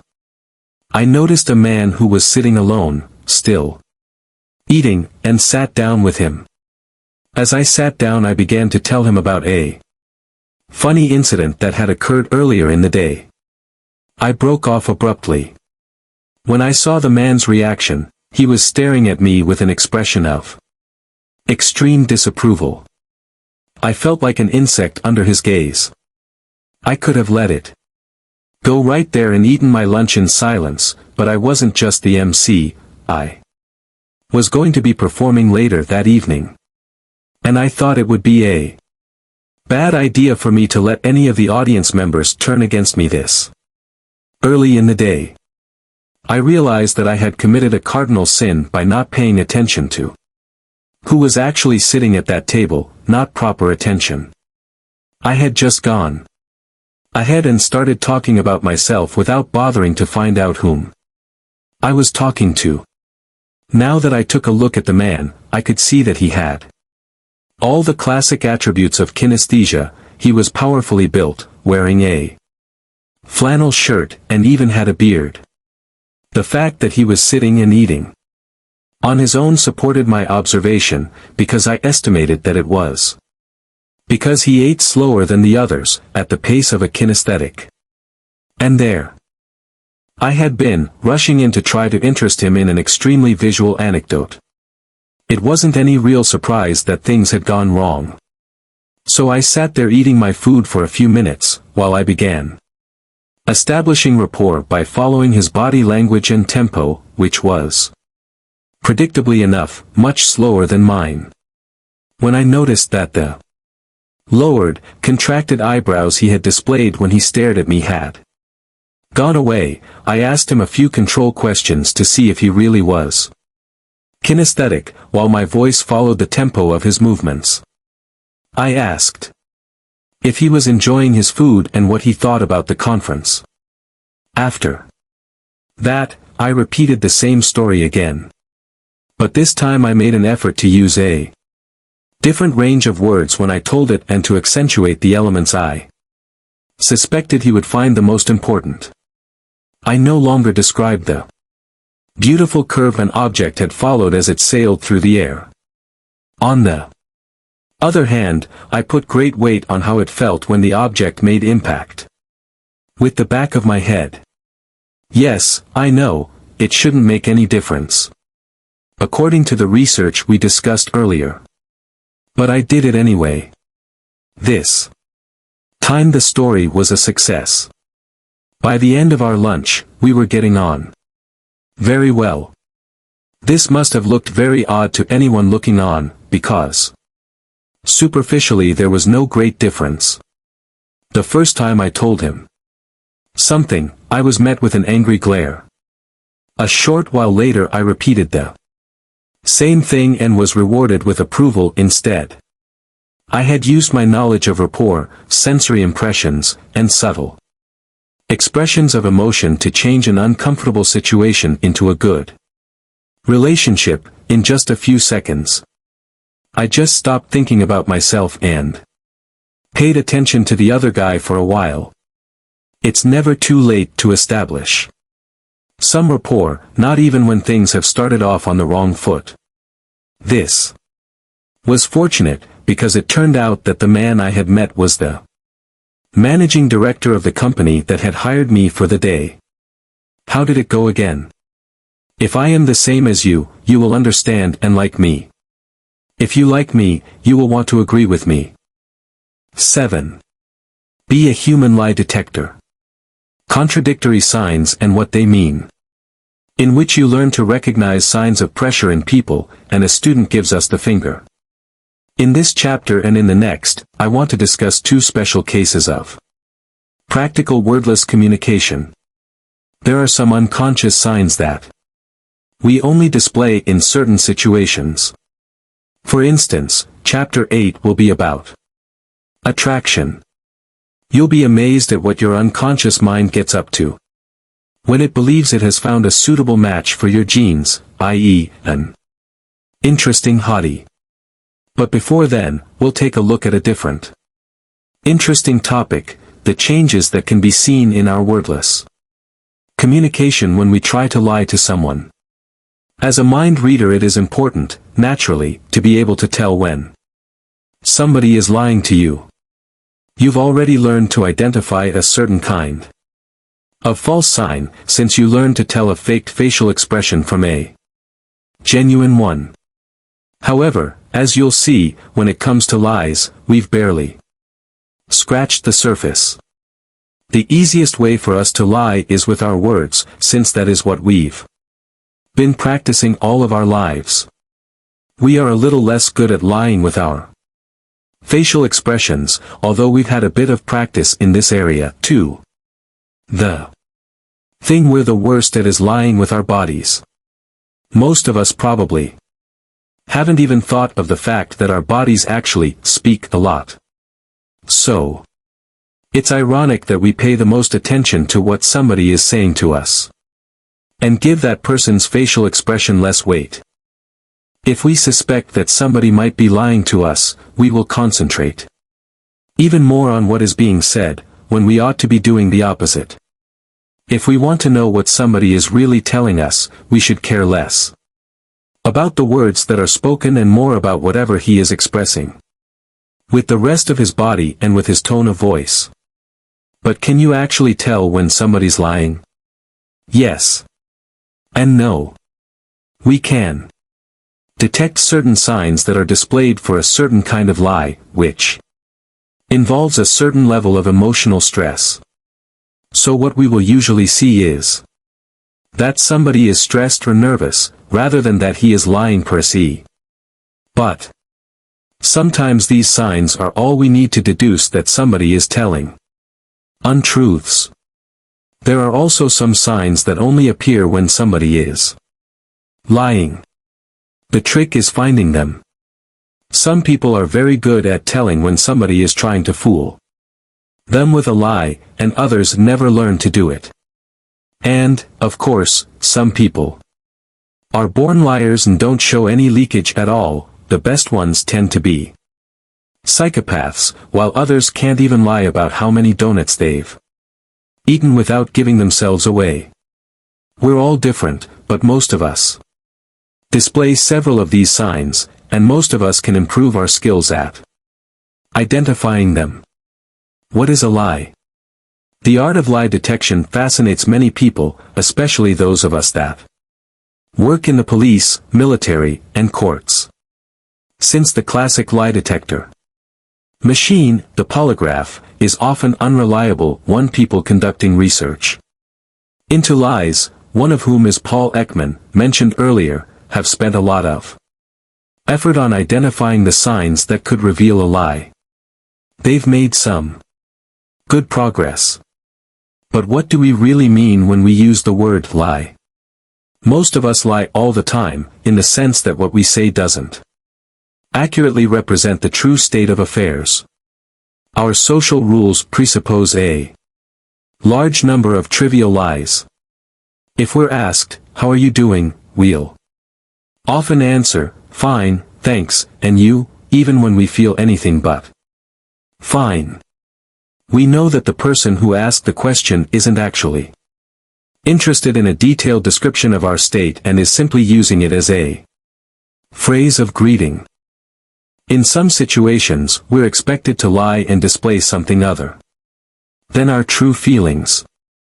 In a beauty pageant, it's okay for the winner to cry and be emotional, while the runners-up have to show how happy they are for the winner and be strong about their loss.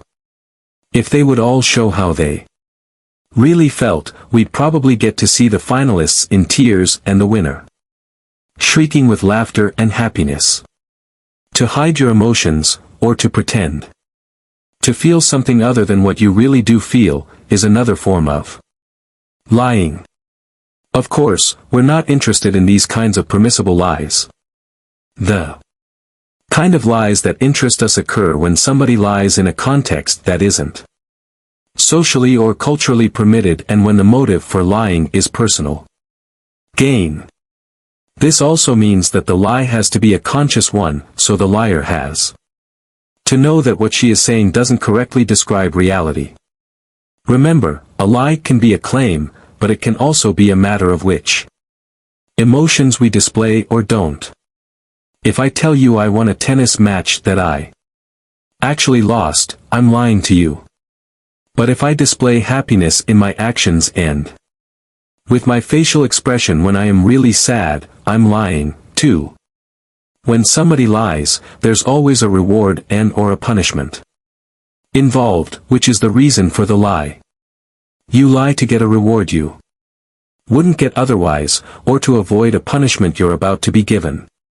It could also be a combination of these. You lie to get a reward you're not really entitled to, somebody's appreciation for instance, but if the lie is discovered, you could be punished for it when the other person ends the relationship.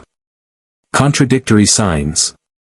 The detectable signs of a lie are displayed when the reward or punishment involved isn't trivial, so there is actually something at stake for the person lying, and she really cares if her lie is successful or not. Then the person trying to lie will also be emotionally invested in the lie, and it's this commitment to the lie that gives rise to many of the signs a mind reader will be looking for. Identifying the signs is one thing, but then the problem of knowing what they mean still remains. In any lie, there are two competing messages, the truth and the falsehood. The word lie focuses on the falsehood, but both are actually just as important. The ability to tell them apart is important, too. Since we are always giving off different messages in all of our communications, not just with our words, a lie is actually a more or less successful attempt at controlling these messages. Just as can be the case with some facial expressions, a lie is an attempt at covering up or masking a certain message beneath another one. Being able to tell when somebody's lying is a matter of paying attention to the elements of our communication that we're not so good at controlling. A person who tells the truth expresses the same thing with her consciously controlled communication as she does with her unconscious expressions. But if we can detect some disharmony in what is expressed, between what the hands and the words are communicating, for instance, we may suspect that there are two different messages involved. We look for contradictory signs, unconscious signs that say something other than the consciously expressed message. The signs that are difficult for us to control express our true thoughts and feelings. Evolutionary psychologist Robert Trivers has a solution to this problem. For those who want to be able to lie freely, the trick is simply to convince yourself that your lie is true. Then, all the signs, conscious as well as unconscious, will genuinely be expressing a single message. It won't catch up with you until it's time to eat that last cookie you hid and swore you'd never stolen, since you no longer believe you took it. The unconscious, contradictory signs a liar displays are called leakage. When somebody lies, or tries to keep feelings from us, there will be leakage in a number of different areas. But you have to be careful. Some people don't display any leakage at all, however much they lie. So you can't interpret a lack of leakages as a guarantee that somebody is telling the truth. There are also some people who we believe are displaying leakage but who are actually just behaving normally. Because of this, it's important to know that the signs you do detect are changes in somebody's behavior, not just the way she always behaves. You should make a point of noticing several different kinds of leakage in somebody before deciding that she is or isn't lying or holding back her emotions. Once you've observed a number of contradictory signs in somebody, that could mean that he's lying to you, but it could also mean that he actually feels some other emotion than the one he is trying to display. Often, you won't have any problems deciding what the situation is.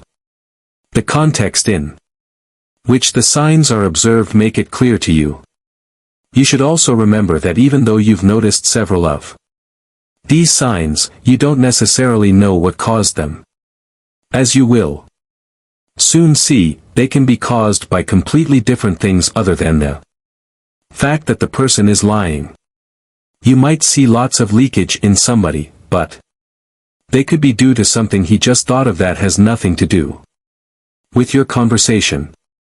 When you discover these signs in somebody, your next step is to consider the context and any other possible reasons there could be for the behavior, before you can confidently say that somebody is lying. Why are you scratching your nose? Contradictory signs in body language. The most obvious of all of these contradictory signs is given by the body's own autonomic nervous system. We have no ability to control it, even if we discover we are displaying signs through it. It's very difficult, if not impossible, to stop sweating or blushing on cue, or to avoid having your pupils dilate when you get a winning hand at the poker table. The problem is that the autonomic nervous system is only activated when the emotions are very strong. Fortunately, there are loads of other signs and leakage which appear even when the emotions aren't so strong. The face. It is often said that a face carries two messages, what we want to project and what we actually think. Sometimes they are one and the same, but they often aren't. When we try to control the message we project, we do it in three ways. Qualification: we comment on the facial expression we have by adding another one to it. For instance, adding a smile to an otherwise miserable expression to show everybody that we'll pull through. Modulate: we change the intensity of the expression to weaken or strengthen it. We do this by controlling the number of muscles involved, as we do when we display a partial facial expression. How much we use those muscles, as we do when we display a complete but low intensity, that is, a slight expression, and for how long we display the expression. Falsification: we can display an emotion when we're not actually feeling anything. Simulation: we can attempt to not reveal anything when we're actually feeling something. Neutralization: or we can cover up the emotion we're feeling with another emotion that we aren't feeling. Masking: to be able to pretend to have an emotion in a convincing way, we need to know how to express it, that is, which muscles to use, and how to use them. Children and adolescents practice this by making faces in front of the mirror, but we tend to stop doing this as we grow older. For this reason, we sometimes have a bad idea of how we actually look when we're expressing various things. Often we won't have time to prepare either, and we'll have to base the look on how it feels inside, and hope we'll get close enough. Neutralizing, not displaying anything at all, is very difficult, especially when it's about something we care about, which provokes a strong emotion in us that we want to keep hidden. This will often stiffen us up to the point where it's obvious we're hiding something, even if nobody can tell what we're hiding. So we prefer to take the easier way out and mask it, pretending to feel something other than our genuine emotion. When we try to control our facial expressions, we tend to only use the lower portion of our faces, as you should know by now. This means that the area around the eyes, eyebrows, and forehead is free to display our true emotions. Something we do unconsciously. For even when we make an effort to smile, the nose can wrinkle up in disgust over something. You've just read the chapter about emotions and learned what the signs displayed by our eyes, eyebrows, and forehead signify, no matter what we try to express with our mouths, so I won't repeat that here. The most commonly used mask to hide our emotions is a smile. Darwin, who wrote one of the seminal works on facial muscles and body language, offers a theory as to why this is. He claimed that we usually try to mask negative emotions, and that the use of muscles in smiling is the furthest removed from negative expressions. Here, I showed you how to tell the difference between a fake smile and a genuine one. A genuine smile is always symmetrical, both corners of the mouth are raised equally as much, it can never be asymmetrical, assuming the person doesn't suffer from some facial muscle injury. A fake smile can be either symmetrical or asymmetrical, and so it can occur solely on one side of the face. If you observe a crooked smile, it's therefore either a failed attempt at looking happy or actually a part of a different expression, like disgust or contempt. It also uses both the outer and inner part of the area around the eyes, which is almost impossible to do consciously. Actors that are able to make a natural smile, including the eyes, usually do it by bringing to mind a positive memory, making them genuinely happy. Fake expressions of joy are also often given away by bad timing. They are assembled a little too quickly. A genuine expression of joy can take some time to be completed, and a fake one tends to also be displayed for too long. Micro-expressions can also appear in these situations. Personally, I think micro-expressions play a huge part in our hunches about people. If we feel that somebody doesn't like us, despite the person being nothing but polite, on the surface, it is probable that our hunch was caused by body language and other unconscious communication that we've picked up on. But there is also some likelihood that we've noticed a micro-expression that has told us what the person really feels about us. It may have been too quick for us to notice consciously, but our unconscious mind has plenty of time to register it. Micro-expressions are reliable leakage whenever they appear. However, some people don't display them at all, while others do in some situations, but not in others, and so on.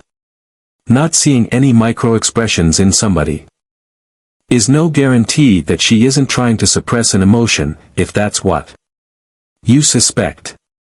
In that case, you'll have to look for signs elsewhere. The eyes. It is commonly believed that you can tell when somebody is lying by observing the eyes. We think we know that shifty eyes, frequent blinking, and whether or not somebody looks us in the eyes is a sign that that person is lying. This isn't necessarily wrong, but since everybody has heard of These things, it will often be the case that somebody who's lying will actually look you in the eyes more than he would otherwise. Since most of us have been told that a liar won't dare to make eye contact, a liar is likely to overcompensate instead. There are some moods that cause our eyes to be averted in a natural way. We look down when we're sad, we slant our heads down or lean them away when we feel shame or guilt, and we bluntly look away when we disapprove of somebody. A liar won't do this, for fear of being exposed as a liar. The best liars avoid detection by knowing exactly when to turn their eyes away. Another factor that has to do with the eyes is the size of the pupils. As I mentioned earlier, the pupils dilate when we feel emotions like appreciation or interest. Try to make sure that the size of the pupils matches the emotions that the person in question is claiming to feel. Somebody who is taking an active interest in something shouldn't have pinpoint pupils, unless the sun is right in her eyes. When somebody who is lying or under emotional pressure blinks, the eyes will often remain closed for longer than they do with somebody who is telling the truth. Zoologist Desmond Morris, who has also studied human behavior, has observed this phenomenon in police interrogations and claims that it is an unconscious attempt at shutting the world out. How we move our eyes can also provide clues to the thoughts that go through our minds. We often use our memories when we think, but we are also capable of constructing new events, which we have never experienced, with our imaginations. This is what happens when we're being creative, planning our futures, making up stories, and so on. Do you remember the EAC model for emotions and sensory impressions? Check it out on pages here if you've forgotten it. It tells us that our eyes will make different motions depending on whether we are constructing a thought or remembering something. We're constantly constructing thoughts, and sometimes constructing means we're lying. If someone tells you about something she claims to have done or experienced, but her eyes suddenly go to the place they usually go when she is being creative, this would indicate that she is constructing a thought. You will need to ask yourself if there is any reason for this person to be using her creativity and imagination in that context. For example, if she says, "I had to work late, and since I would have been late for dinner anyway, I grabbed a pizza and a beer with Josh, but then I came straight home," and you observe a construction occurring when she says, "I grabbed a pizza and a beer with Josh," it's time for caution. There is obviously some kind of problem with this claim. It could be that you are the victim of a straight-up lie. Maybe this is the reason for the cliché about liars being afraid of eye contact. According to those who put faith in the EAC model, the eyes are moved when a lie is constructed, which will make it difficult for the liar to retain eye contact, as that would require him to look straight ahead. On the other hand, telling somebody about a memory you have while looking straight ahead, and maintaining eye contact, will usually work, since this eye position allows for visualizing previous memories. Remember, the EAC model will only work as a lie detector if you can catch somebody in the act of constructing a lie as it is uttered. If somebody has had time to prepare for his lie, that is, constructed in advance, you may not see any difference, since the lie has become a memory, even though its content is still imaginary. And finally, let me remind you again that this model isn't a general truth. There are plenty of exceptions to it, so before you make somebody sleep on the couch, make sure you can truly tell the difference in their particular behavior between remembering and construction. Construction exercise. Even if the EAC model doesn't apply fully to everyone, most people still make some personal change in their behaviors or emotions that indicate that they are mentally constructing an idea. You can perform the following exercise to improve your ability to spot somebody making a visual construction. Step 1. Ask the person to visualize something, like in the earlier exercise with the Mona Lisa. Give her plenty of time to paint the full picture in her mind, which will also give you an opportunity to observe her emotions. Step 2. Now ask the person to imagine a new version of this image, one that doesn't exist. Mona Lisa as painted by a 5-year-old, for example. Again, give her enough time to get into this task and construct the image in as detailed a way as possible. In the meantime, you can observe if she follows the EAC model or not and see if you can find any other signs of construction. Step 3. Feel free to do the exercise again to make sure the changes you observed are part of her consistent behavior and not freak events. But remember to use a different picture the second time. Otherwise, there won't be any construction in step 2, as she can simply remember her previously constructed memory. Hands. The farther away from the face we get, the easier it is for us to lie with our wordless signs, since the rest of our body isn't as strongly connected to the emotional centers in our brain, and is under our control to a greater degree. So it's a good thing we forget to do it, lie with them, that is. The hands are somewhere in between, we are quite aware of them, as we can see our hands most of the time, but they also provide a huge number of unconscious signs. Desmond Morris refers to certain kinds of hand gestures as emblems. They work in exactly the same way words do, they are specific gestures with specific meanings, known to all members of a certain culture. An example of this is the gesture Winston Churchill introduced, where the index and middle fingers are extended and the palm is turned forward. In most of the Western world, this is recognized as the sign V for victory. Lying with this kind of gesture is no problem, of course. There is no trouble at all making the victory sign when somebody asks you if your team won a game you actually lost big. But sometimes we use these kinds of gestures unconsciously, in a kind of body language equivalent to a Freudian slip. When this kind of gesture appears as an unconscious slip, it is a good indicator of the true feelings somebody holds, for the simple reason that it is unconscious. These gestures can be hard to notice, though, as they will often be made in unusual body positions compared to how they are ordinarily used. An example of this is the gesture Paul Ekman discovered when he arranged for a number of students to be interviewed by an extremely unsympathetic professor. The unconscious gesture he discovered in several cases was a fist with an extended middle finger. The proverbial bird.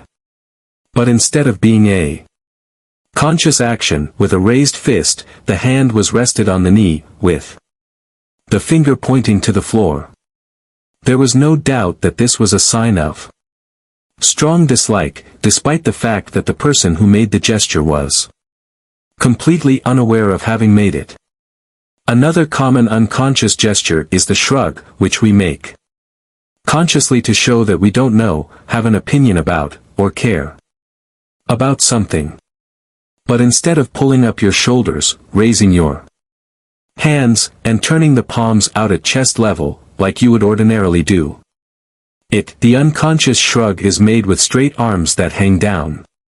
The shoulder motion is left out or minimal, and the traces of the emblem that we see are the hands turning up or out at waist level. Other kinds of hand motions are the ones we use to clarify what we're talking about or to illustrate an abstract concept. Like when we draw a square in the air with our finger and say, it was completely square. Almost everybody uses their hands when they speak, even though cultural and Personal factors determine the frequency and intensity of such gestures. Scandinavians don't use their hands much when they speak, and the Italians are the unrivaled masters of hand gestures. But just about everybody uses their hands to some degree, and we're actually very dependent on this kind of gesture to understand others, even though we rarely note people's hand gestures consciously. It's impossible to communicate with somebody who illustrates her words with the wrong hand gestures. When I give classes, I often illustrate this by making eye contact with somebody and asking the person what the time is while pointing at the window with my hand. The answer is invariably, even though the actual literal question is so simple to answer. But there are occasions when our use of hand gestures is minimal, when we are very tired, or very sad, or very bored, or when we really need to think about what we're saying. And when we consider our every word carefully. Like when we lie. Constructing new thoughts is a demanding internal process. When we need to focus on it, our external expressions will be subdued. Hand gestures are very distinctive expressions, and their absence is always obvious. When I ask how we can tell if somebody is lying, there's always somebody who mentions that liars scratch their noses. It's actually true that hand gestures toward the face increase when you lie, but the most common one actually isn't scratching your nose. That's in second place. The most common gesture is covering your mouth, as if to stop the lie from getting out, or as if you were ashamed of what you're about to say. It is likely that all the other hand gestures to the face, adjusting your glasses, tugging at your earlobe, scratching your nose, are actually the same basic gesture that has been deflected from the mouth, to do something less suspect instead. You can also see this kind of hand motion in people who are simply listening to somebody. We often cover our own mouth when we're doubtful of something we're being told, or when we don't think we're being told the truth. It's easy to imagine a surprised person thinking, "I can't believe it," with wide eyes, and covering her mouth with her hand. If you observe this behavior in somebody, it's time to make an effort to be clearer and confirm the truth of what you're saying. If you're telling the truth, that is. If you're not, you might get an itchy nose. Just like all the other signs of lying, the fact that somebody is scratching her nose doesn't necessarily indicate anything more than an itchy nose. But if it happens repeatedly, it might be a good idea to start looking for other signs of lies or concealed emotions. The rest of the body. Other things you might want to pay attention to are posture, legs, and feet. An interested person's posture will make an alert impression, of course, while an uninterested person can't help but shrink away a little. If it goes on for long enough, we may end up leaning against a wall or the edge of a table, until we realize how bored we look, and try to change things by coughing and adjusting our posture in a very obvious way. We're terrible at keeping track of which signals we're giving off with our legs and feet. This is probably because we spend so much time with our legs hidden under tables, and because we've learned to only look at people's faces and ignore the rest. A classic example of contradictory signs would be a travel agent who's just spent 40 minutes selling a $900 holiday package to a young couple in love, but has been thinking about all the other holidays he could have sold for more money if he hadn't been tied up with these kids. He is unconsciously kicking his foot toward them under the table, an obviously aggressive signal. Or another example would be the shy girl at a speed dating session who's trying to seem relaxed but has one leg wrapped tightly around the other underneath the table. Gestural slips. Lots of situations can cause nervous tension or stress. Sometimes it's natural, like when we're going for an important job interview, giving a speech at some big party, feeling really bored and restless, about to have our first child, starting school, or something like that. We call it butterflies in the stomach. Something else that can also cause nervous tension, stress, and anxiety is lying about something that's important. When we're in this situation, we're carrying around a lot of energy and anxiety, which has to find some release. If we try to not show anything at all and just focus on being completely cool, we'll eventually start shaking. We could even faint if we tense up like that. So it's better to keep busy doing something. There is a certain kind of action that is like a release system for anxiety and nerves. Gestural slips. This kind of action is a clear sign that somebody has a lot of internal conflict or tension going on.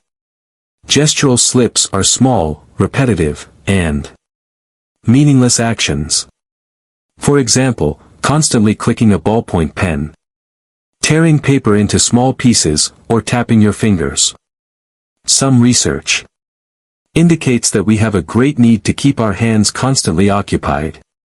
So it can sometimes be hard to determine if the behavior you're observing in somebody is a gestural slip or not. So it's important to confirm that it's a recurring, repeated, looped action. Somebody who has found a good gestural slip with which to keep herself busy can seem as cool as a cucumber in every other respect. She may not even know why she just sorted all the toothpicks in the jar. But you can tell that it's a sign of heavy internal stress. What you need to find out is if it is warranted or not. Airports all over the world have staff that walk around looking for these very signs in travelers, to identify people who are afraid of flying but trying to hide it, since they could cause a problem once they're on the plane. They're often in the smoking lounge or, if there isn't one, outside the terminal. And since 9/11, nervous flyers have taken on a completely different dimension in a lot of countries. The guy in the suit who knocks the ash off of his cigarette more often than he really needs to is one example. The sophisticated lady breaking all of the matches one by one before disposing of them in the ashtray is another. Smoking itself is, of course, sometimes a very obvious gestural slip, if it seems to happen mechanically, smoke after smoke, instead of being a short moment of pleasure for the smoker. In a conversation with me, the public relations officer at Arlanda Airport in Stockholm confirmed that the customs and security staff are also trained to be observant of these signals. Remember, gestural slips can be completely natural. There are lots of situations in which we have a lot of energy that we can't find any suitable release for, and it sneaks out in meaningless activities like tapping your fingers, biting your nails, or messing around with lit candles. There are also times in our lives when we're constantly overcharged with more energy or frustration than we can release. Take a look at how a teenager exhibits gestural slips if she has to sit still for more than a fraction of a second. You sound nervous. Is something up? Changes in the voice. Even though it's easy for us to choose which words we want to use when we speak, we have a harder time controlling our actual voices. Our emotional states affect how we sound. And, actually, we're not as good at choosing the words as we think either. Tone of voice. As you have no doubt noticed, your voice often gets higher when you're angry. The tone changes. The volume increases, too, as well as the tempo. When you're sad, the opposite will happen. Your voice will come from the back of your throat and be deeper. You will speak slowly and a lot more quietly than otherwise. There are some indications that our voices are affected the same way. When we're feeling guilty about lying as they are when we're angry, we start speaking quicker, higher, and louder. If we're feeling ashamed of having to lie, instead of guilty, our voices will be affected the same way. They are when we're sad. We become quieter, our voices lower, and our speech slows down. If this is true, it means that if you observe these changes to somebody's voice, and there's no reasonable reason why she should suddenly have become angry or sad, you may need to consider the possibility that she's lying to you. Changes in speech. When we're lying, the way we speak changes, as well as the quality of our voices. Pauses will start appearing in our speech, for instance. We start using pauses that are too long or too short, compared to our previous speech patterns. We suddenly pause where we normally wouldn't, like in mid-sentence. Or before we answer questions we ought to know the answer to. Immediately. We try to buy time by lengthening our vowels, making noises like or while we desperately think of something to say. Nerves can make stutters appear suddenly in people who otherwise don't stutter. We use repetition and say the same thing in the same way, over and over. We use repetition and say the same thing in the same way, over and over. This has to do with the fact that we suddenly like to speak in long sentences, as if we were afraid of what could happen if we let somebody else get a word in, so we start speaking in long, endless sentences with no end.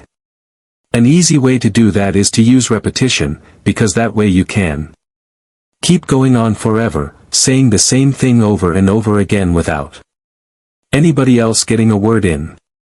Or we do the opposite. Suddenly begin to speak in very short sentences, as though we were afraid of slipping up, of saying too much. All of these kinds of changes in somebody's speech are a serious warning that there is something going on. At this point, you should start looking for other indications in the face or body language. Changes in language. People who lie often exhibit a number of linguistic peculiarities. They begin to say things in ways they would never speak otherwise. Many of these linguistic peculiarities are so well known by now that they have become clichés, so common that we suspect a lie as soon as we hear them. They can even seem transparent to the liar himself, but that doesn't make it any easier for him to avoid using them. Many of these language changes get past most people's lie detecting skills. So it's a good idea to learn to listen for them. Behavioral psychologist Peter Collett has identified the following. Digressions and vagaries. Liars will often digress more and give complicated explanations that don't seem to be going anywhere. Well, I guess you could say that. Well, I mean, it could be, yeah, I mean sure. Direct questions will get short answers, however. The same thing every time. Lies are often told without too much detail. And if you ask the same question later, the liar will probably repeat exactly what he said before. Somebody who's telling the truth is more likely to include new information or shorten parts of what you were told earlier. Memories aren't something we take out of some box in our mind every time we want to look at them, then put back the same. Our memories are affected by everything else that goes on in our minds at the time we talk about them. Somebody who isn't lying is therefore able to focus on different things each time she tells somebody about something. While a liar always says the same thing, out of fear of self-contradiction, and seldom goes into detail. If you ask somebody Who's telling the truth to give you more detail about something than she did before? She can do it, unless the memory is so old she's lost the details. But for a liar, this is impossible, unless she constructs a new lie on the spot. It goes something like this. I was on my own all night. I watched TV, and then I went to bed. What did you watch? Let's see. It was, Smoke screens. A liar will often try to protect himself behind a protective layer of impressive empty words, like using abstractions excessively, which I'll tell you more about in a while, or pure non-sequiturs. Liars will often respond in ways that are meant to sound like they make sense but actually don't. Collett points out that this is what David Dinkins, ex-mayor of New York, did when he was accused of tax fraud. I haven't committed a crime. What I did was fail to comply with the law. Duh. Example, I could answer that question both ways, depending on how you put it. Creating distance with denial. A liar will tend to speak in terms of negatives. He will start to define things in terms of what they're not rather than in terms of what they are, which would otherwise be the normal way for us to talk. A good example is Nixon's famous statement, I am not a crook. It would have been natural to say, I am an honest man. He was so aware of, so focused on what he was denying, that he formulated his lie completely around it. Example, I'm not lying, as opposed to, I'm telling the truth. Creating distance with depersonalization. Liars avoid using words like me or mine as much as possible. This is a way of distancing themselves from the lie. For the same reason, liars will also tend to use generalizations like always, never, everybody, nobody, and so on, to evade having to define exactly who or what they're talking about. Example, you can relax. That kind of thing never happens around here.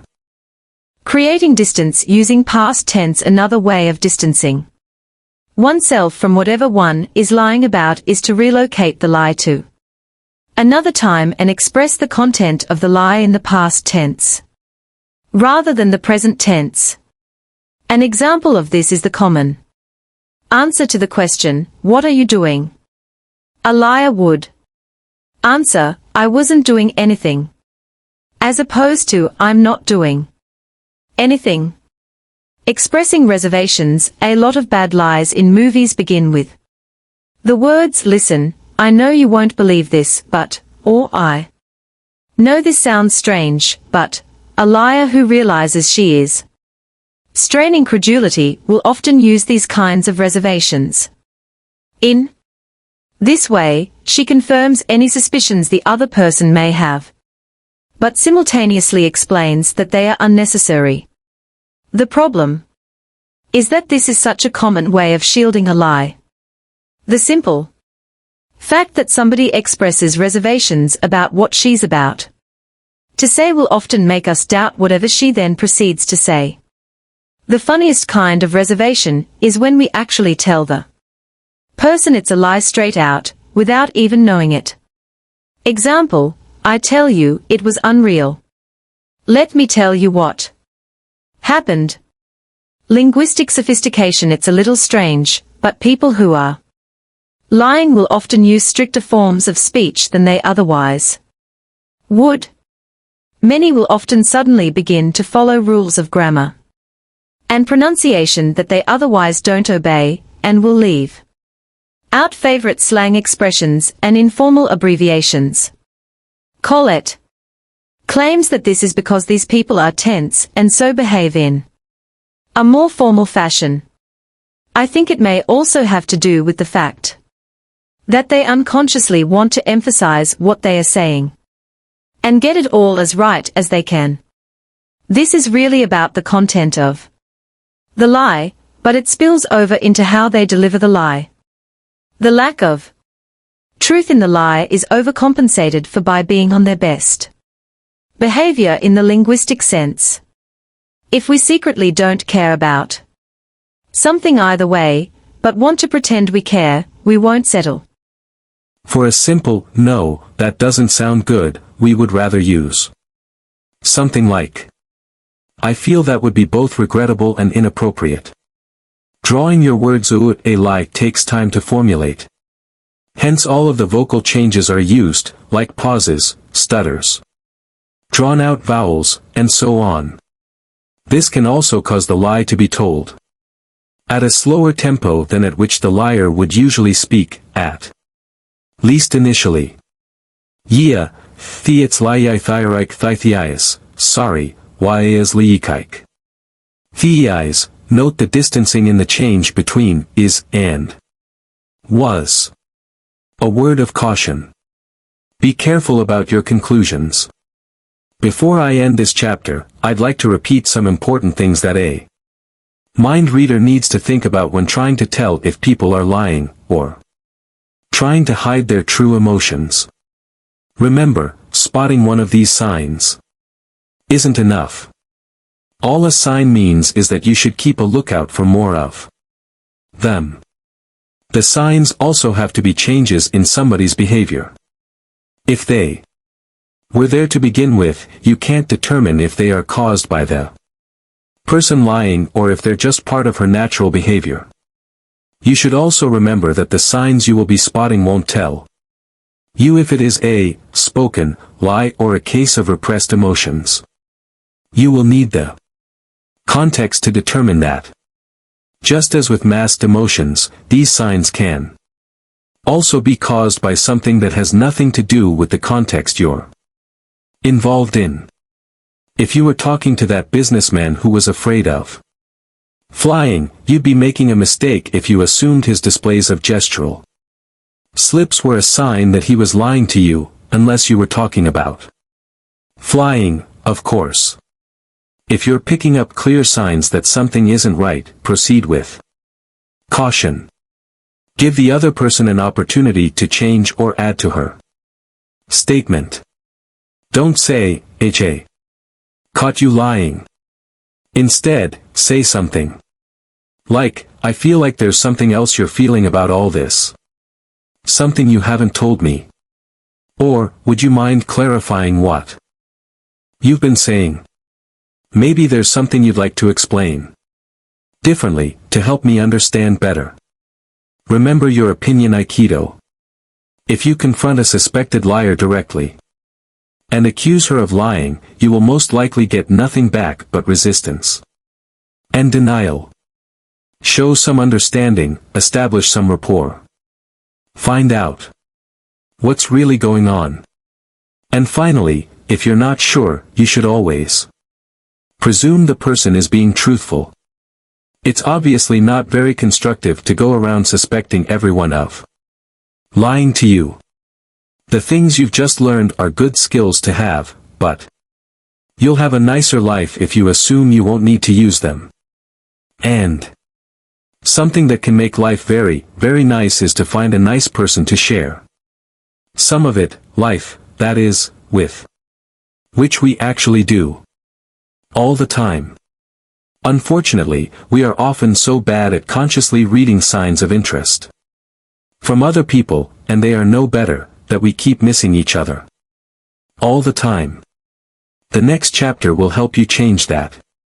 Some people exhibit more or less every single classical sign of lying in their natural behavior. I know a guy like that, and he had a terrible time with his girlfriend until she got the hang of it. Remember, you have to know how somebody acts normally before you can determine what constitutes a change in his or her behavior. 8. The unconscious pickup artist. How you flirt with people without even knowing it. In which your ears will blush when you realize how shameless your own behavior is during coffee breaks. And you get a trip to the Caribbean as a reward. It's obvious, really, one of the areas in which being able to read the body language of others and control your own is the most useful is when we find Ourselves attracted to or otherwise interested in somebody. There is an entire library of wordless, unconscious communication that we can dip into. When our unconscious mind gets into the mood. Perhaps this is making you feel guilty, and you think, but I have a boyfriend, or, there's no point in my reading this, I'm happily married. Your marital status is, however, completely irrelevant. Human beings are social animals. We require acknowledgement from others, and to be permitted to acknowledge other members of our pack, to be able to feel good. Just as is the case with emotions, this is an important mechanism for the functioning of our social structures and for our capacity to enjoy our lives. Flirting, a little bit of acknowledgement, can be a very small and very innocent thing. Of course, it could ultimately lead to procreation and the furthering of the species, but in its initial stages, it's really just a more specifically directed kind of rapport. Which is also a kind of acknowledgement. Also, I personally believe that those who live in steady relationships might be especially in need of putting a bit of flirtation back into their lives, to spice their relationships up.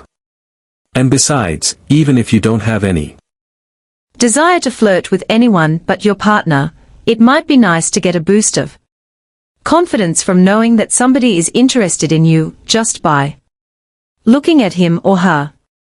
Or if you're not in a relationship, how do you reveal your own interest without being too obvious about it? Or if that exciting person comes over to talk to you, how do you keep him interested so he doesn't just walk away and disappear? And what's the best way to reject somebody? I'm aware of flirting classes in which they teach things like caressing somebody with your eyes and doing a lot of licking the lips, but that's not quite what I want to talk about.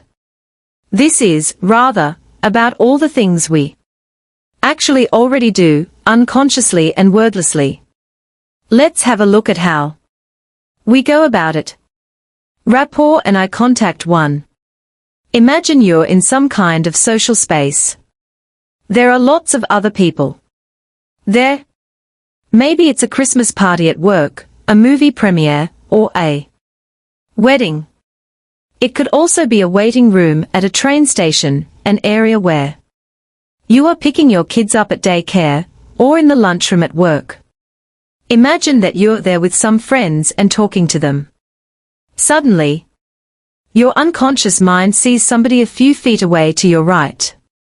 Somebody you unconsciously find exciting. The first thing you do is to establish rapport with this person from across the room or area. Do you remember the rapport exercise earlier in the book? You begin adapting to the other person's body language and tempo. You also make sure to keep your body open to the other person, removing any obstacles like a drinking glass, bicycle helmet, or anything else you're holding in your right hand, so you won't screen yourself off with your arm or an object. Your unconscious mind takes care of all this for you. In fact, it could even be that you haven't yet noticed that this person is there. You've initiated a process of communication, whether you know it or not. Your next step will be to begin observing him or her discreetly, with a sideward glance now and then, just enough to show your interest. In purely mechanical terms, you look at this person until he or she looks back. Then, you maintain eye contact for a moment or two, before looking away again. You don't move your head, which is still facing the people you're there with. The only part of you that moves is your eyes. Women have access to a devastating weapon here.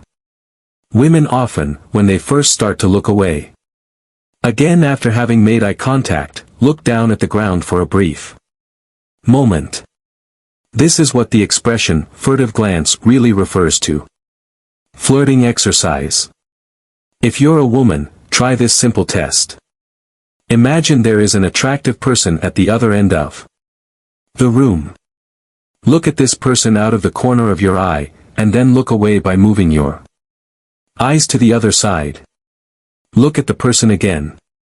But this time, when you look away, do it by looking down at the ground first. Did you notice any difference? Did it feel familiar somehow? I thought it might.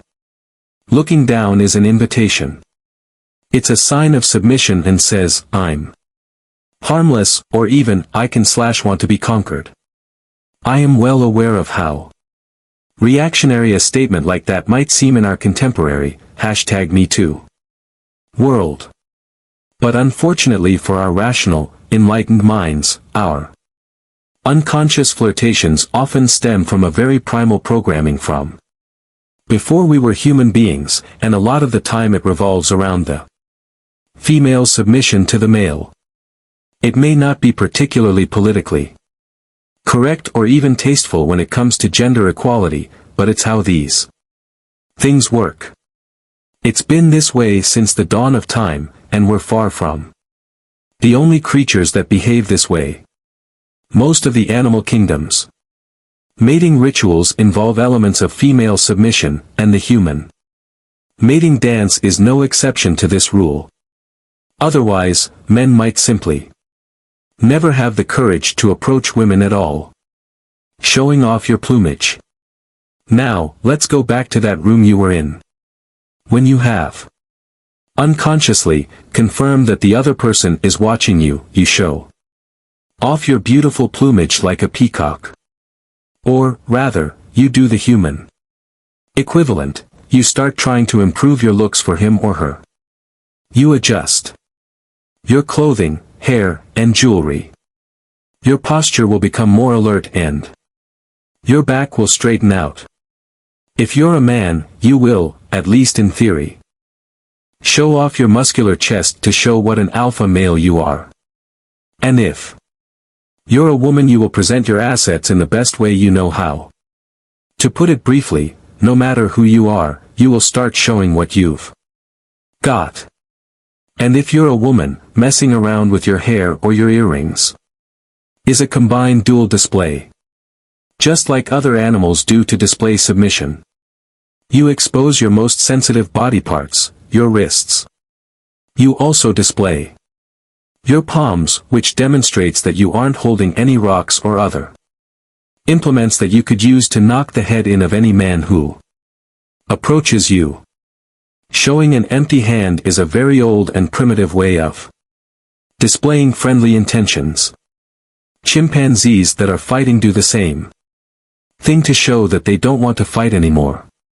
Even though we are no longer apes, our unconscious mind still registers the importance of the gesture, and we humans have even developed our own variants of it. The original reason why you extend your hand in greeting is actually to show that you are not holding a sword.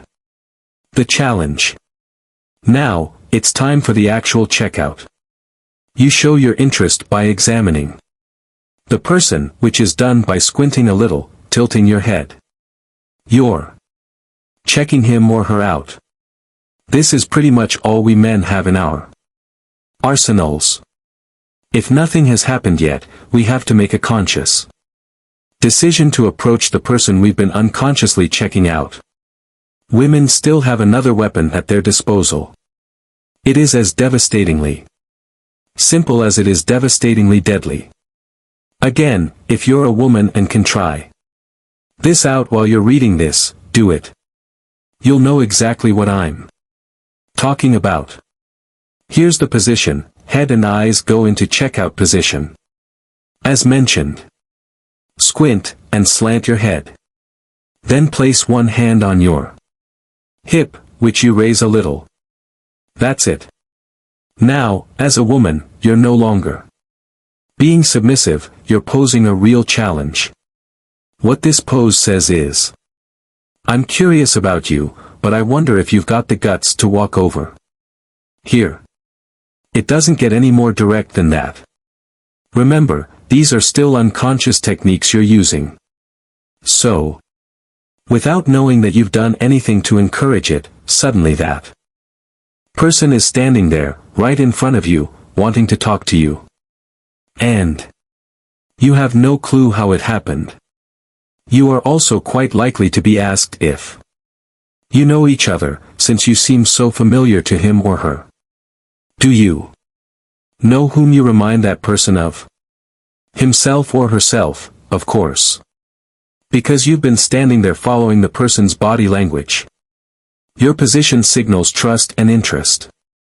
If you're standing, or sitting, facing directly toward each other, this is a strong sign of attraction, since you're literally exposing your vulnerable sides to each other.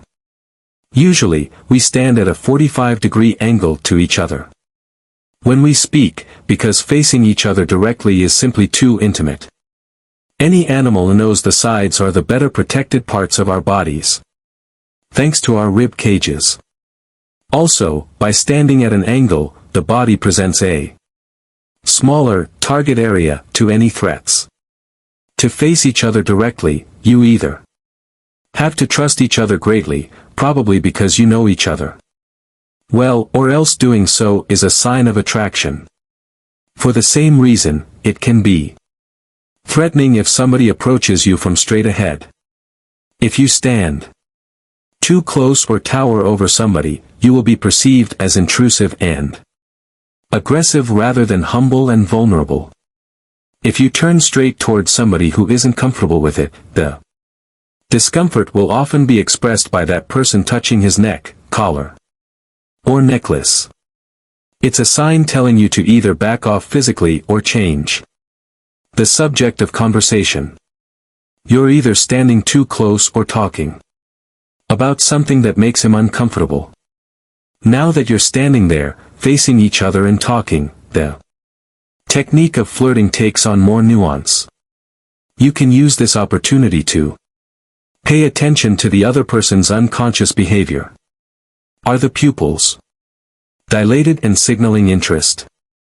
Has his or her body language opened up so there aren't any hands or anything else getting in the way between you? Also, make sure he or she is well rooted to the floor with both feet and not about to head off somewhere. Now is the time to use the methods for rapport that you couldn't use when you were still some distance apart. If you do it the right way, you'll soon be taking turns following and leading each other's body language. Let's imagine that your conversation has continued, and a little later, you've moved to a couch, or a chair, each in the worst case. The same thing still goes. You keep dismantling any barriers between the two of you. Sitting cross-legged is a bad idea, even though it's a grounded position. The reason for this is that the leg also becomes a barrier. So both feet should be planted on the floor. Another barrier that is often removed at this point is glasses, which are either removed or pushed up to the forehead. As you know, an interested person is alert, energetic, and often leans forward a little when you speak to him or her. Signs that somebody is uninterested, restless, or nervous can be gestural slips, which you read about earlier. If he or she is enjoying your company, hands and feet should be still and relaxed, not fidgeting or tapping on the floor. Pay attention to hands being moved to the face. Remember what you read in Chapter 7 on lying. Sensual stuff. A new sign that will start appearing now, if it hasn't already, is discreet touching of oneself or an object, like a wineglass. Depending on how your relationship has developed, this could be a sign that he or she is feeling a little cornered, and needs to confirm his or her sense of reality. In those cases, the person will probably touch his or her neck, and his or her eyes will roam. But if the relationship is still good, these are no less than unconscious, symbolic caresses meant for you. A related behavior is putting things in your mouth, and I don't mean potato chips or cheese sandwiches. Now we start sucking on and chewing on olives, ice cubes, chocolate, or anything else that can be moved between our lips in a reasonably sensual way. We will often also start licking them, our lips, not the olives, a little. It might all sound a bit silly, but this is no joke. Who told you our unconscious minds are all sophisticated and stuff? There wouldn't really be any need for it, since we don't notice these things anyway.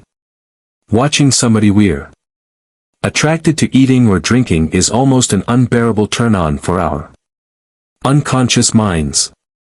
And as if that weren't enough, we decide to loosen up a little at this stage. Men will loosen their ties and unbutton their shirts or remove their jacket or sweater, and women will let their hair out or at least start swinging one of their sandals off of their toes. What we're actually doing is beginning to get undressed. We aren't aware of anything besides having a very nice time at the moment, but the mating dance has just begun in earnest. A true story. I fully understand if you're having a hard time accepting that the behavior I am discussing is still unconscious. Surely you'd never miss such blatant attempts at seduction. Maybe you wouldn't if you were silently observing the person in question. But remember, you're busy thinking about the things you're talking about, listening to the other person, adding your own clever comments, and showing off your best behavior. There simply isn't time for you to think about these things consciously, especially when you're not quite sure what they mean. Let me tell you a story that illustrates how unaware we really are. A year or so ago, I was lecturing in a luxurious holiday resort in the Caribbean. As the weather was very hot, clothing was casual, sometimes minimal, even in the more formal contexts. One night, we were at an outdoor restaurant, having dinner. A man who has become famous thanks to his impressive physique and size walked in and sat down. His presence was impossible to ignore, which was obvious, as all the guests gave him a quick look before returning to their meals. A minute or so after he sat down, a young woman walked up to him. She had long, bleached hair, was about 25, and was wearing a tank top with a lot of cleavage, a short skirt, and sandals. I was sitting too far away to hear their conversation, but I was able to study their behavior. He turned his chair away from the table to be able to face her directly, which I felt was a nice gesture, telling her he was prepared to give her his time and attention. Of course, his size made it impossible for him to expose weakness or vulnerability to her in this way, but more important, he posed no threat either, as he was sitting down while she was standing up. They spoke for 2 or 3 minutes. During their conversation, here's what she did. First, she placed one hand on the table she was standing next to. Since the table was quite low, This means she was leaning to the side, supported by her arm, which made the arm a useful support for pushing her chest up and out toward him. 20 seconds later, she moved her hand on the table forward a little more, making it necessary for her to lean forward slightly, which positioned her cleavage directly in line with the seated man's face. After another 20 seconds, she began touching her neck, but not in the nervous way. This was the sensual way. She casually dragged her finger in a caress along her necklace and the collar of her tank top. Half a minute went by like this, before her right sandal was removed, and she started rubbing her naked foot along her left leg. Up and down. Up and down. I almost choked on my salad. How was he going to respond to this? Well, he did the exact opposite of what she was doing. He looked everywhere but at her, gave brief answers to her questions. I could see this. Even though I couldn't hear their words, tapped his feet on the floor, and kept moving his hands around. After a while, she had to give up, and she went back to her own table. When their conversation had ended, I couldn't resist. I sought the woman out as soon as I could, and asked her what they had spoken about. She had perceived their conversation as strictly business-related. As it happened, he had purchased a product from her about a year earlier, and she wanted to know if he was happy with it. She was deeply shocked when I described her behavior and the obvious attraction she had been displaying.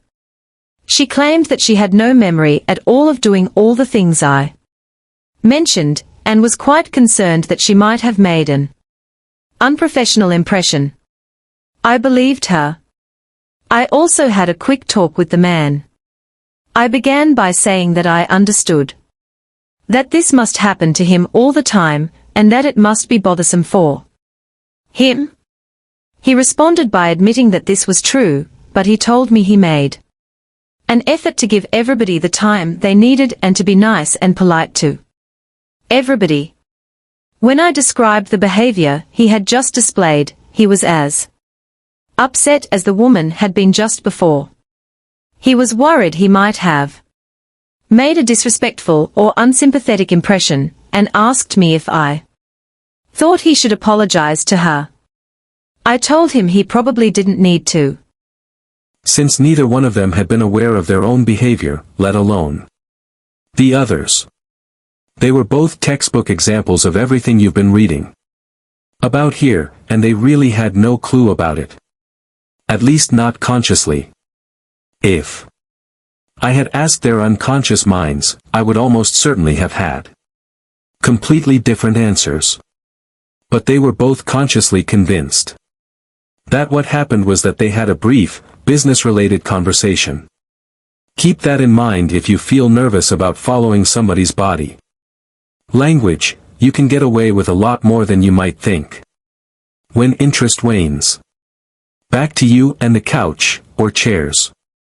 If, by this point, you've grown tired of the other person and have had enough, I'm sure you can guess which changes that boredom will cause in your behavior.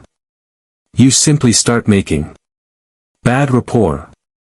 Barriers are re-erected, eyeglasses go back on, arms will start crossing the body, for instance, by holding things in your hands, legs are crossed under the chair, making the feet come off the ground, or are crossed at the thighs.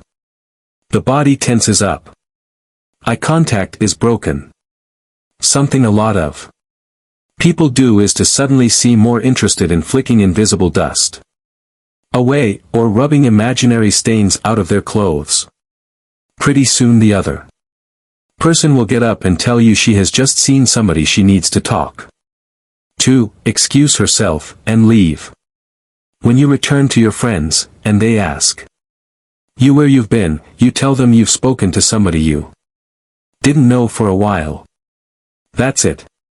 The fact that you've just been dancing. Sexy yes, sexy no for half an hour is nowhere in your memory. Everything I've been describing happens without a word. As you can guess, it's far from impossible to display this behavior without even being particularly subtle about it, while having a completely commonplace conversation at the superficial level. But just think how effective it could be if your words matched your actions, too.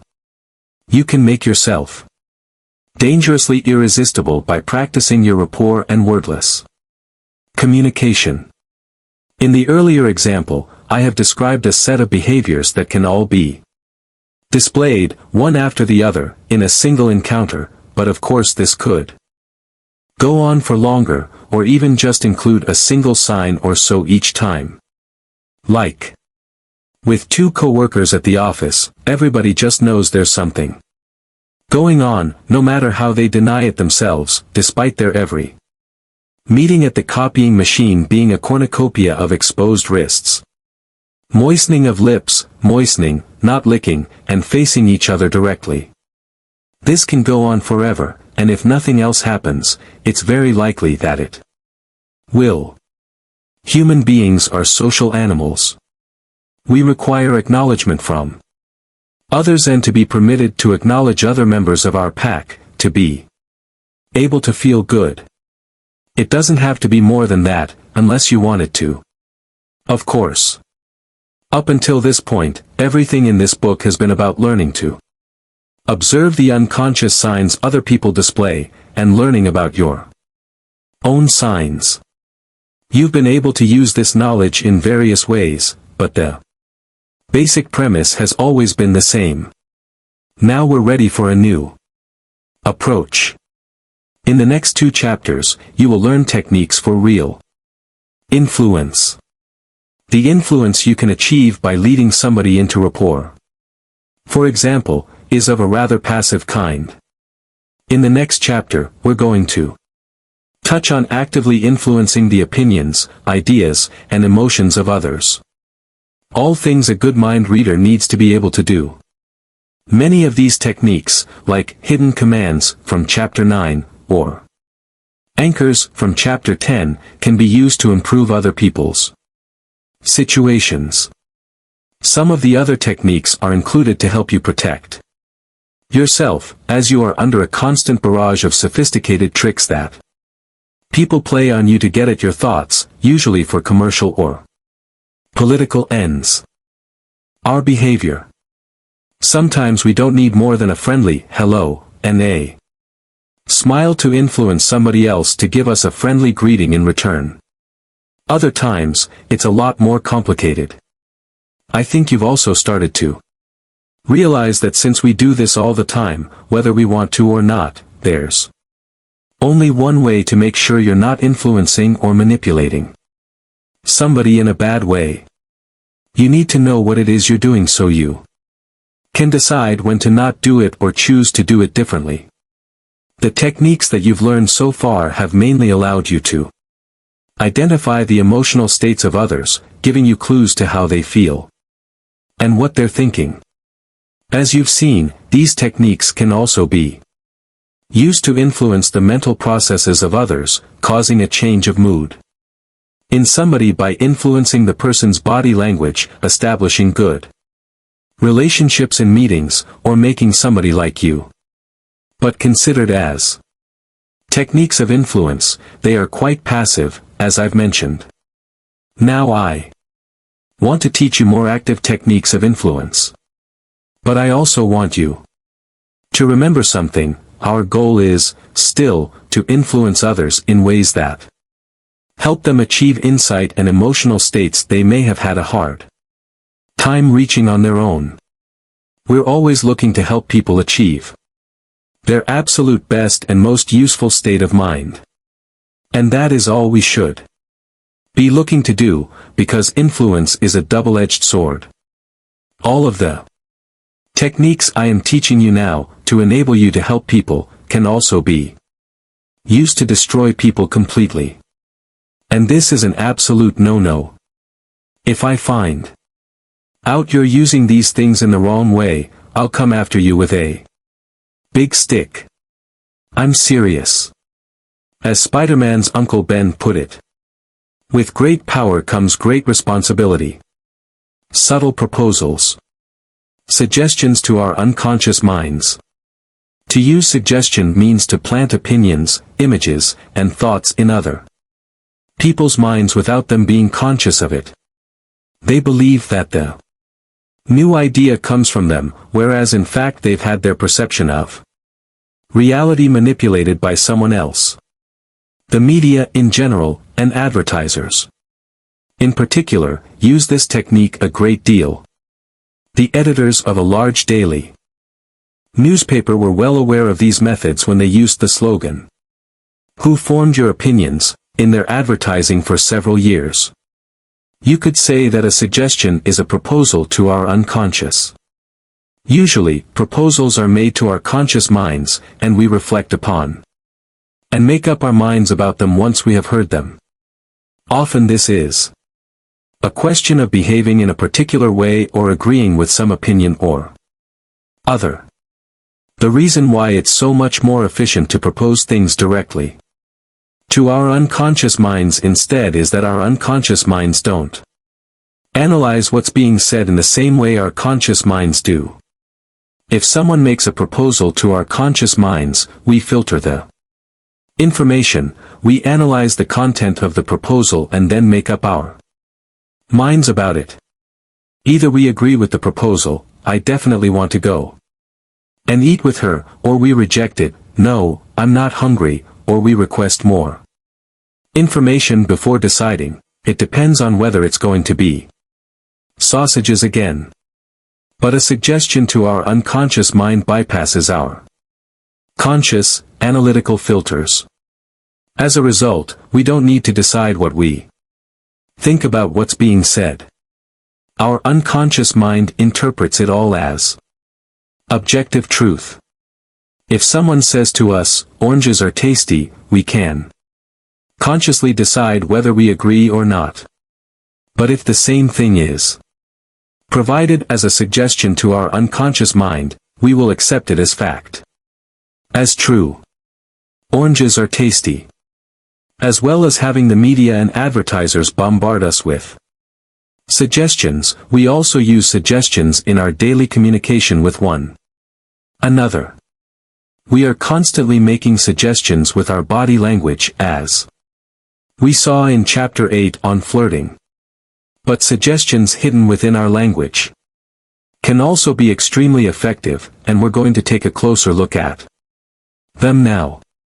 Because, after all, it's much easier to read someone's mind if you've already decided what the person is going to be thinking about.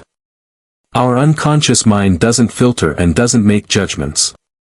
It accepts propositions uncritically, as long as whatever is said doesn't clash too badly with the recipient's self-image or perception of reality. Don't think like that. Negations, not, and denials.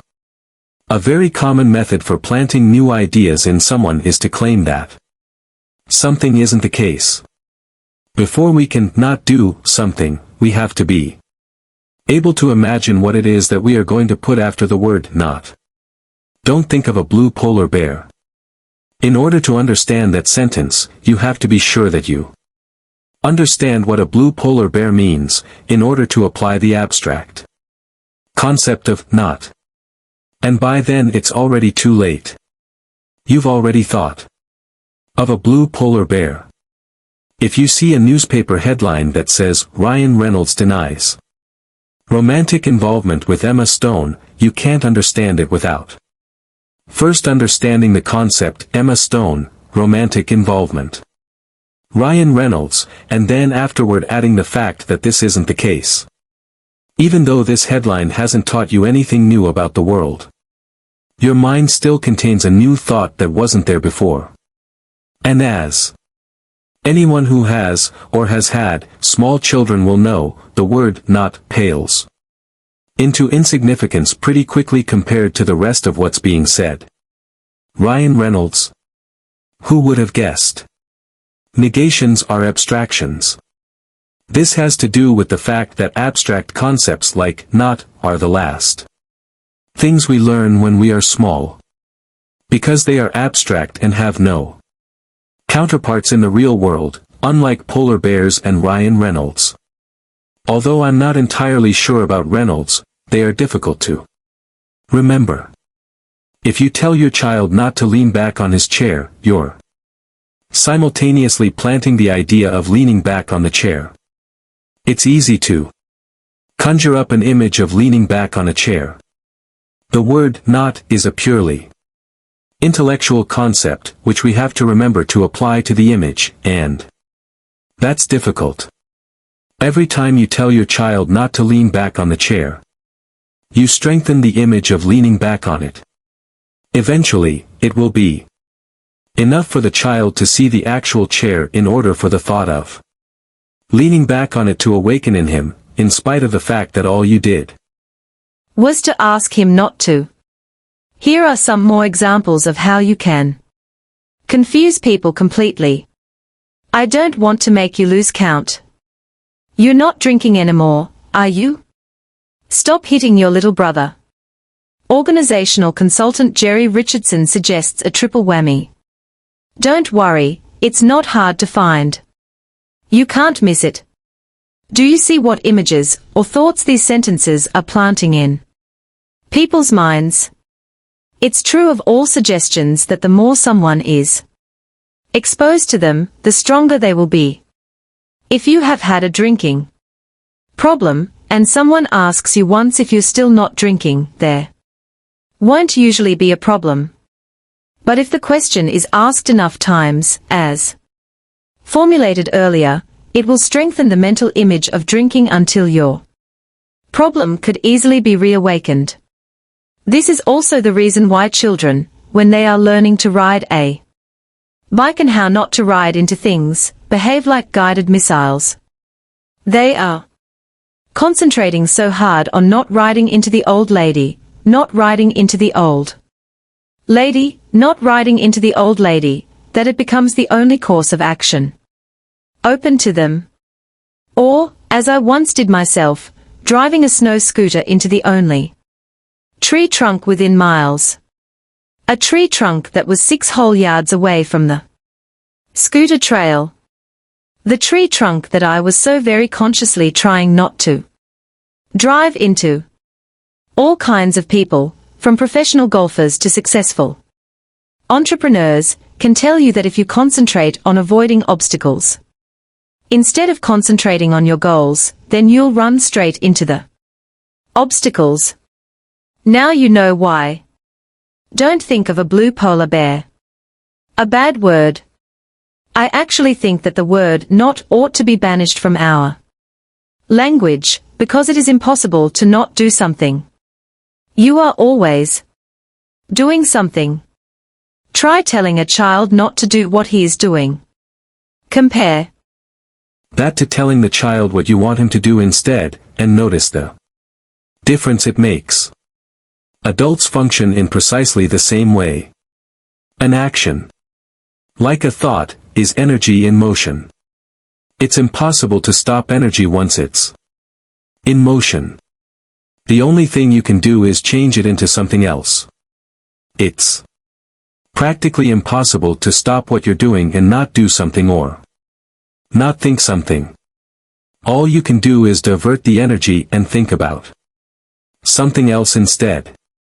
So instead of asking somebody not to do something, and thereby planting an unnecessary thought that he may never have had otherwise, like the image of leaning back on a chair, tell him what you want him to do. Instead, the chance of getting what you want will be much higher. It will also force you to express yourself more creatively and positively than you would otherwise have done. But it's tricky. Generally speaking, we need to get better at talking about things, and ourselves, in terms of what those things are and what they can become. Instead of talking about what things aren't and what they can't be. Things are what we say they are. Depending on what we say they are, we create different images, different suggestions, within ourselves, and within those around us. Remember Nixon's, "I am not a crook." You can be an alcoholic who doesn't drink. Or you can be sober. You can try to not be sad. Or you can try to be happy. I recently spoke to someone who had been through a divorce 6 months earlier. He was still depressed. But much of his attitude to life changed. When I got him to change his way of seeing things and to start thinking of himself as single rather than divorced. How you describe the world has an effect on the ideas you give yourself and those around you, which will in turn affect how you go through life. Are you moving forward? Or are you not moving backward? Which would you prefer? Not exercise. Try to avoid using the word not for a whole day, and see how often you use it for convenience. It's a lot easier to tell somebody what you don't want than to explain what you do want. But if you make yourself do it, you'll find you will become a lot more expressive and positive every time you do not use not. Unwarranted denial. A suggestion using not is the strongest when it is unexpected. By Saying you yourself are or aren't doing something, you're also indirectly saying something about everybody else. If Nixon had intonated his famous line differently, and instead of saying, "I am not a crook," had said, "I am not a crook," that would have indirectly implied that there were others who were crooks. Denouncing something, or suddenly offering a disclaimer, is a clever way to say things about other people. A politician who says, "Our party isn't xenophobic," is implicitly stating that some other parties are. Or is he? Actually, the politician said no such thing. But this is still the thought that appears in our heads. Because if it's not their party that's xenophobic, it must be that other one that is, right? And now I've made up my mind about how to vote in the next election. Until I read a new headline, that is, and forget all about it. But of course, I try not to forget it. Take charge. Speaking on several different levels. There are other ways of hiding suggestions and proposals to the unconscious, too. When we talk to each other, what we really mean isn't always too clear. It can be interpreted in different ways. If all we did was listen to the words, we'd often have misunderstandings. But by also paying attention to tone of voice, body language, and the context, we can get a better understanding of what somebody's trying to tell us. We decide on a reasonable interpretation of what we're hearing, and then answer people based on that. But our unconscious mind registers all of the different possible interpretations of the words. This means that it's possible to speak on several different levels at once. The interpretation of what we're hearing, which we are provided with by our conscious minds, and which we believe to be the correct interpretation, is the top level. Beneath it, we can express ourselves in ways so that what we say is open to another interpretation. This interpretation will be picked up by our unconscious. And if this hidden message is constantly expressed, our unconscious mind will begin to react to it. I realize this sounds complicated, but bear with me, and you'll get it all in a moment. A simple example would be if somebody told me, "I'm starting to feel ill, Henrik." My conscious interpretation is that the person is starting to feel ill and wants to let me know about it. But there is another hidden meaning in the suggestion, "I'm starting to feel ill, Henrik." This is called an embedded command. Now, a single one of these isn't very effective in isolation. But if the person who says it uses enough of these hidden suggestions, I will begin to react to them and start to feel ill, without any idea why. "I'm starting to feel ill, Henrik. I feel like I have an upset stomach and want to throw up." You know the feeling. I wouldn't recommend reading the last few lines too many times. If you want to use suggestions in this way, you can strengthen their impact by emphasizing them carefully. Change your tone of voice or seek eye contact when you speak the words that are part of your suggestion.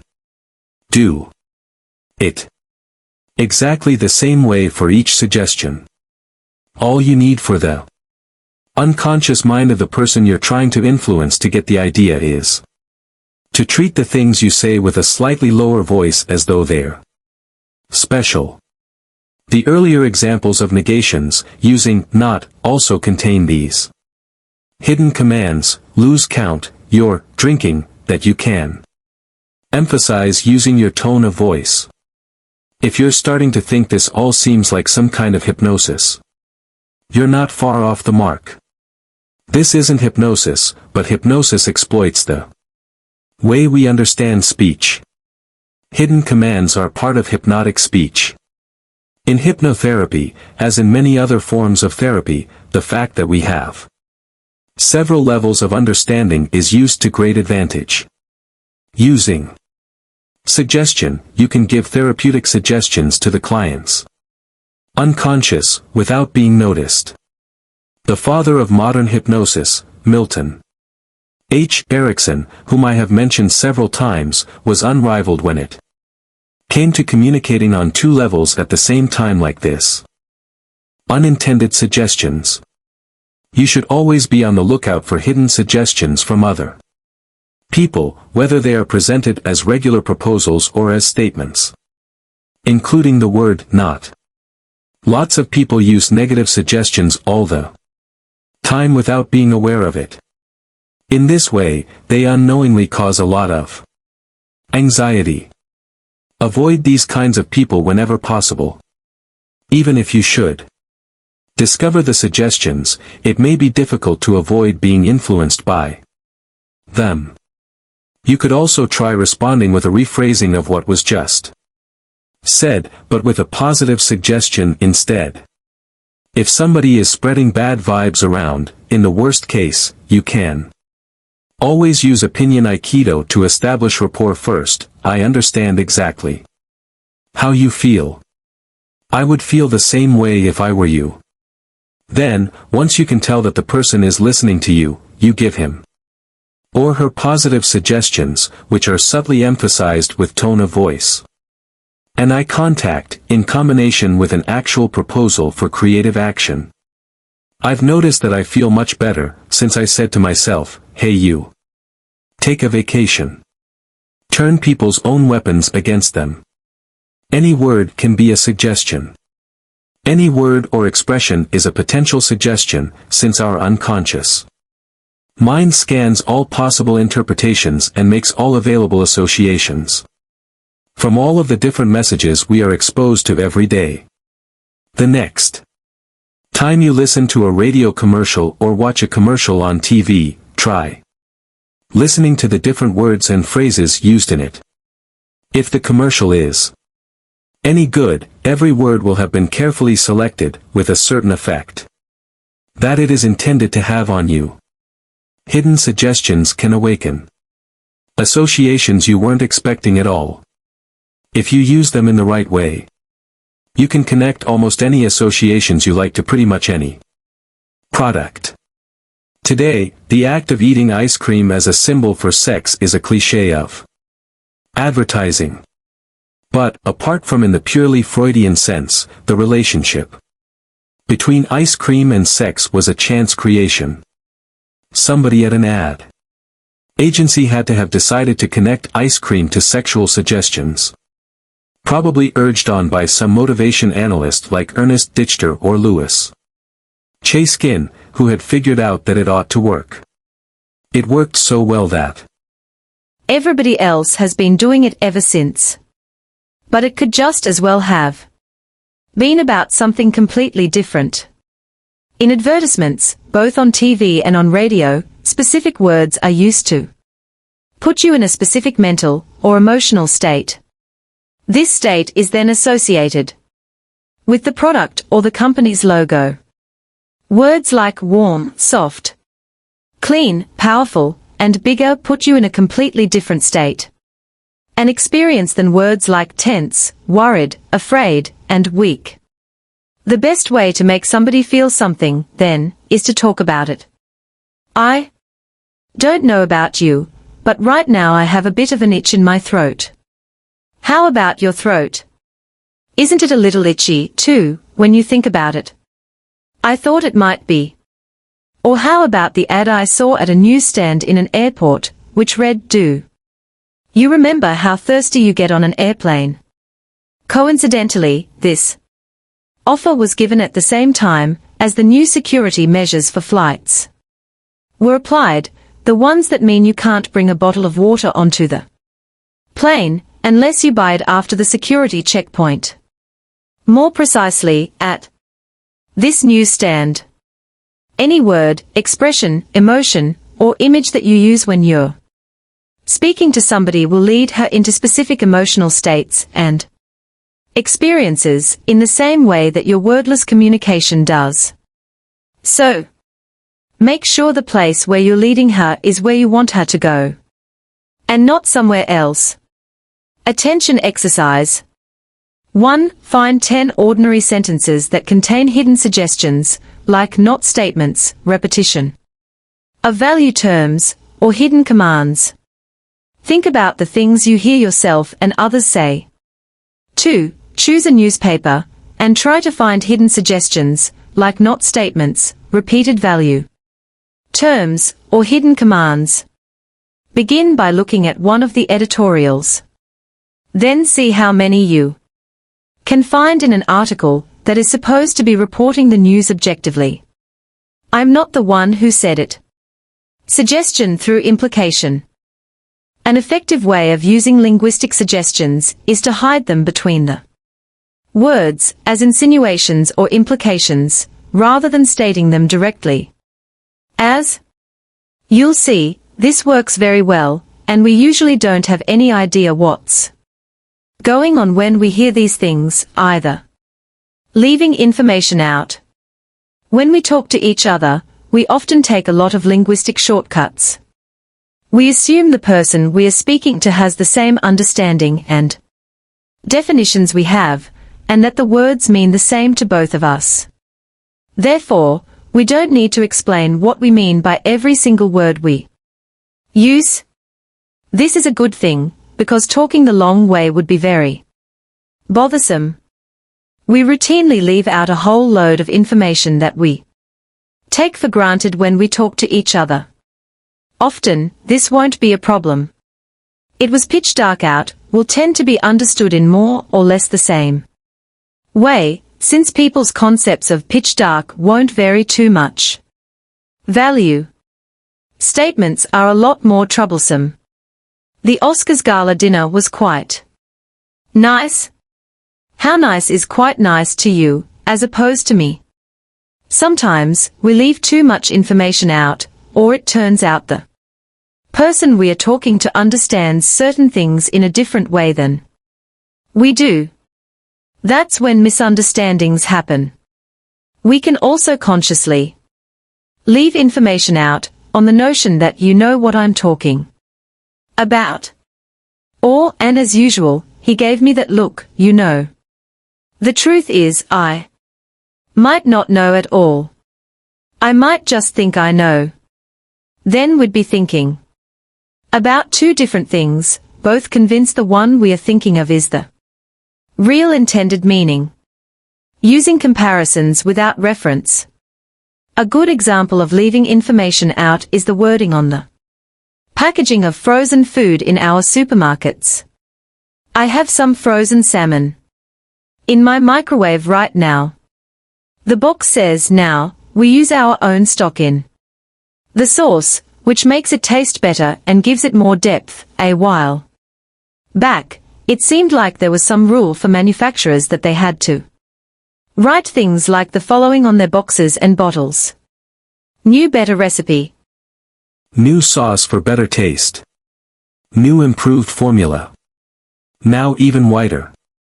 I don't doubt that all of this is true. The question is just what the comparison is to be made with. Better than what? Whiter than what? Better. Tasting and more improved than what?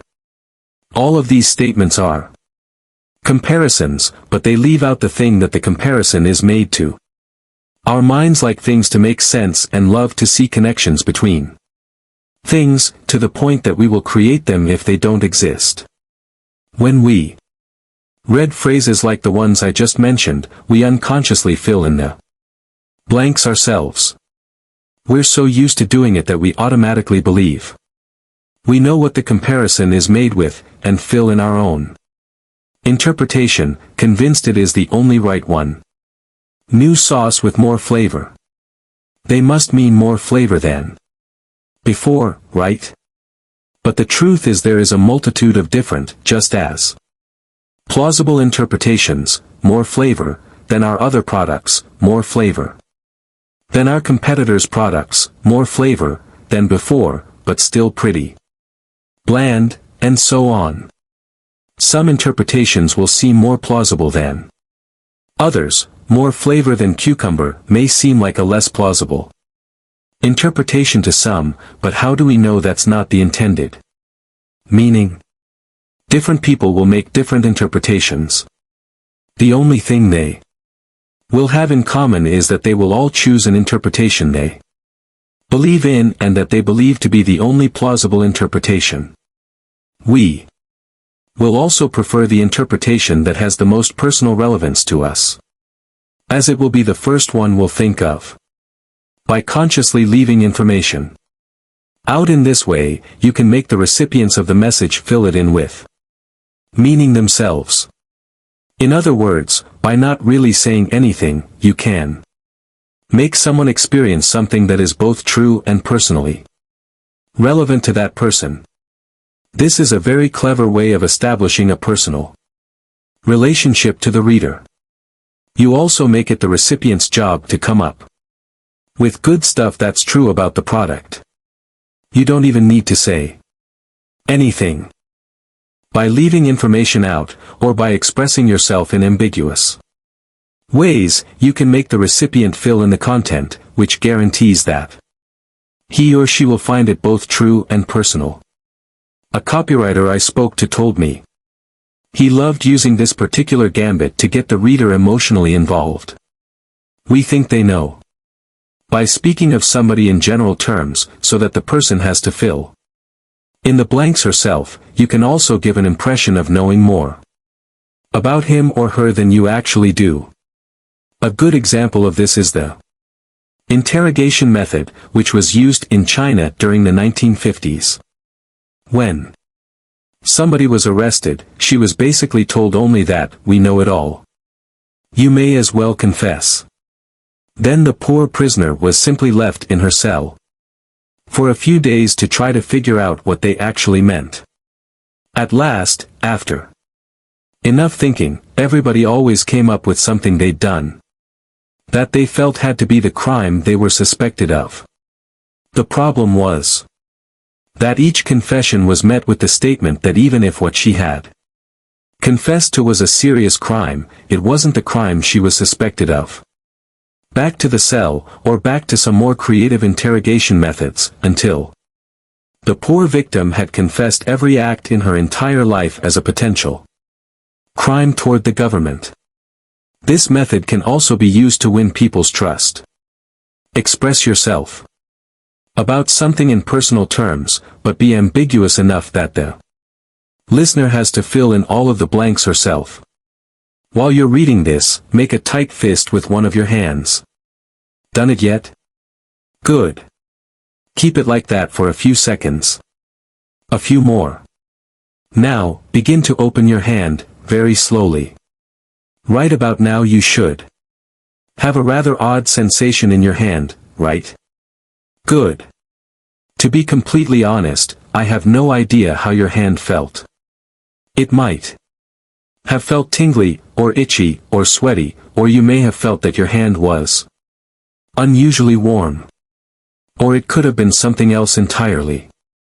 I left out enough information and expressed myself with enough ambiguity, or rather odd sensation in your hand, to make you fill in all the blanks of what I actually meant by it. And you did, by assuming that what I was referring to was whatever specific sensation you had in your hand. A sensation that I didn't actually have any knowledge of. This way, you can make it seem like you know everything about somebody, even his most intimate secrets, by making him define for himself the things you're talking about. This technique is used by religious leaders, in police interrogations, and by unscrupulous confidence tricksters, public outrages and other generalizations. Another way of using suggestion by implication is by using generalizations. A generalization is a statement that claims that everything in a certain category shares a certain trait.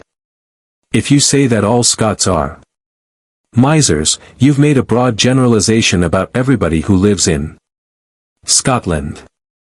Words that are commonly used in generalizations include all, none, always, all the time, never, everywhere, and so on. Note: That even seemingly specific words like immigrants or kids are actually broad generalizations. By using these words, you erase any obvious or subtle differences that are actually there, and give a very simplified account of things. We often use generalizations in our speech in everyday situations. There is also a certain type of generalization that you come across in the news. Like in our Swedish evening papers, which are full of phrases like, in the face of growing criticism, in a telephone poll, or, my personal favorite, public outrage. But what do they really mean? How much does criticism need to be growing for it to be acceptable to claim that it is growing? Because honestly, for it to be true, strictly speaking, no more would actually be required than for an angry email to show up on Monday, and then another one on Tuesday. How many people do you need to call to make it a telephone poll?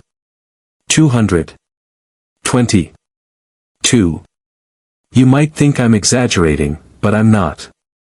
A journalist once told me that his newspaper demanded that there be 3 or 4 upset people in order to use the phrase, public outrage, in an article. I can't vouch for the truth of this, but it doesn't sound too far-fetched. Especially when you consider that when propaganda expert Martin Borgs worked at a newspaper, its definition of an outrage meant 10 angry letters from its readers. So what's the problem with this, then?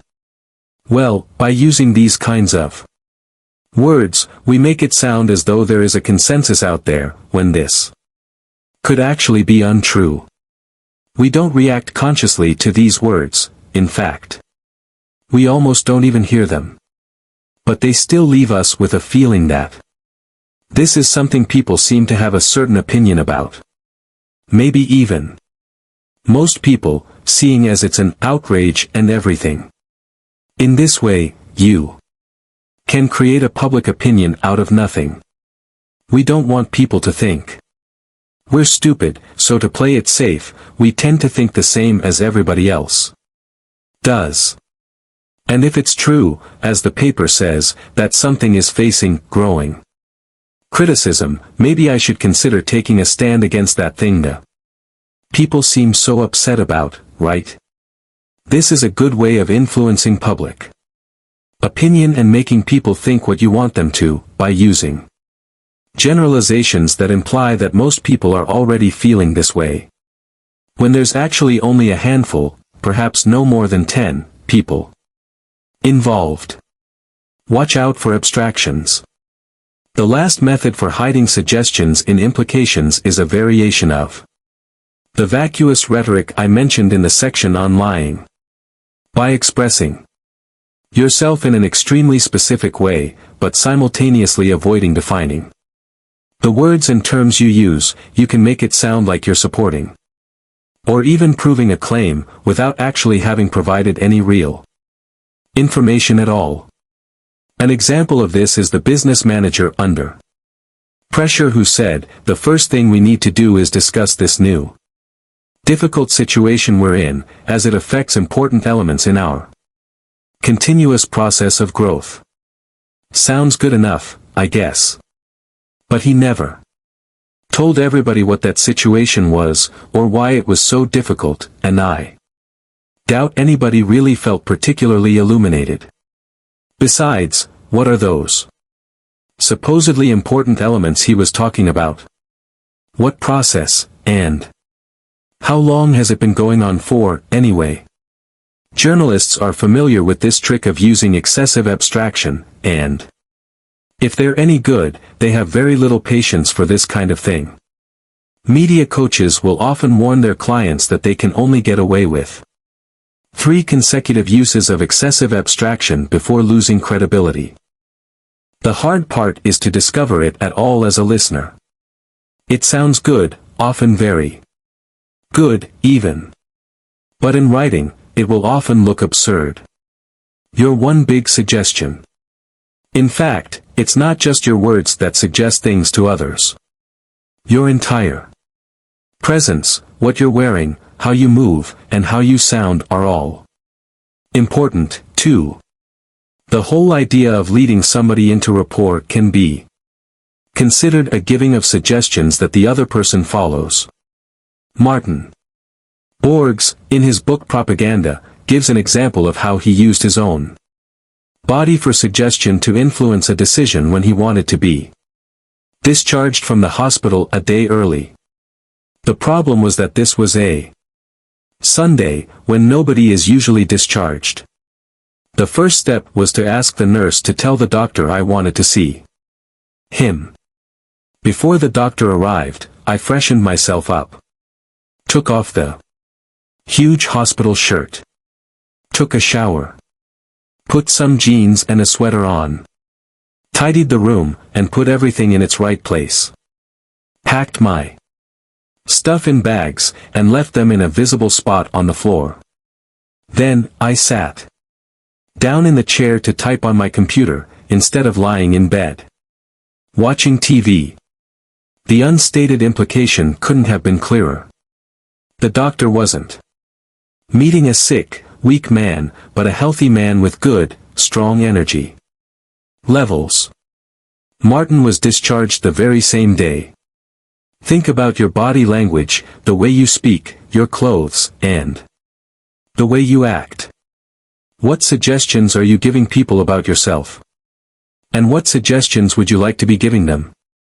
The methods of influence this chapter has touched on have mainly been methods for influencing the opinions of others, but people's emotions can be influenced, too.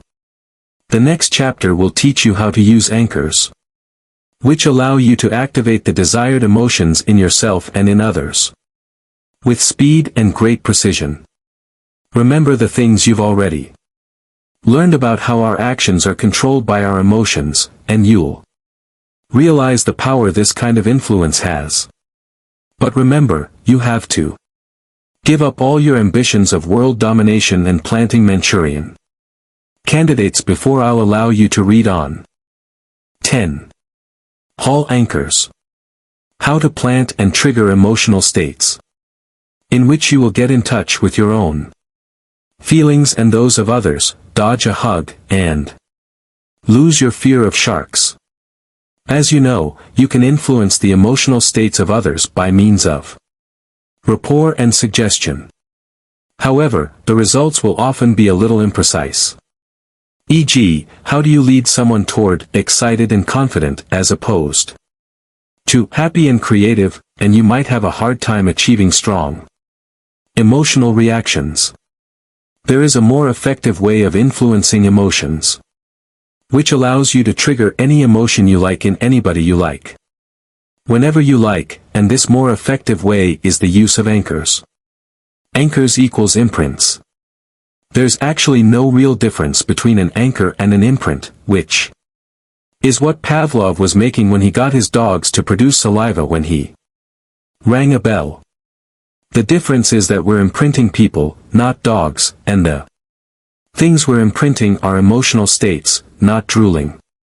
This means that you can quickly turn other people's negative emotional states into positive ones using anchors.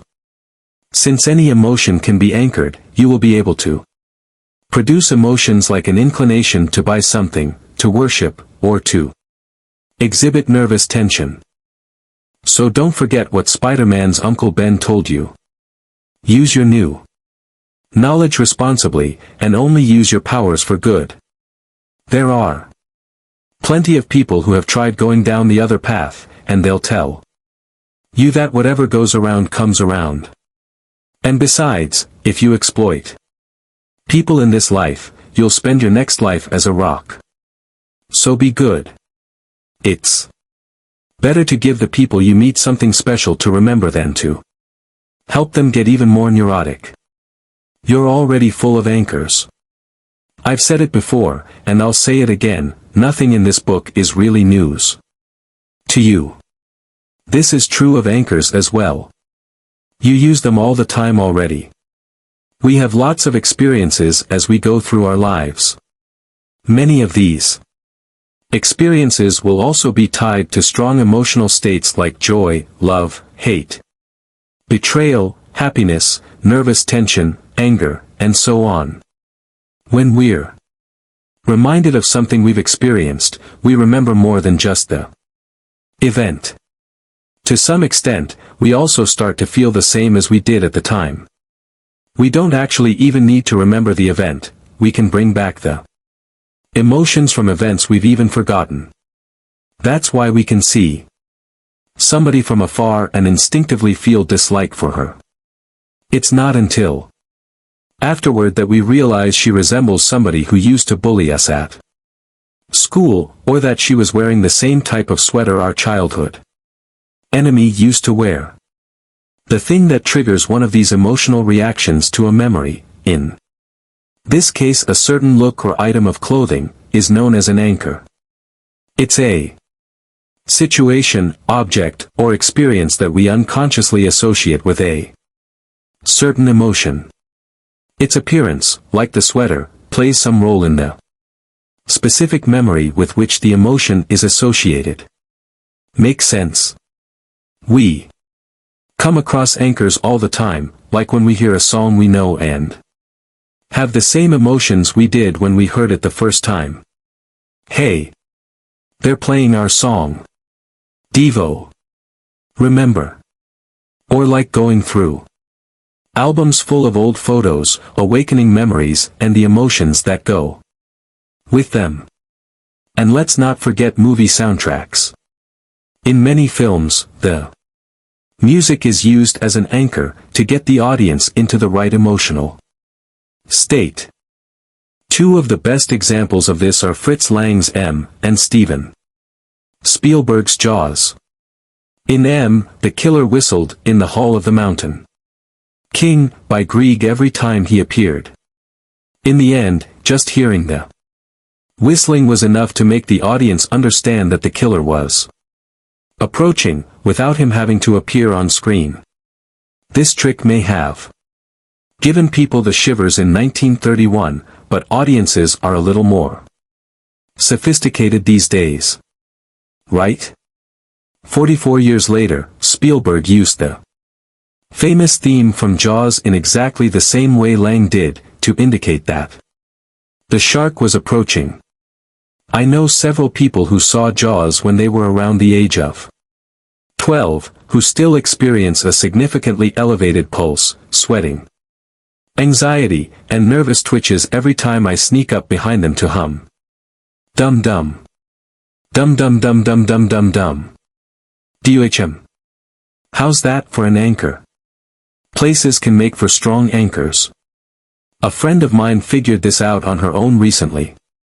When she broke up with her boyfriend, the conversation between the two of them began in bed at her place, but when the tears and anger came out, she quickly realized they had to finish the conversation in the kitchen instead.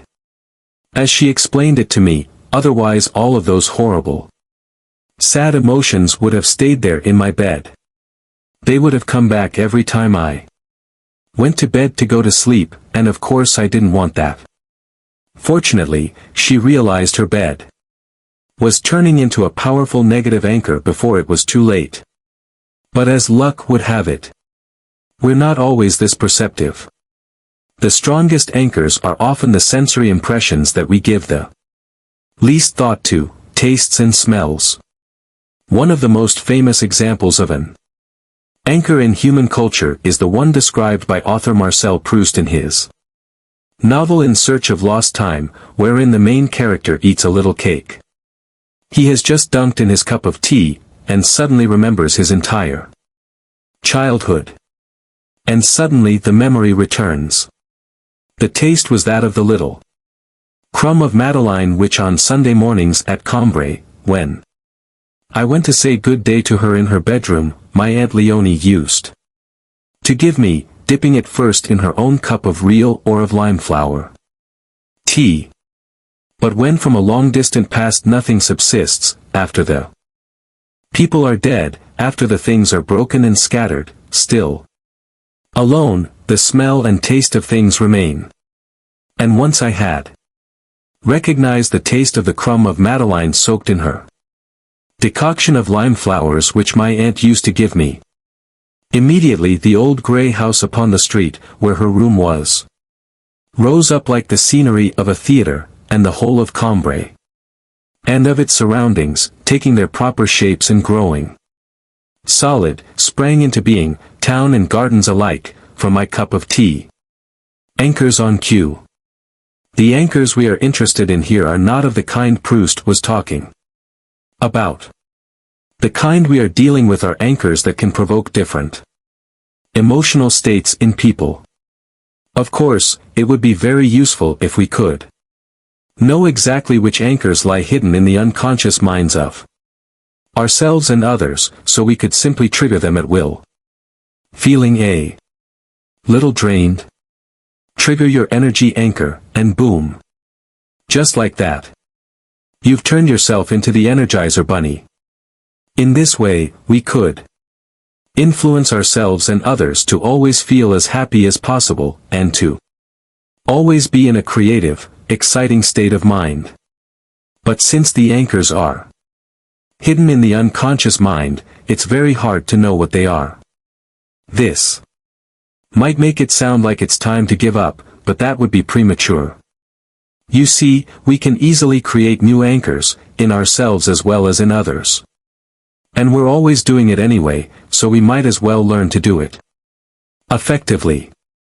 By creating new anchors, you will always know exactly which emotion is being triggered and exactly what to do to trigger it. Here's how it works: whatever you do or say when you're with somebody who is experiencing a strong emotion will become linked to the emotion in the other person's memories. That particular action will be your anchor. At a later time, when you repeat it, saying or doing the same thing as before, this will stimulate the memory of the emotional state that person was in when the anchor was planted. How much of the emotion is reawakened, and whether the emotion is as powerful as before or just a pale shadow of a memory, depends on how well you manage to plant the anchor in the first place. By making yourself aware of how anchors are made, you will also get a better sense of the anchors you plant in people unintentionally. The same goes for anchors you plant in yourself, like the one my friend almost planted in her bedroom. And, of course, you'll also have a better chance of noticing what anchors other people plant in you, intentionally or otherwise. Anchors, like suggestions, are often used in the wrong way. Unconscious and negative anchors. Jerry Richardson, mentioned earlier, gives a good example, in which a father notices that his son is sad, and hugs him. The father's intention, of course, is to give comfort and support. The problem is that his hug has to have been used in a positive context before, that is, been anchored with positive emotions, for the positive emotions to be triggered when he hugs his sad little boy. But this father doesn't have a lot of physical contact with his children. In fact, it only really happens when he needs to comfort them. So instead of this hug being associated with something pleasant, and the father being able to use it to counteract the negatives, his hug will be anchored with the negative emotional state, since that's when the child experiences it. If this happens a few times in a row, every time the father hugs his son, he will be putting him in a negative state, even if the son was happy to begin with. If physical touch is used only when somebody is sad, that emotion will be associated with the touch, whatever the intentions behind it are. Unfortunately, we tend to touch people more when they are sad or upset. Richardson wonders if this might explain why so many people in our society don't like being touched. They've simply learned, since their childhood, to associate touch with negative emotions. This is a frightening thought. We need to become more aware of our behavior, since the memory of how somebody behaved will be stored in our unconscious mind, along with the memory of the emotion we experienced at the time. Generally speaking, it's a good idea to make physical contact with somebody who's in a good mood. In this way, you can help him when he feels less happy, by touching him and triggering his current, positive emotions. Of course, an emotional anchor doesn't have to involve any touching. I used touching in the example because physical contact is a common way of giving comfort and support, and because anchors using touch tend to be very strong. But as I wrote previously, anything we can perceive can make a functional anchor, a word, an image, a tone of voice, a particular gesture, a smell, a color, or a taste. Combining various sensory impressions in an anchor is even better.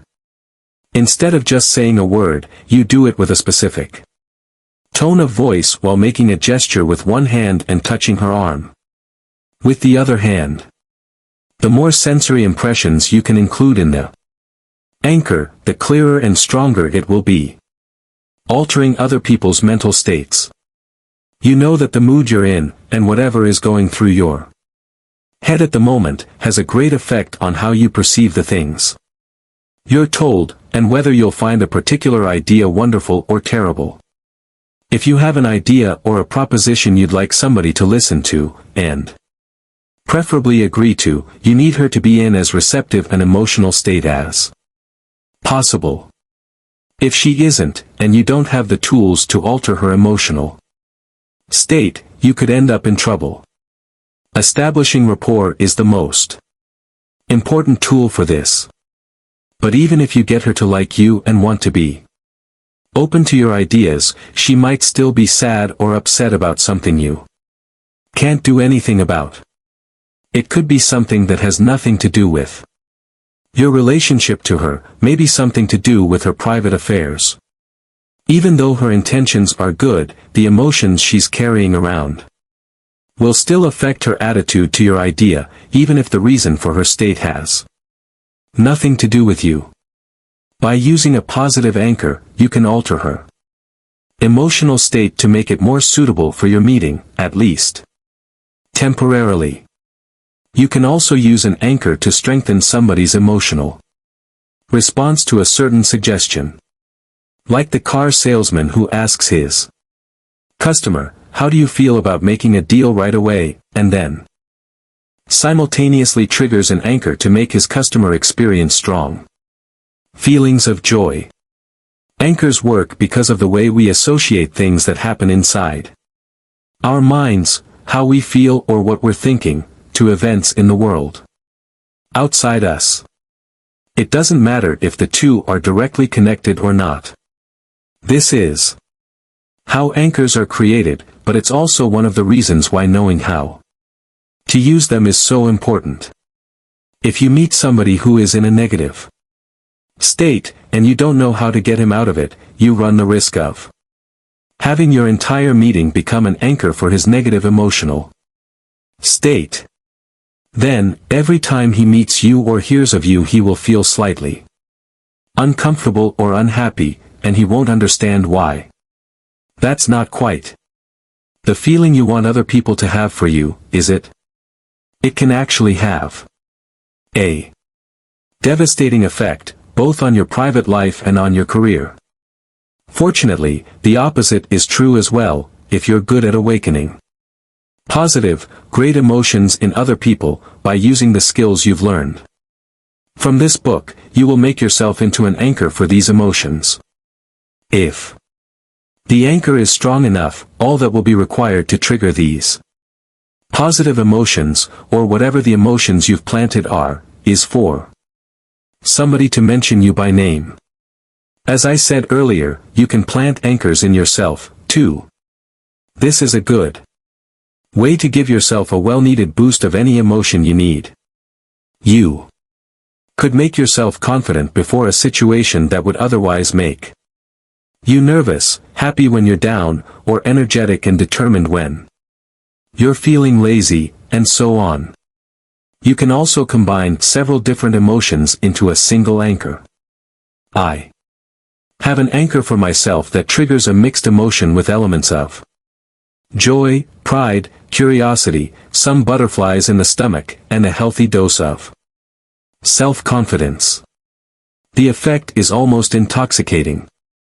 I trigger it every time I'm about to go on stage to perform one of my shows, and it gets me into the exact right frame of mind to allow me to give the performance my absolute best. Now, I want to teach you how to make your own anchors.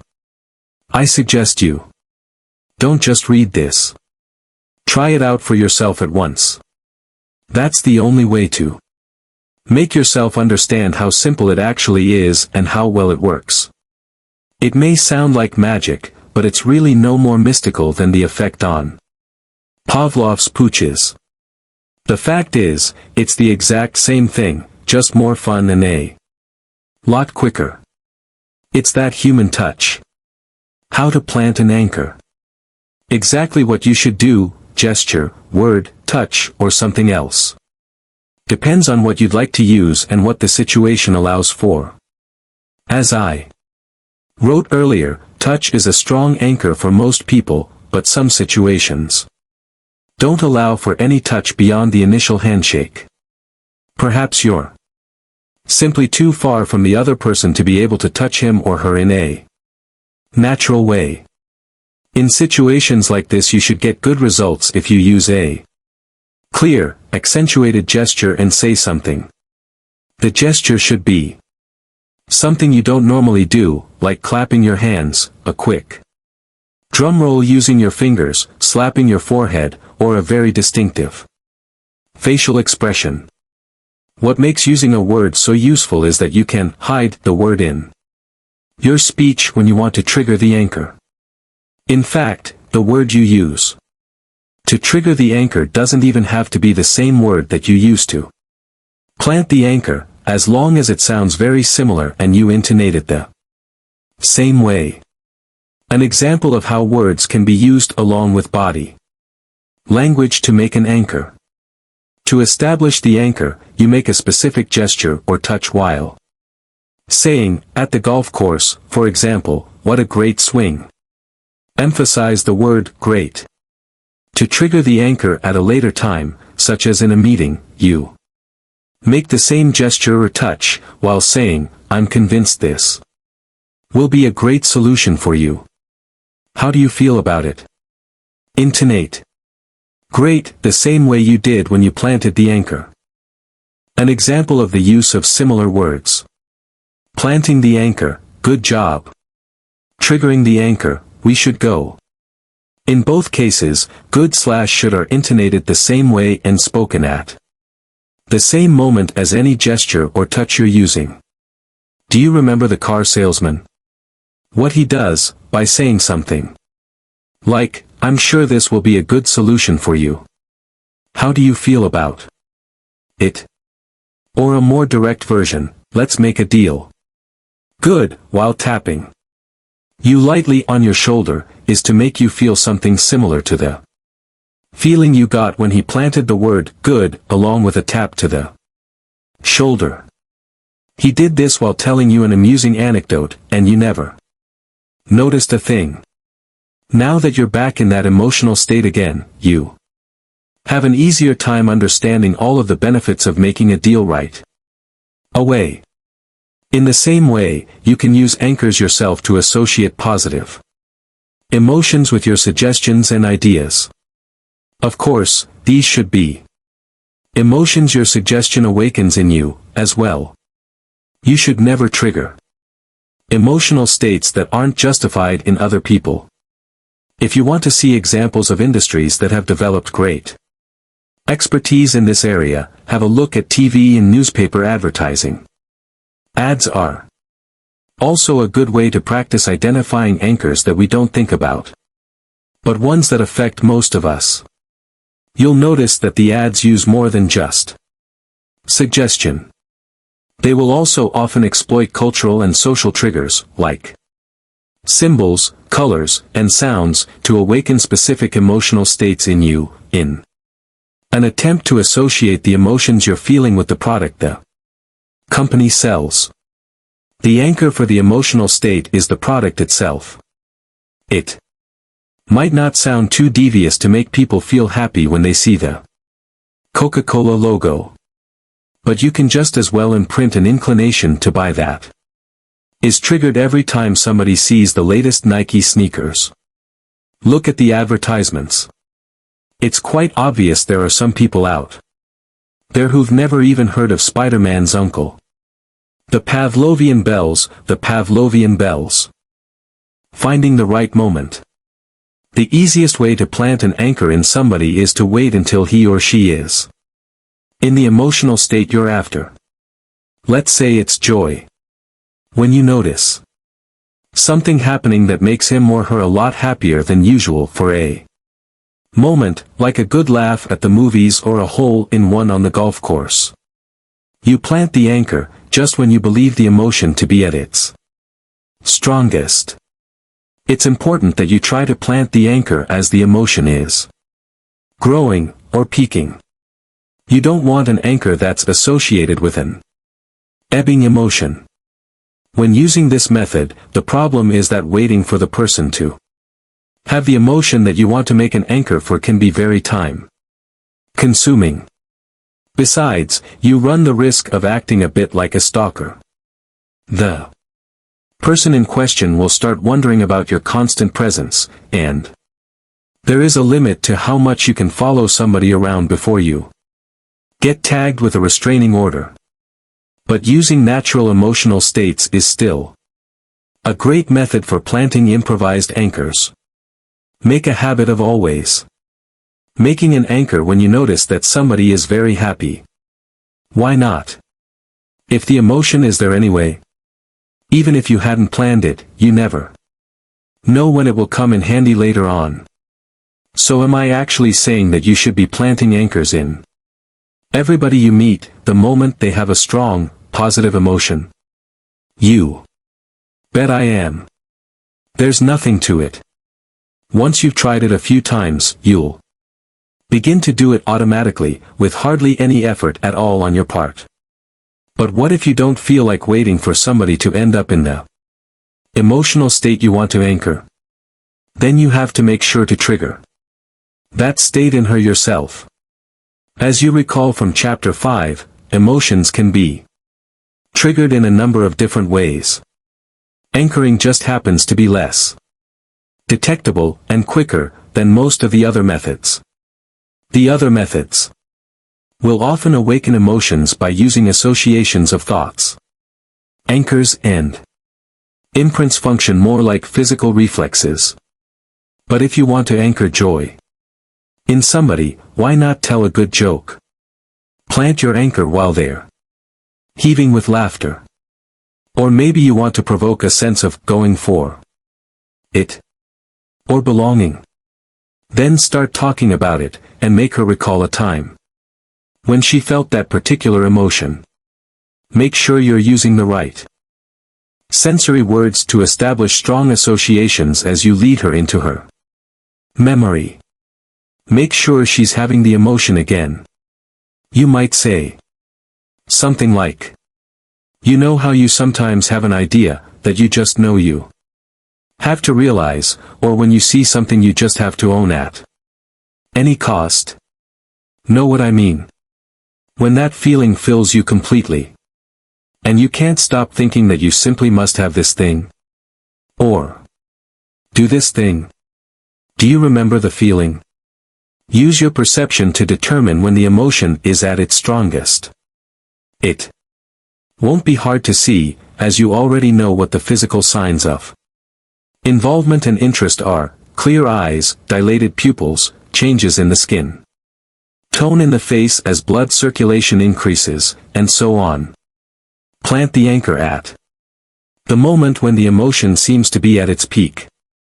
Don't worry about how to lead your conversation into having the other person relive an experience.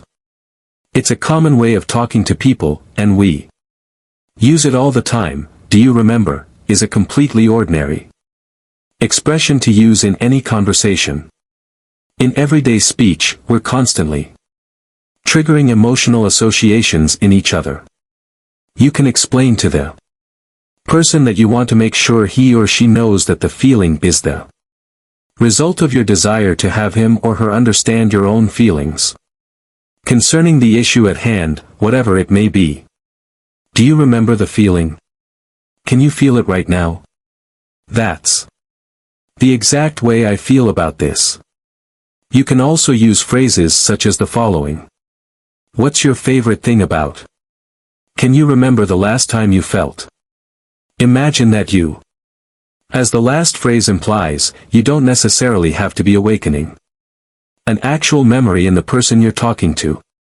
For, as you know, emotions can be awoken just as well by the imagination. Wouldn't it be great if? How would that make you feel? Step 5. Rest for a few seconds. Then repeat steps 2 to 4, but when you add the various sensory impressions, try to make everything a little stronger than before. Make the colors more intense, the noises louder, the heat warmer, and so on.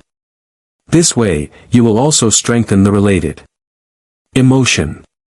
If you feel the memory can't be made any stronger than it is, try a different memory that uses the same emotion. It won't make any difference. Amplify the senses and the emotion.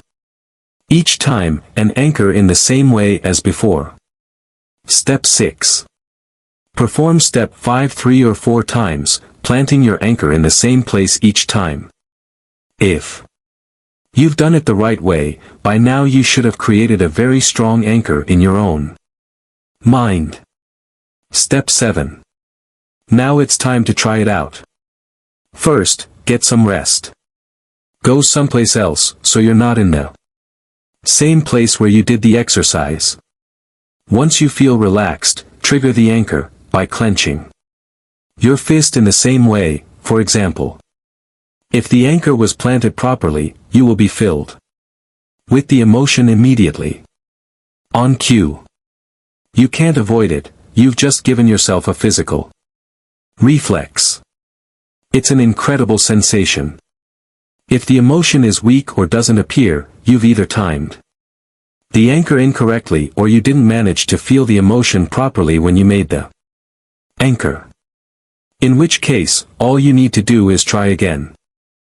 Practice, practice, then practice some more. Creating anchors in other people is a skill that takes practice to become effective. It's mostly a question of getting into the habit of it, and getting the timing right, so that you establish the anchors at the moment when the feelings are at their strongest. But it's easy to practice, just like with rapport. It's just a matter of doing it whenever you can. The idea is for this to become an automatic action in you, just like establishing rapport is.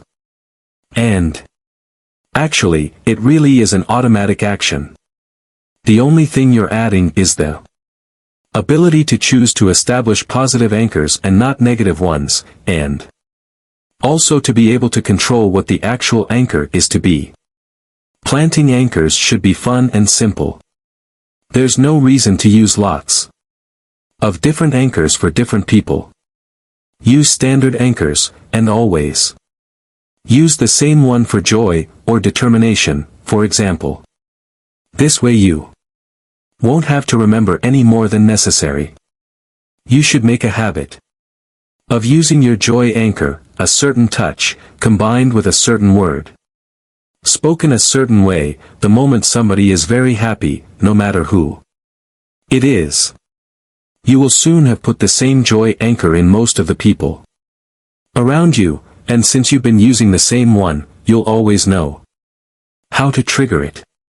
You won't need to think about what you did for a particular person. And besides, if you always use the same anchor for the same emotion, no matter who the person is, and you've planted it in lots of people, what do you think might happen if you trigger the anchor in a room that has several of these people present? That's right, you've just triggered multiple emotions. How's that for a nice surprise? Perhaps you still find all this anchor stuff a bit odd or mystical. If that's the Case, I suspect you may have skipped the last exercise. Because it's actually very simple. You create a reflexive association in yourself or in somebody else, an association that links a behavior, the anchor, to a previous emotion. That's it. Words really can't do it much better justice. To understand how well it works, you have to go out and try it yourself. Remember, just like when you practice rapport, you can't really ever have a negative result. The worst that can happen is that you don't manage to establish the anchor very well and that nothing happens when you try to trigger it. You simply have to keep at it until you get the knack. When you succeed, you will be making yourself and others feel happy, filled with creativity, and all the other positive emotions that you've anchored. Like a good little cunning, thought-manipulating mastermind. Your basic mind-reading training is almost over. Because of your knowledge of rapport, dominant senses, and subtle emotional expressions. You are now aware of what people are actually saying to you, what they're thinking, and what they're really feeling. You can tell when somebody tries to hide that they're feeling pressured or being untruthful. You can easily interpret and respond to unconscious signs of acknowledgement and interest that you see in others. You've also mastered techniques for implanting ideas, opinions, values, and thoughts into the minds of others, and for the same reason, you are more alert to people who do these things to you. You know how to use anchors to get yourself into the exact emotional state you want to be in, and you can do the same to the people around you. But there's something missing. You can't call yourself a mind reader unless you can prove to people that you can read their minds. To finish, I will therefore teach you some neat mind-reading demonstrations that you can use to impress people. So, get your mesmeric stare ready, cue the dramatic music, and light the red lights. The stage is yours. 11. Show off. Impressive demonstrations and party tricks, in which you learn some delightful mind-reading tricks that you can use to impress your friends and cause fear and panic wherever you go. Thought reading as a form of entertainment is a little different from the everyday variety, of course. But for once, there won't be lots of new techniques to learn, because these demonstrations are all based on the methods, or variations of them, that you've learned in this book.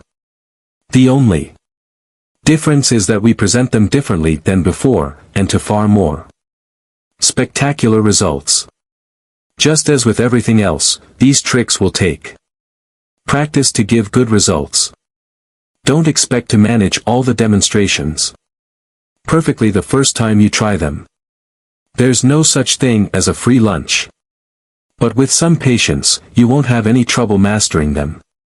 In fact, without being aware of it, you've already started practicing some of them. Just remember that these demonstrations can have a very strong impact on the people who experience them. You know what you can and can't do. But your participants won't know the true limit of your powers. Feel free to explain that you can't see straight into their minds or manipulate them at will. Not quite. These party tricks can make you either a very popular person or extremely lonely, depending on how you handle the reactions of your friends and family. Visible thoughts. You know the thoughts somebody has in her mind. This demonstration is basically about getting someone to think of an image, a sound, or a feeling. By secretly observing her eye movements, you can see which of the options she is thinking of. As you've probably realized, this involves using the EAC model from here to determine which thought she has in her mind.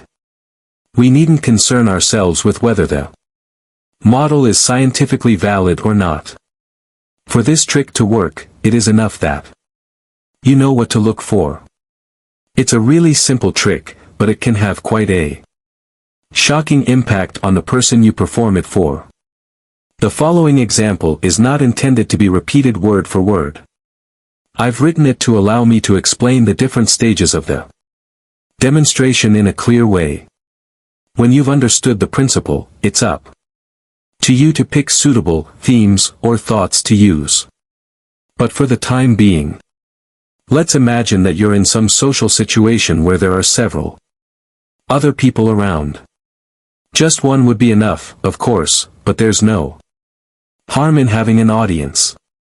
Let's imagine that someone has volunteered to take part in an interesting experiment in mind reading.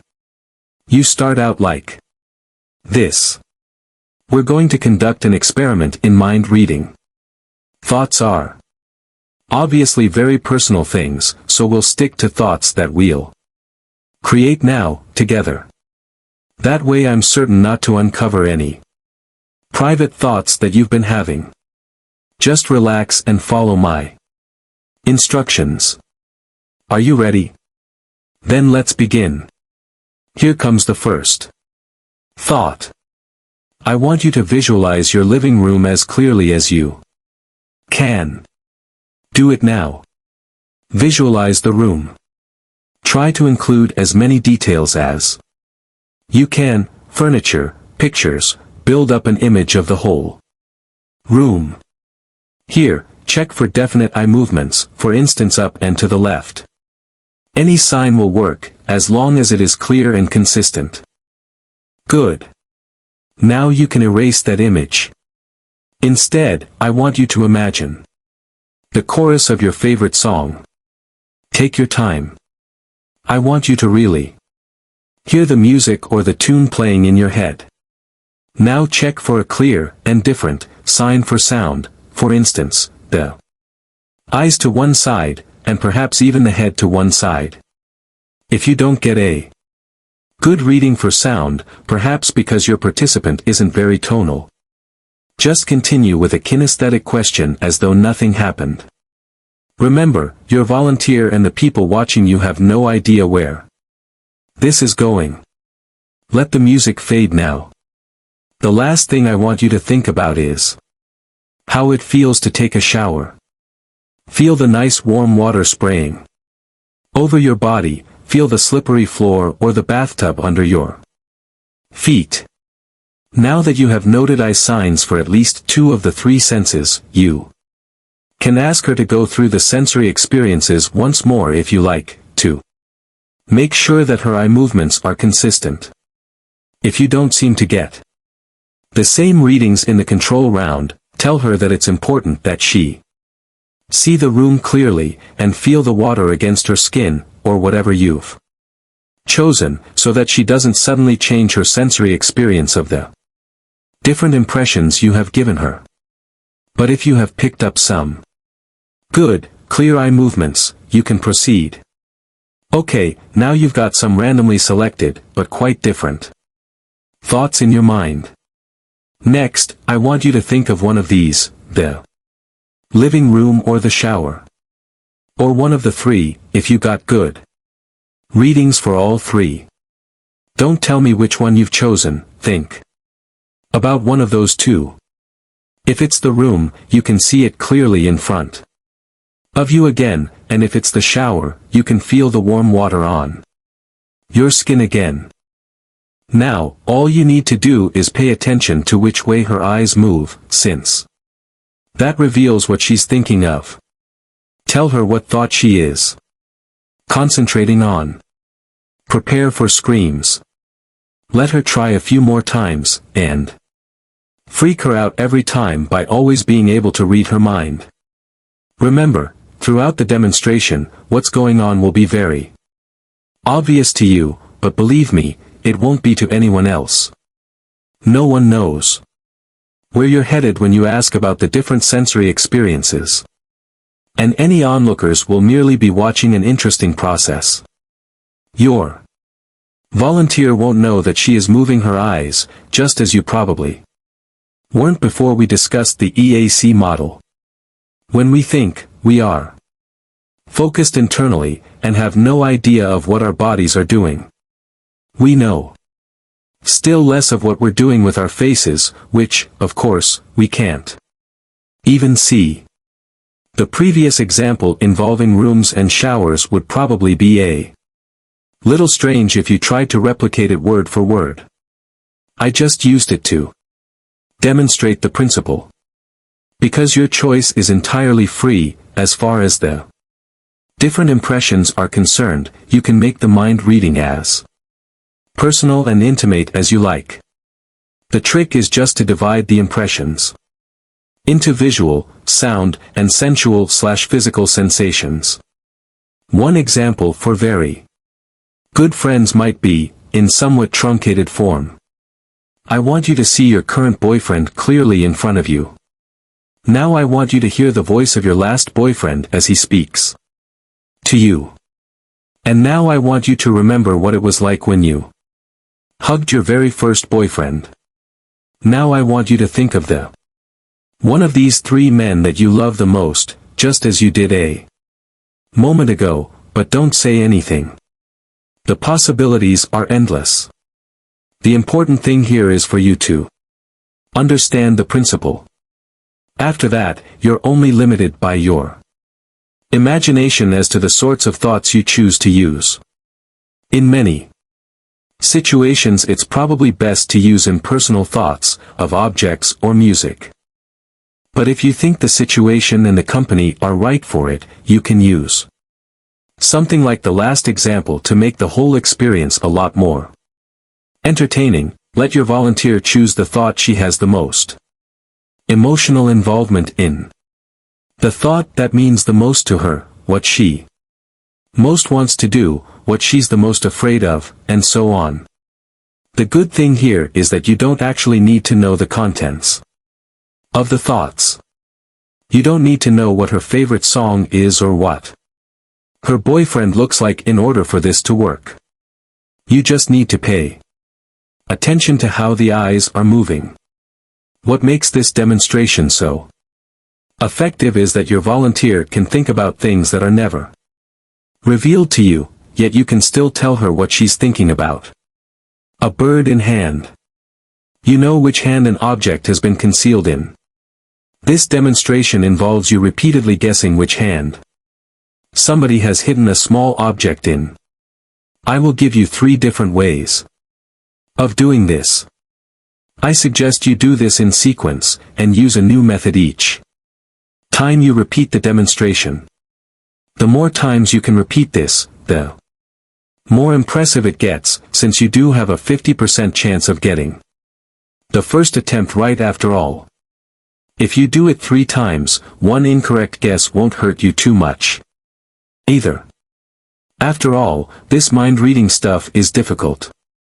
Apart from demonstrating mind reading, you will give a demonstration of influence and control. Your participant will, to everyone else's delight, and his own mild frustration, be completely defenseless in your hands. The basic setup is to ask somebody to conceal a small object in one of his hands. Something you can hold inside your hand, like a ring, coin, rock, or a piece from a game. Then, you ask him to put both hands behind his back. Explain to him that he is free to switch hands as he likes, then he should choose which hand he will finally conceal the object in. When he has decided on a hand, ask him to close both hands into fists, behind his back, and then bring them out, in front of his body. Let the games begin. The first test. This method is a good one to begin with, as it is almost embarrassingly simple. All you need to do is use your ability to observe subtle physical changes in your volunteer. When he is holding his hands behind his back, switching the object back and forth between his hands a couple of times. You stand with your back to him. Ask him to hold his empty hand straight out, and raise the hand with the object to his temple. This might sound strange, but I want you to fill your thoughts with feelings, the sensation of this hand. Take a couple of seconds to create a mental image of it, and then imagine it filling up your entire Brain. What you're really after is to get him to hold his hand to his temple for 5 to 7 seconds. The things you're saying are just there to mask this fact. Ready? Then you can take your hand down again, and put it next to the other one. Do it now. Right after you say, now, you turn around and take a quick look at her hands. Don't turn around too soon. You don't want your audience to believe you snuck a peek while he lowered his arm. Give his hands a quick glance. That's all you'll need. One of the hands will be much paler than the other. 1. It hasn't had the same blood flow, because it was held up to the temple. So you know that the pale hand is the one with the object in it. But don't give this away at once. To deepen the mystery, you should wait until the hands are both the same color again. After having quickly checked to see which hand it is, you look your volunteer in the eyes and are silent for a few moments, before dramatically revealing which hand holds the object. I can see it clearly, there is a crystal clear image in there, an image of your right hand. Open your right hand, please. The second test. This time, your volunteer will be perfectly still, which will make the trick all the more astounding. This method demands more of your observational skills, however. Ask her to hold her arms extended in front of her and to look straight ahead. Make sure her arms are high enough and close enough together so that both of her arms are within her immediate field of vision. Now ask her to concentrate hard on the hand holding the coin or other object, without giving anything away, then wait for a few seconds. If you're lucky, you may already have seen a slight twist of the head, or even a quick glance at the hand holding the object. These movements can be very small, however. Here's a tip, look to see if the tip of her nose starts pointing in either direction. If you observe any such movement, you can end it here and reveal which hand has the object. If not, you can proceed by asking her to create an image of the hand in her mind and to visualize it clearly in front of her. She won't be able to resist taking a quick, almost undetectable look at the correct hand. It's in the periphery of her field of vision, and the temptation to just take a quick look at it will be too big to resist. This will either happen unconsciously, after which you mind read your way to finding the object, or she will realize that you made her look, which is a good reaction, too. After all, this is mind reading and influence we're dealing with here. Ask her to place her hands behind her back again, to switch the object around a few times. When she's done, just as before, you ask her to extend her arms with closed fists. The third test. The last method is completely based on suggestion. If you're not sure it will work, have somebody try it on you first. You'll see it works really well. It's a true classic in the world of suggestion. Your participant has switched the object around for the last time and is holding her arms out again. On the first couple of attempts, the angle of the arms wasn't such a big matter, but now you ask her to hold her arms straight out, parallel to the floor. Then ask her to close her eyes. This is the first stage of the suggestion. I'm going to tell you a couple of things. All you need to do is listen. Try to imagine what I am saying as well as you can, but make sure not to move your arms. Hold them absolutely still. Okay. Now, relax. Good. Now I'd like you to imagine the object you're holding slowly getting heavier, and heavier, and heavier. It's as though it were made of solid lead. It's getting so heavy you can barely hold it anymore. Feel it getting heavier. It's twice as heavy as it was when we started. You should have a result by this point, one of the participants' arms will sink toward the floor. As soon as you see a small motion in one hand, small enough that only you can see it, you can end the demonstration with mind reading if you want.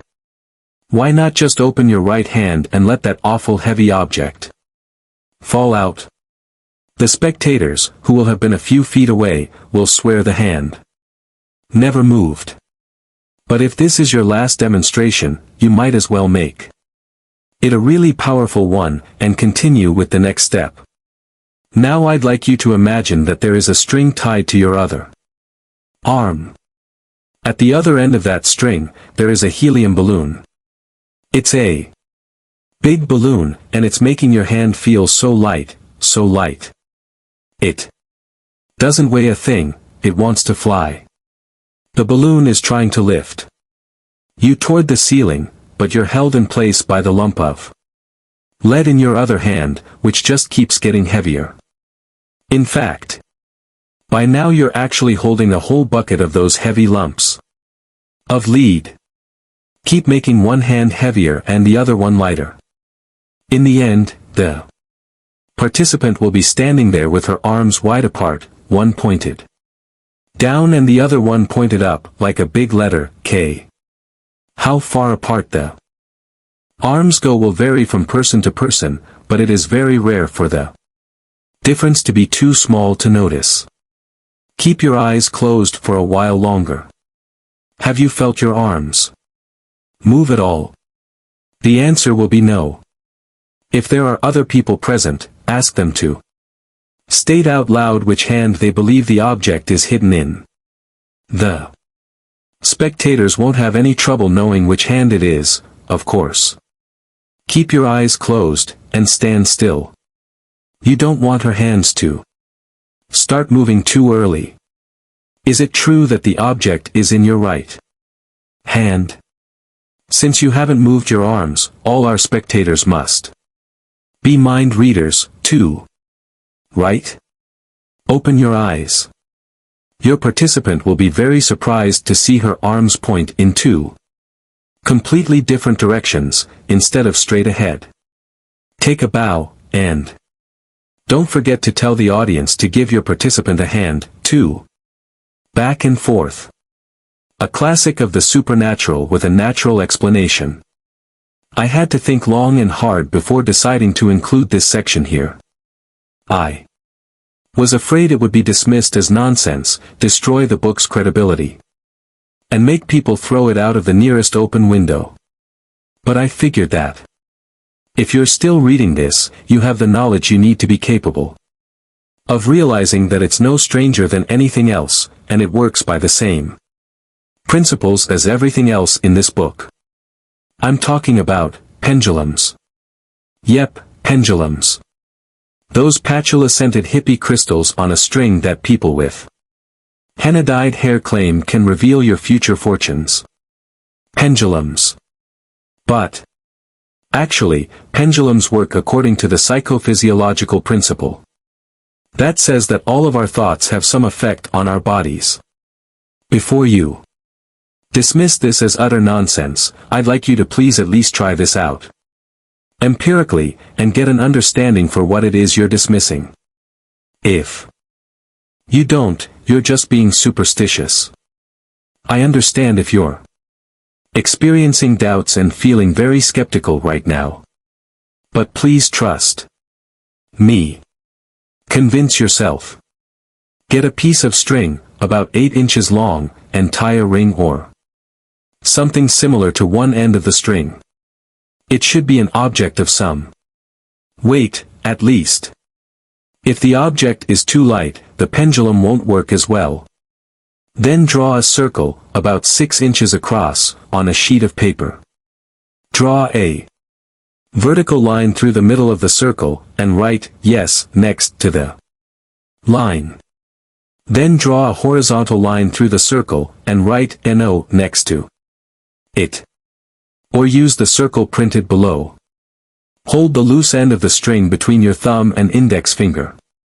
Let the pendulum rest above the intersection of the lines, at the center of the circle. This is always the starting position. Now lift the pendulum, so that it is hanging straight over the intersection of the crosshairs. Concentrate on the yes line. Think, yes, to yourself, loud and clear, and notice the pendulum beginning to move back and forth over the line. Make an effort not to move your hand. You can support it with your other hand to give it more stability.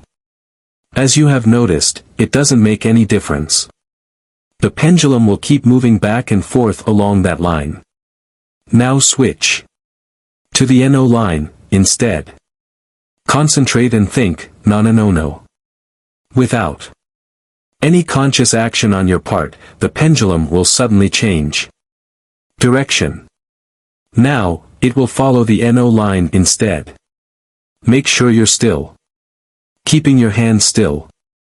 Now think circle, and see how the pendulum starts making a circular motion over the paper instead.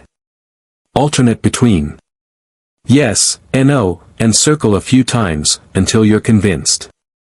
It's all because of something called ideomotor responses. When you think, you unconsciously cause small-scale muscle reactions that the human eye can't detect. But when amplified by the length of the string and the weight of the pendulum, they're suddenly very obvious. The pendulum feels magical because we can see it move, despite the person who is holding it swearing, and us seeing, that his hand is completely still. Perhaps that makes it seem reasonable to ascribe the movements of the pendulum to some arcane cause or other. Books about pendulums and never wait long to introduce colorful concepts like holy guardian angel or magical force of the pendulum. My ambition isn't to make the world a less interesting place by claiming there is no such thing. But I think it's unnecessary to look any further for an explanation than to our own physiological responses. The best explanation of how the pendulum works that I've read was formulated by pendulum experts Greg Nielsen and Joseph Polanski, veterans of the business. The human nervous system is the communication system of the body. Through the nervous system the brain gets all its data from the internal organs, and then transmits the appropriate messages back to those organs. It is not the pendulum itself, therefore, which is giving you the answers. It is your higher intelligence communicating through the nervous system, which gives you signals. Okay, I admit that it's not obvious that the unconscious mind is a higher intelligence. But, as they say, close enough. So the reason why we only see the pendulum move and not the hand, is that the pendulum amplifies the small, undetectable motions of the hand, muscle reactions that are too small for us to even notice and that are beyond our conscious control. The idea of idiomotoric responses is not news. It was first expressed in 1852 by psychologist William B. Carpenter, who also invented the actual term ideomotor action. The idea was clarified by the famous philosopher and psychologist William James, who I mentioned previously, in 1890. Whenever movement follows unhesitatingly and immediately the notion of it in the mind, we have ideomotor action. IT is no curiosity, but simply the normal process. Apparently, nobody was listening. The seemingly mystical powers of the pendulum, and people's ignorance of how and why it works, have caused some incorrect ideas about what it can meaningfully be used for. It's a popular alternative to dowsing rods, for finding lost objects. This could work, but only if you unconsciously know where the object is, even though you've forgotten it for the moment. Like where you put your car keys.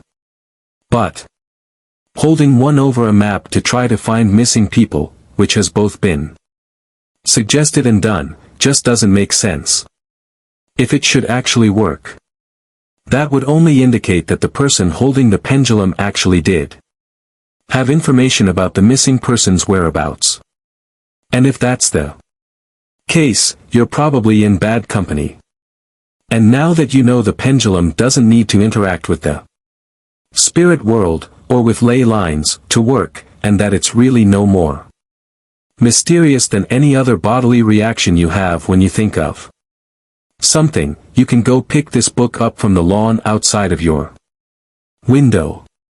Now the time has come for you to mystify people with your discoveries about the pendulum. Point 1. The first test.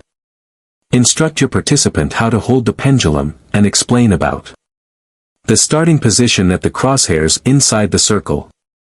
If she wants to stop the pendulum, she can lower it to the crosshairs again, but she should never stop the pendulum with her other hand. Use the same circle with the yes and no lines as before.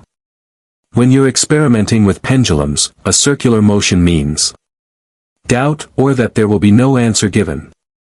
Begin by having your participant think yes, no, and circle, just like you did before, to show her how it works.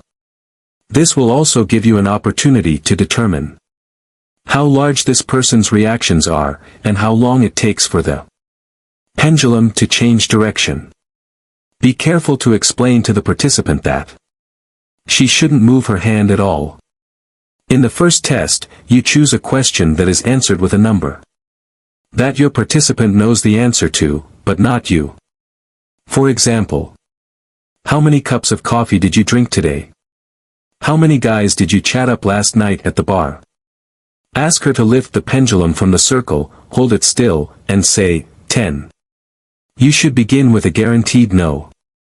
Depending on the question you choose, you may need to use a higher number. Look at the examples just given. Wait until the pendulum responds along the NO line. How soon the pendulum will respond depends on the person. It could be immediate and very clear, or just a cautious little bit of motion.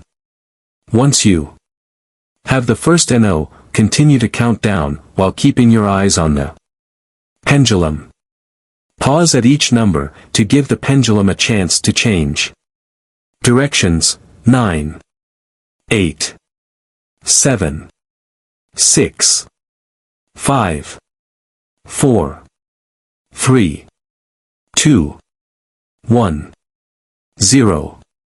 At one of the numbers, the pendulum will suddenly change directions and begin to move along the yes line. The number where the pendulum changes directions is the correct answer to your question. Ask your participant if she moved her hand at all. She'll say no. Ask her if the number was the right one. She'll say yes. Interlude.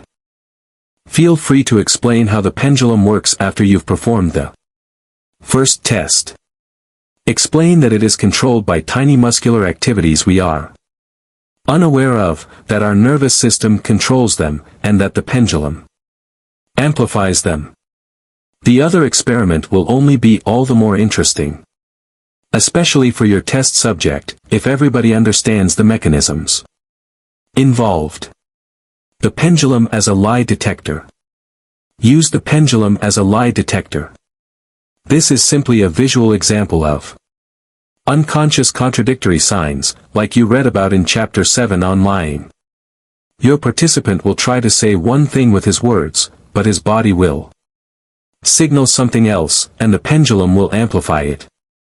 Let's say you're in a room with 5 people besides you and your participant. Ask him to rest the pendulum on the crosshairs, and silently pick one of the people in the room. He's going to think of this person during the experiment.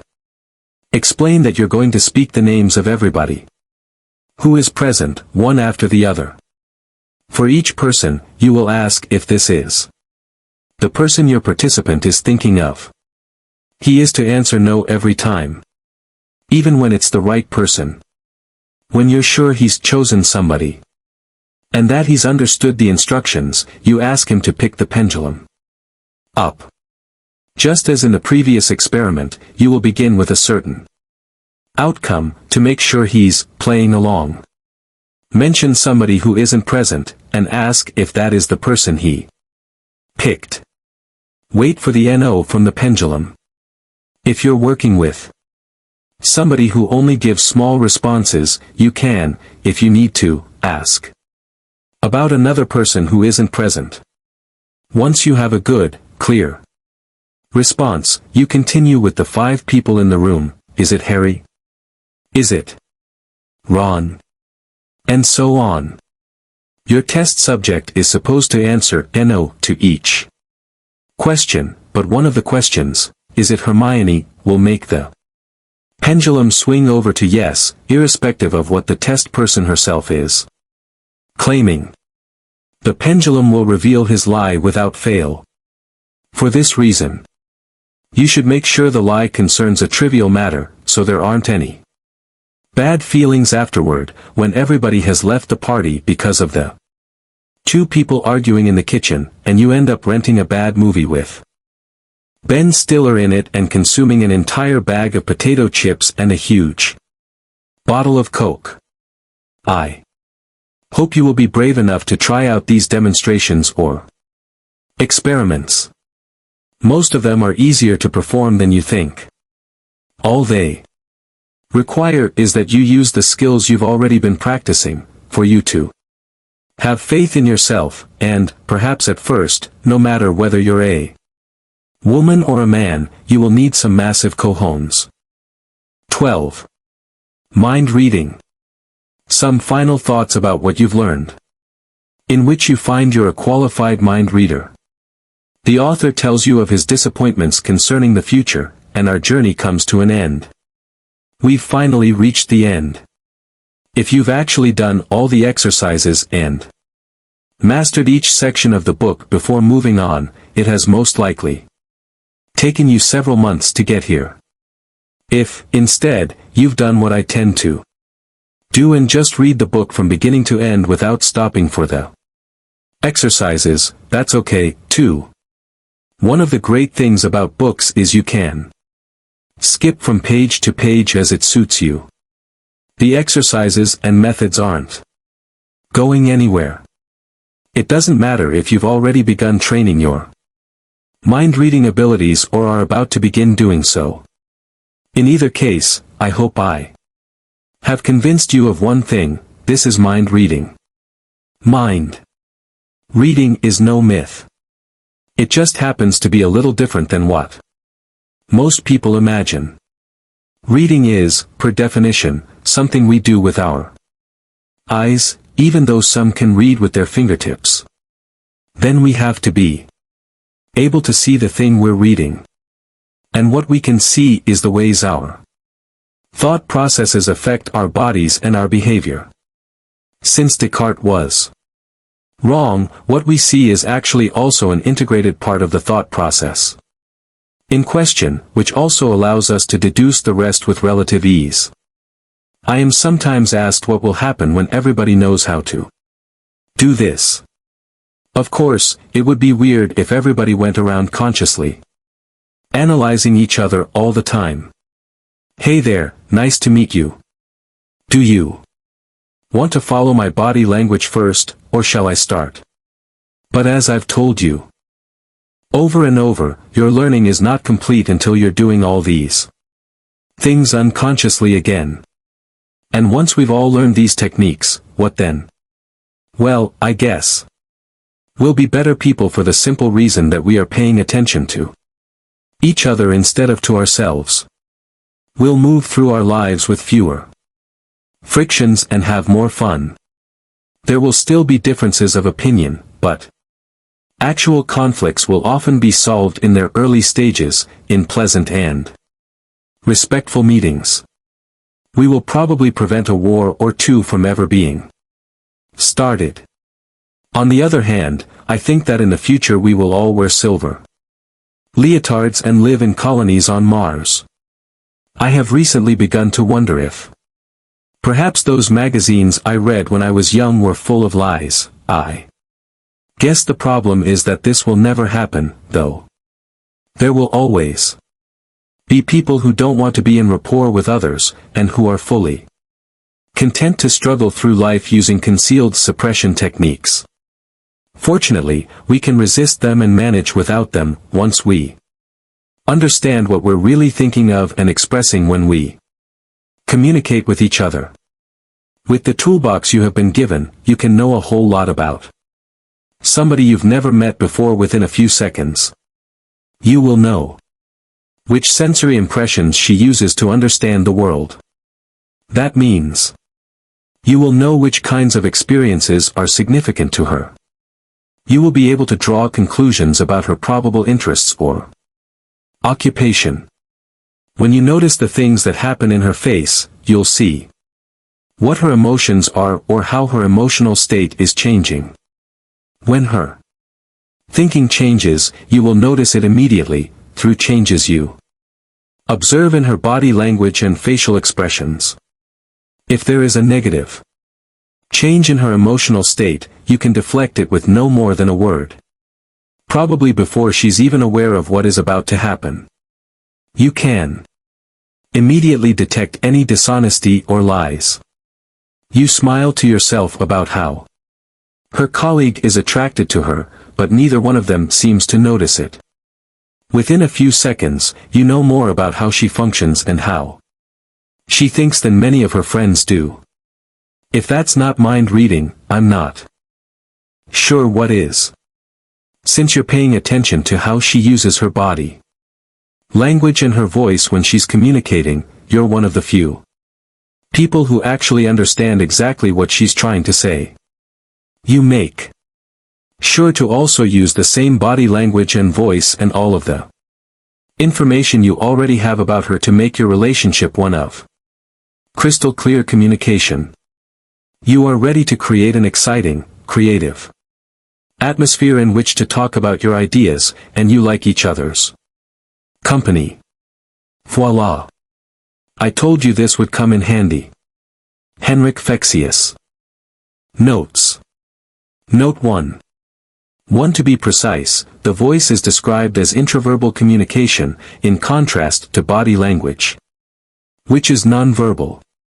To make things easier for myself, and to help keep this book portable, I have decided to bundle them together under the heading Wordless Communication. Note 2. 1. All of these techniques can be used the other way round, to destroy rapport. You will notice how some people you have a hard time getting along with are true masters of this art. All you need to destroy rapport is to use methods for communication that are as far removed as possible from those used by the other person. Bad rapport is an efficient way of finishing off a meeting quickly or making bothersome people leave you alone. You simply make yourself too troublesome and unpleasant for them to want to continue talking to you. Note 7. 1. Polygraphs aren't necessarily unreliable. The problem is you always need somebody to sit there afterward and interpret the results. And that's where things can go wrong, because any interpretation is just that, a personal opinion. A polygraph is great at being the machine that goes ping. The problem is figuring out what this ping is supposed to mean. Note 8. 1. What you're about to read is true of both men and women. We usually use the same methods when we're flirting. On the occasions where the methods are different, I will point this out. Note 11. 1. My editor would like to point out that if you actually did throw the book out of the window, you wouldn't be able to read my suggestion that you go out to get it back. He's right, of course. You should never throw this book anywhere, no matter what I say. Such too are the layers of the phrase, once upon a time, with which I deliberately started the narrative. It implies that any story that follows it is both true and not true. As Bettelheim observes of fairy stories, since it is a fairy tale, the child can swing back and forth in his own mind between, it's true, that's how one acts, and reacts, and, it's all untrue, it's just a story, Bettelheim, 1978:31. This psychological fluidity is one which I believe is also important for the adult, even if the adult is rather more anxious about the need for difference between reality and story than the child. This fluidity of thinking is necessary to follow the types of illusion that I describe. From Michael Jacobs, Illusion, a Psychodynamic Interpretation of Thinking and Belief. References. These are the publications and websites I have borrowed all this stuff from. Bandler, Richard, and John Grinder. Frogs into Princes. Boulder, Colorado, Real People Press, 1979. __________________. Patterns of the Hypnotic Techniques of Milton H. Erickson, MD, Santa Cruz, California, Meta. Publications, 1975. Barrett, Lisa F., 2018, How Emotions Are Made, The Secret Life of the Brain, Mariner Books, New York, New York. Borgs, Martin. Propaganda, Sa Påverkas du, Stockholm, Bokforlaget Atlas, 2004. Brockman, John, edition, The Mathematics of Love, A Talk with John Gottman. Edge, 2004. www.edge.org/3rd_culture/Gottman05/Gottman05_index.html. Carnegie, Dale. How to Win Friends and Influence People. New York, Simon & Schuster, 1981. Center for Learning and Organizational Development. Integrating New Employees to the Workplace. Corvallis, Oregon State University, 2016. Cialdini, Robert. Influence, The Psychology of Persuasion.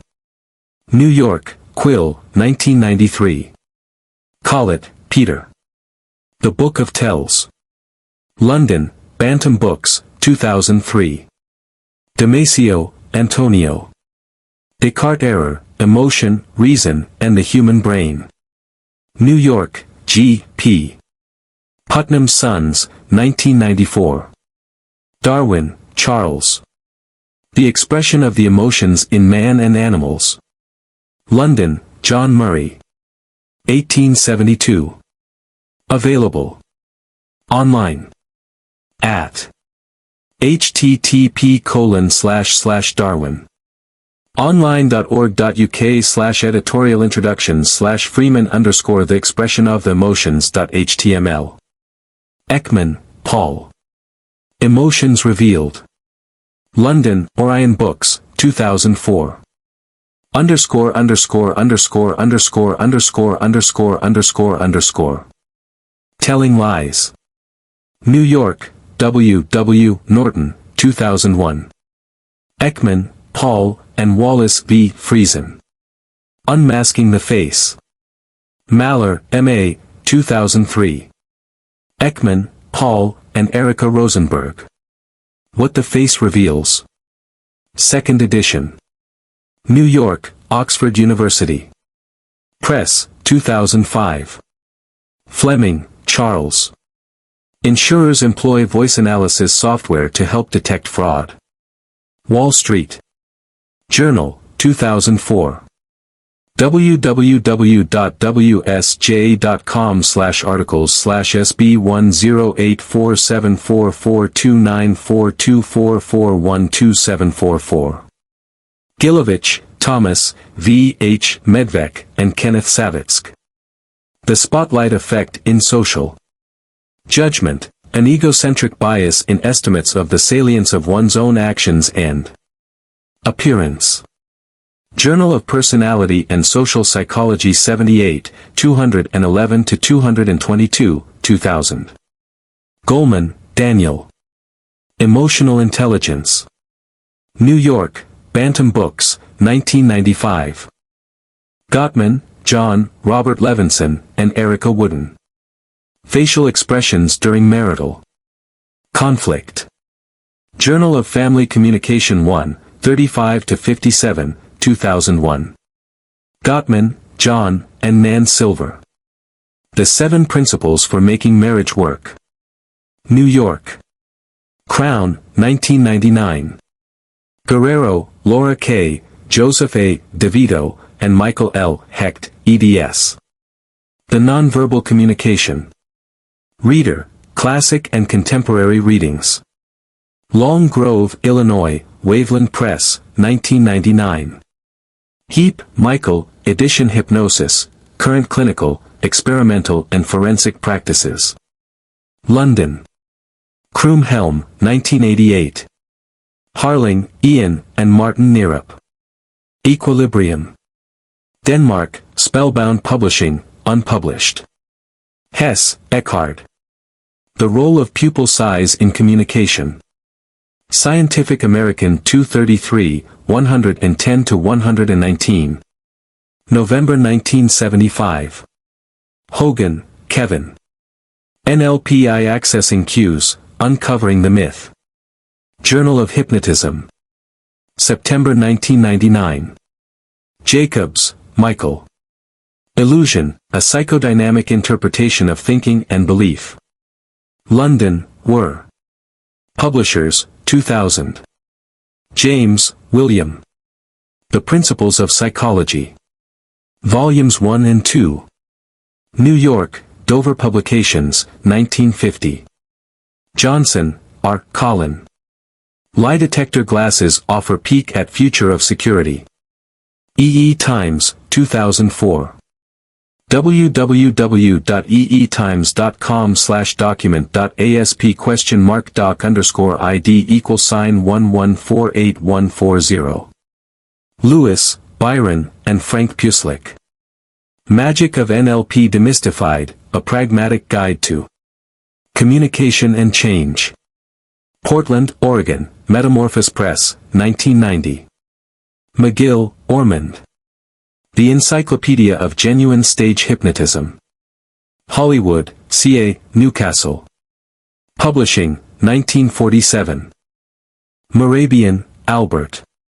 Nonverbal Communication. Piscataway, New Jersey, Transaction Publishers, 1972. Morris, Desmond. The Human Animal. Episode 2. England, BBC, 1994. _______________________ People Watching. London, Vintage, 2002. Nielsen, Greg, and Joseph Polanski. Pendulum Power, A Mystery You Can See, A Power You Can Feel. Rochester, New York, Destiny Books, 1977.